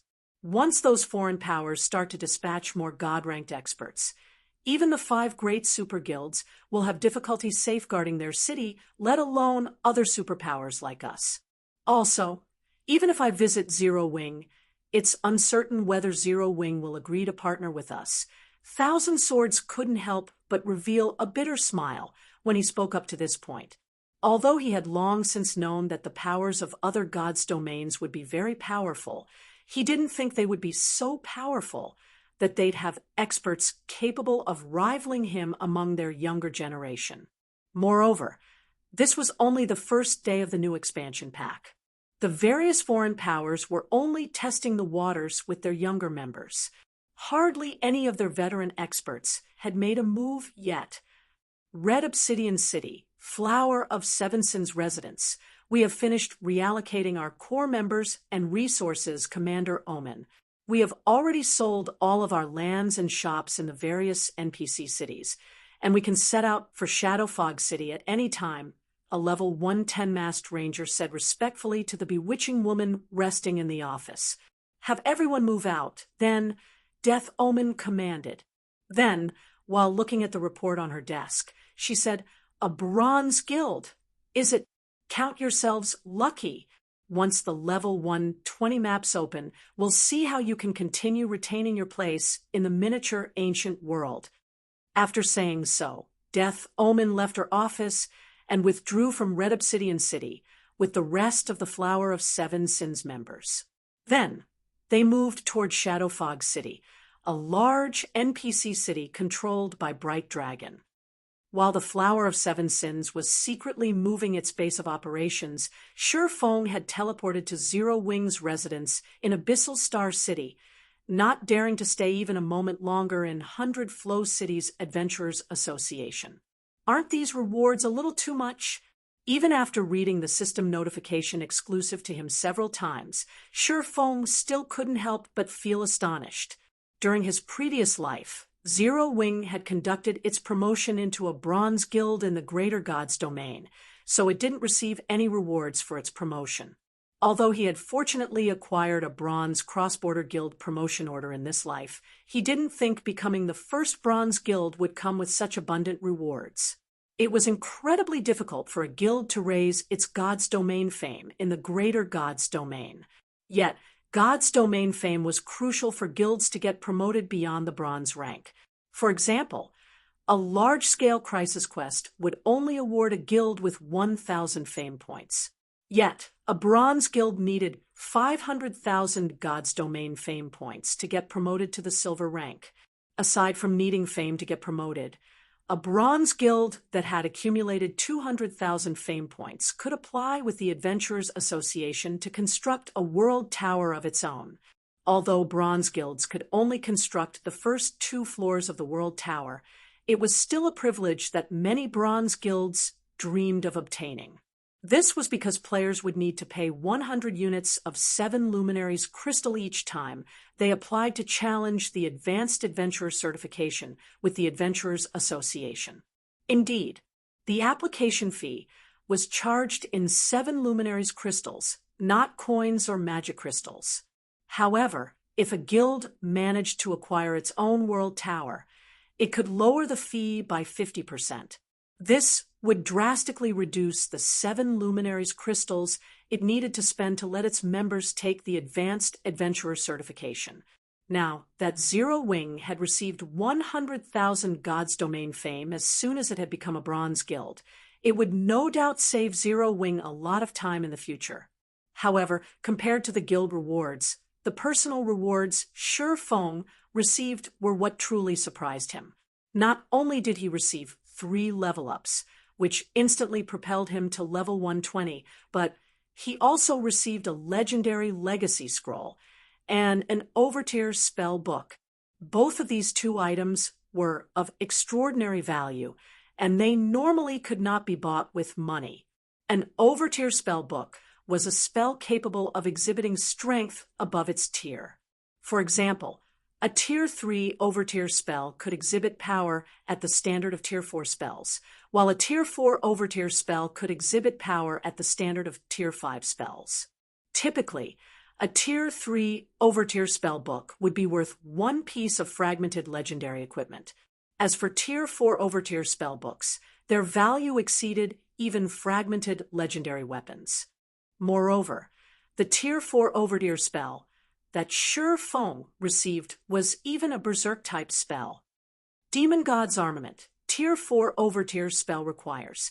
Tier 4 upon use, borrow the Demon God's power to create a set of weapons and equipment with 100% adaptability, increasing the effects of all your weapons and equipment by 100%. Duration, 60 seconds cooldown. 1 hour. The greater a player's equipment standard, the more strength they could draw from this Tier 4 overtier spell. In Shifeng's opinion, the effects of Demon God's armament were not the least bit inferior to a Tier 5 overtier spell. After carefully keeping the overtier spellbook away, Shifeng turned his attention to the ancient dark purple scroll in his bag. If he were to say that Demon God's armament had given him a pleasant surprise, this ancient dark purple scroll had given him a fright. If you find any errors, broken links, non-standard content, etc., please let us know so we can fix it as soon as possible. Chapter 3174_. If the miniature ancient world's various powers were to learn about this thing, Zero Wing will probably cease to exist before tomorrow comes. Shifeng thought to himself as he looked at the ancient dark purple scroll in his bag. If the miniature ancient world's various powers were to learn about this thing, Zero Wing will probably cease to exist before tomorrow comes. Shifeng thought to himself as he looked at the ancient dark purple scroll in his bag. He had returned to Zero Wing's residence from the Adventurers Association without hesitation because of this legendary legacy scroll. Individual rewards awarded by the system would briefly appear before the recipient when the system handed them out.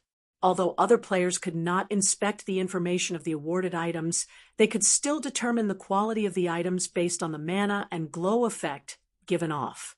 Meanwhile, a purple-gold glow typically represented fragmented legendary items, while a dark purple glow represented legendary items. If the reward he received was only an ordinary legendary item, the various superpowers might grow envious, but it wasn't enough to make them go crazy. After all, every superpower had legendary items of its own, with some even having legendary weapons. Needless to say, powers from foreign gods' domains would also have legendary weapons. However, it was a different story for the legendary legacy scroll. Its value was above even that of legendary weapons. The best legacy scrolls Shifeng had seen during his previous life were epic legacy scrolls. An epic legacy scroll could not only teleport players directly to a Tier 4 legacy land, but players could also challenge the same legacy land up to 3 times. This made epic legacy scrolls highly sought after by Tier 3 players who had difficulty finding a Tier 4 legacy land. Meanwhile, above epic legacy scrolls were legendary legacy scrolls. However, the existence of the legendary legacy scroll was akin to a myth in even the greater god's domain, and its existence had only ever been mentioned in library records. There were no records of people actually finding a legendary legacy scroll in reality. As for the value of a legendary legacy scroll, it was something that even the Galaxy Corporation, a titan in the greater world, would try to obtain even at the cost of destroying an entire world. This was because a legendary legacy scroll did not simply teleport the user to a random Tier 4 legacy land. Instead, it would teleport the user to a legacy land related to their legacy. It might not seem like there was a difference, since the players would be teleported to a Tier 4 legacy land regardless of whether they had used an epic legacy scroll or a legendary legacy scroll. However, the difference between entering an ordinary legacy land and a legacy land related to one's legacy was like night and day. It was especially true if one had a unique legacy. If a player entered a legacy land related to their legacy, they could further improve their legacy. It was especially true for God legacy holders. If a God legacy holder got promoted to Tier 4 via a legacy land related to their legacy, they would become much closer to the god they inherited their legacy from. It should be known that gods were known as the strongest existences in God's domain. Even an apex race like dragons was beneath the god race. Dragons might be known to be invincible among opponents of the same tier, but gods were known to transcend tiers. This was why Tier 6 gods could kill Tier 6 god-ranked players easily. It would be the same if an ancient god legacy holder got promoted via a Tier 4 legacy land related to their legacy. They would become closer to the ancient god their legacy was tied to after they got promoted to Tier 4. Although ancient gods were also gods, they had existed for a much longer period of time. They wielded strength of much greater purity, and they were much stronger than gods under the same tier. In God's domain, any Tier 6 player who had managed to master a complete ancient god legacy would become a symbol of invincibility. They could control a world at will, and even the Galaxy Corporation would have to bow its head to such existences. Meanwhile, a legendary legacy scroll had the ability to create such an invincible existence. Even if the chance of success wasn't 100%, it was still enough to cause all powers in the greater god's domain to go crazy. After taking a long look at the legendary legacy scroll, Shifeng set it aside in his bag. He did not hurry to challenge his Tier 4 promotion. The Myriad Worlds Descent expansion pack had thoroughly changed the status quo in the miniature ancient world. Before Zero Wing's situation stabilized, Shifeng dared not challenge his Tier 4 promotion. The Tier 4 promotion took a long time to complete. The whole process could take anywhere from several days to half a month. Such a long time was enough for significant changes to take place in the ever-changing miniature ancient world. He wouldn't even be surprised if Zero Wing no longer existed by the time he completed his Tier 4 promotion. Hence, only after making all the necessary preparations could he challenge his Tier 4 promotion with peace of mind. However, despite Shifeng's thoughts, it was also true that Zero Wing urgently needed high-end combatants. So, he promptly contacted Laura Crater and handed her the Tier 4 Legacy Search Scroll he acquired from killing the Void Serpent. This situation surprised Laura. She didn't think that Shifeng would give her the Legacy Search Scroll instead of using it himself. It was especially so now that Shifeng had reached level 120 already. With Shifeng's strength, he could easily complete his Tier 4 promotion and allow Zero Wing to progress further in its development. In response to Laura's confusion, Shifeng simply said he had many matters he needed to tend to and wasn't in a hurry to get promoted to Tier 4. After hearing this, Laura no longer refused the Legacy Search Scroll. After all, the quicker she raised her tier, the sooner she could head to the greater god's domain.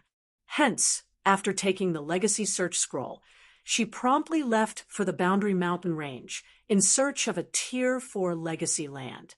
Shortly after Laura left for the Boundary Mountain Range, Su Qianlu and Blackie excitedly ran into Shifeng's office and reported Zero Wing's latest situation to Shifeng. Many experts have applied to join Zero Wing after we became a Bronze Guild leader. In addition, the students of many academies have also sent us their resumes. We have already received over 200,000 applications in total for the time being. That's even more than what the Azura Mercenary Alliance has received at its peak. Some well-known A-League experts have also applied to join Zero Wing, Blackie said excitedly. Zero Wing had very high recruitment standards. Aside from youths under the age of 20, those above 20 needed to be at the half-step refinement realm standard at the very least. Yet, despite these harsh standards, Zero Wing still received many applications to join. Among these applicants, over 50 of them were A-League experts. It should be known that every A-League expert was a peak expert or above. If Zero Wing accepted all of these applicants, its overall strength would be close to matching the 5 great super guilds. I have received partnership requests from over 10 superpowers on my side, one of them being the Secret Pavilion. All of these superpowers are willing to let us help nurture their peak geniuses, like Twilight Echo. Moreover, they are offering to pay 6 bottles of S-rank nutrient fluid per person, Su Qianlu said with a smile. According to the estimates these superpowers have provided, we should be receiving over 500 peak geniuses in total if we choose to partner with all of them. That's a minimum of 3,000 bottles of S-rank nutrient fluid. We can even afford to nurture a 1,000-man main force with that many S-rank nutrient fluids. Moreover, those peak geniuses will also become Zero Wing's combat power. Just the thought of having so many peak geniuses fighting for Zero Wing sent shivers down Su Qianliu's spine. With such a powerful force, Zero Wing could even clash against the hegemonic powers of other gods' domains.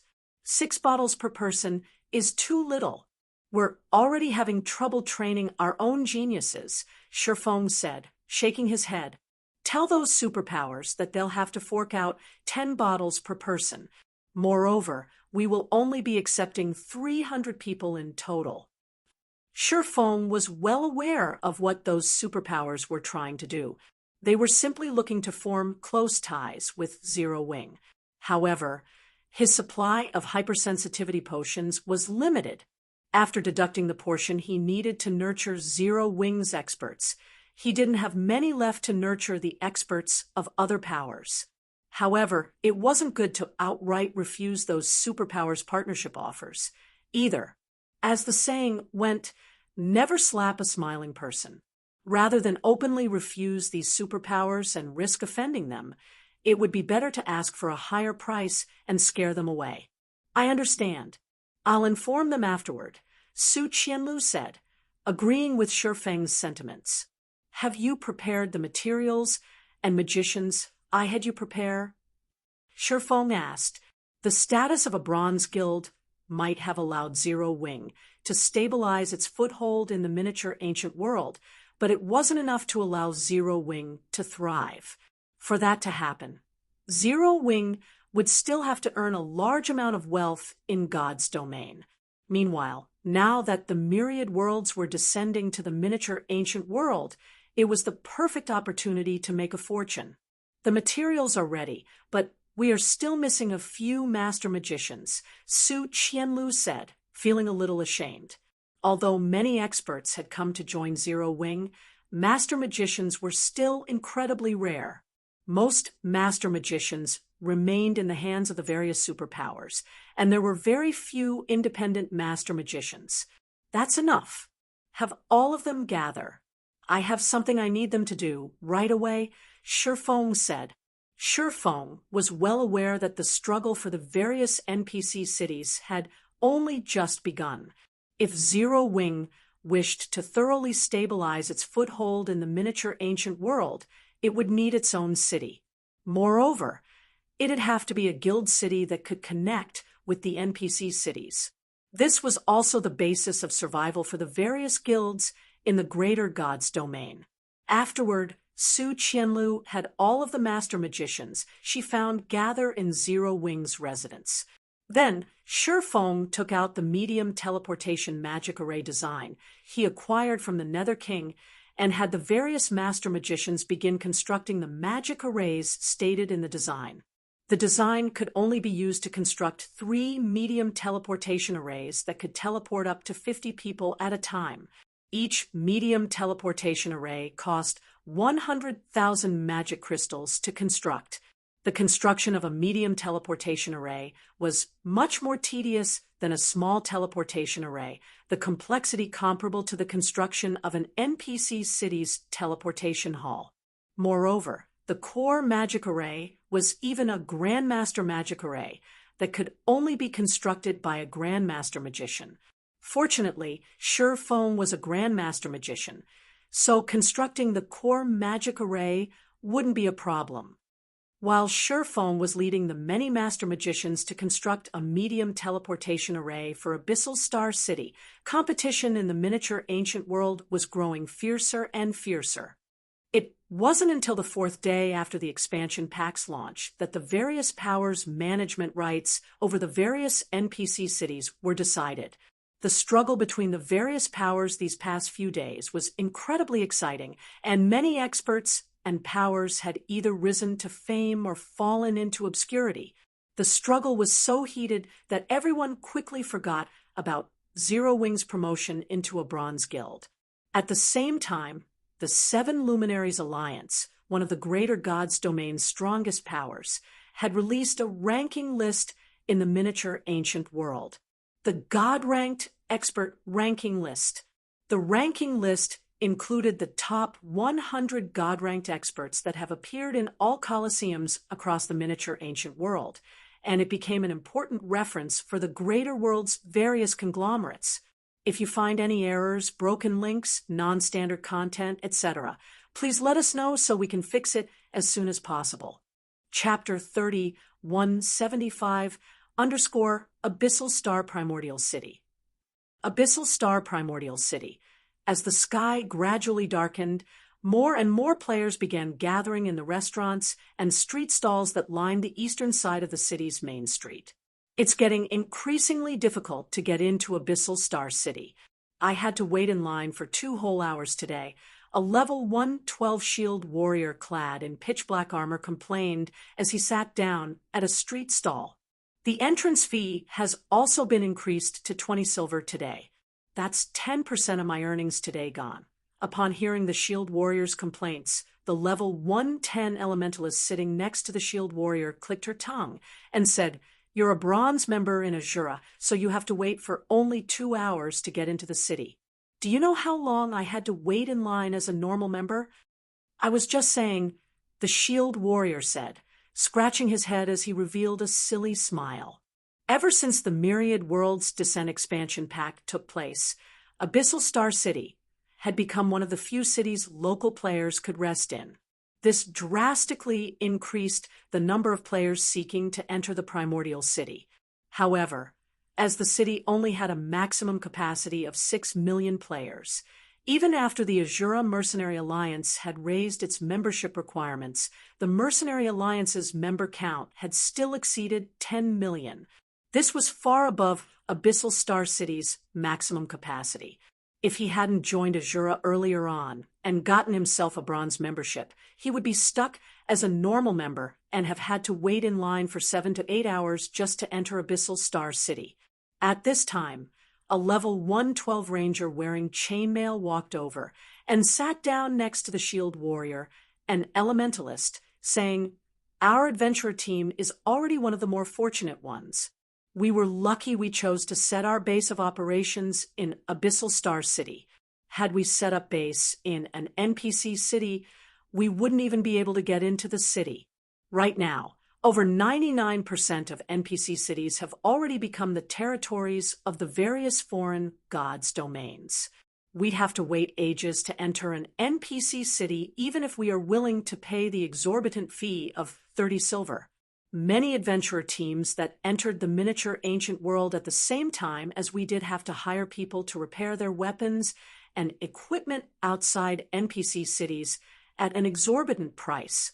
Even then, they still have to wait in line to get their weapons and equipment repaired. That's right. If our Broken Dream adventurer team hadn't joined the Azura Mercenary Alliance long ago, we would be lining up outside NPC cities like most other adventurer teams, the elementalist said, nodding. It would be great if I could find a boyfriend who's a core member of Zero Wing. In that case, I could teleport straight into his private house instead of waiting in line.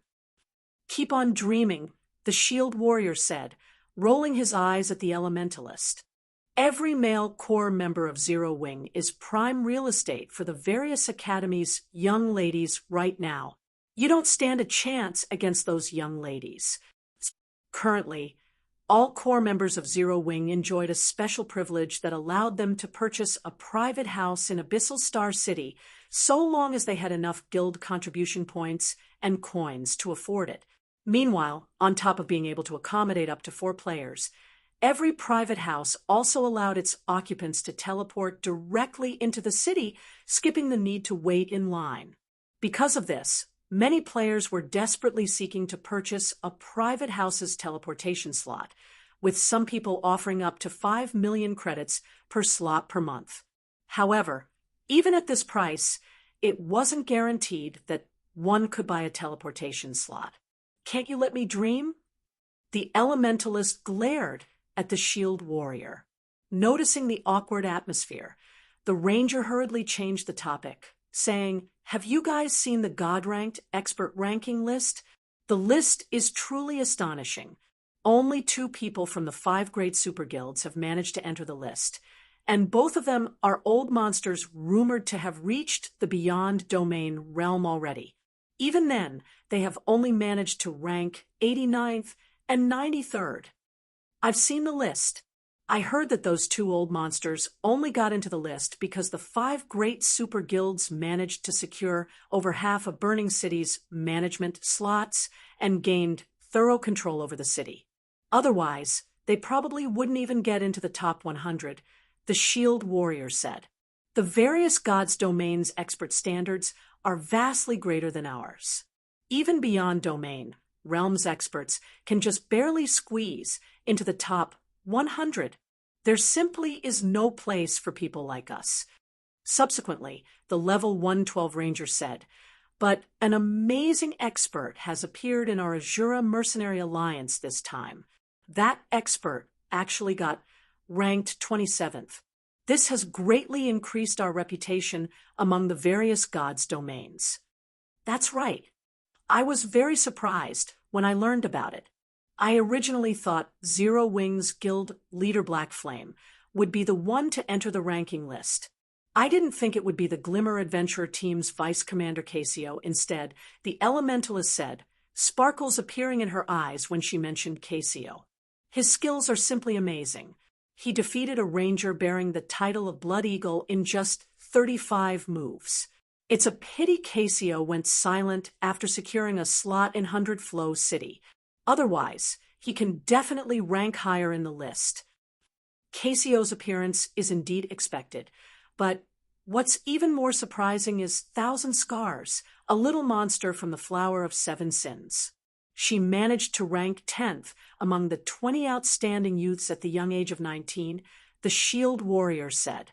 In terms of combat standards, she is already close to entering the top 100 of the God-ranked expert list.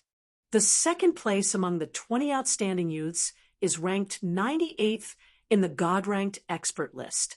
From what I can tell, there isn't much difference between that guy and Thousand Scars, so she should probably be close to entering the God-ranked expert list's top 100.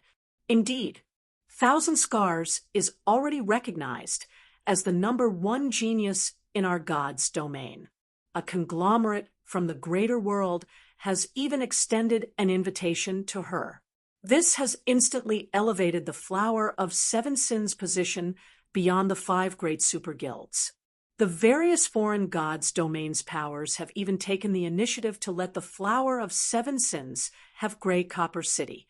Now, the Flower of Seven Sins is the only power in our god's domain to hold control over 2 NPC cities. Moreover, it is also the only power that can enter the Boundary Mountain Range's 2nd underground level to search for Tier 4 legacy lands. Now, even the 5 great super guilds are looking to further their partnership with the Flower of Seven Sins, the Elementalist said. Then she worriedly continued, if the 5 great super guilds really do deepen their ties with the Flower of Seven Sins, it's going to be tough for our Azura Mercenary Alliance in the future. The Shield Warrior and Ranger nodded in agreement. The Azura Mercenary Alliance might have Abyssal Star City to rely on, but it didn't have absolute management rights over any NPC city. It only had 2 management slots in 100 Flow City, which allowed it to receive a portion of the city's income. Absolute control over the city lay in the hands of the Divine Hunters Guild, which held 6 management slots in 100 Flow City. Although Abyssal Star City sat in a strategic location, its importance would fall when players gained access to level 120+ maps and the NPC cities there. Even if players needed to find a place to rest, they would choose to rest in the NPC cities situated in maps below level 120, so that they could use the teleportation halls there to teleport to the level 120+ NPC cities. At that time, Abyssal Star City would be put into an awkward situation, and the Azura Mercenary Alliance would lose its ability to compete with the Flower of Seven Sins. While the Broken Dream Adventurer team's members were chatting among themselves, 3 level 115 plus players sitting on the open-air roof of a nearby restaurant were quietly eavesdropping on their conversation. I didn't think our core members would be so popular. Sure Foam chuckled when he overheard the conversation of Broken Dreams members. It's not bad. You should have seen Blackie's situation, guild leader. He doesn't even dare to step out of the God's Domain Association's entrance recently. I can probably form a line that stretches from North Street to South Street with all the people who've asked me for Blackie's contact information, Su Qianlu said, chuckling. Can you not just make fun of me, Qianlu? You speak as if nobody has asked for the guild leader's contact information. Blackie said, curling his lips. I heard that if you hadn't announced that you've sealed the information, a crowd would have stormed the God's Domain Association building. Surefoam was a little stunned when he heard this. Let's set this matter aside for now, Su Qianlu said, faking a cough. I came here with important business. 100 Flow City's teleportation array is completed already. Now all that's left is to activate the main teleportation array in Abyssal Star City, and teleportation between the two cities will become possible. It's done already? Blackie's eyes glowed with excitement when he heard Su Qianliu's words. The various local powers have had plenty of interactions with the foreign gods' domain's powers thus far.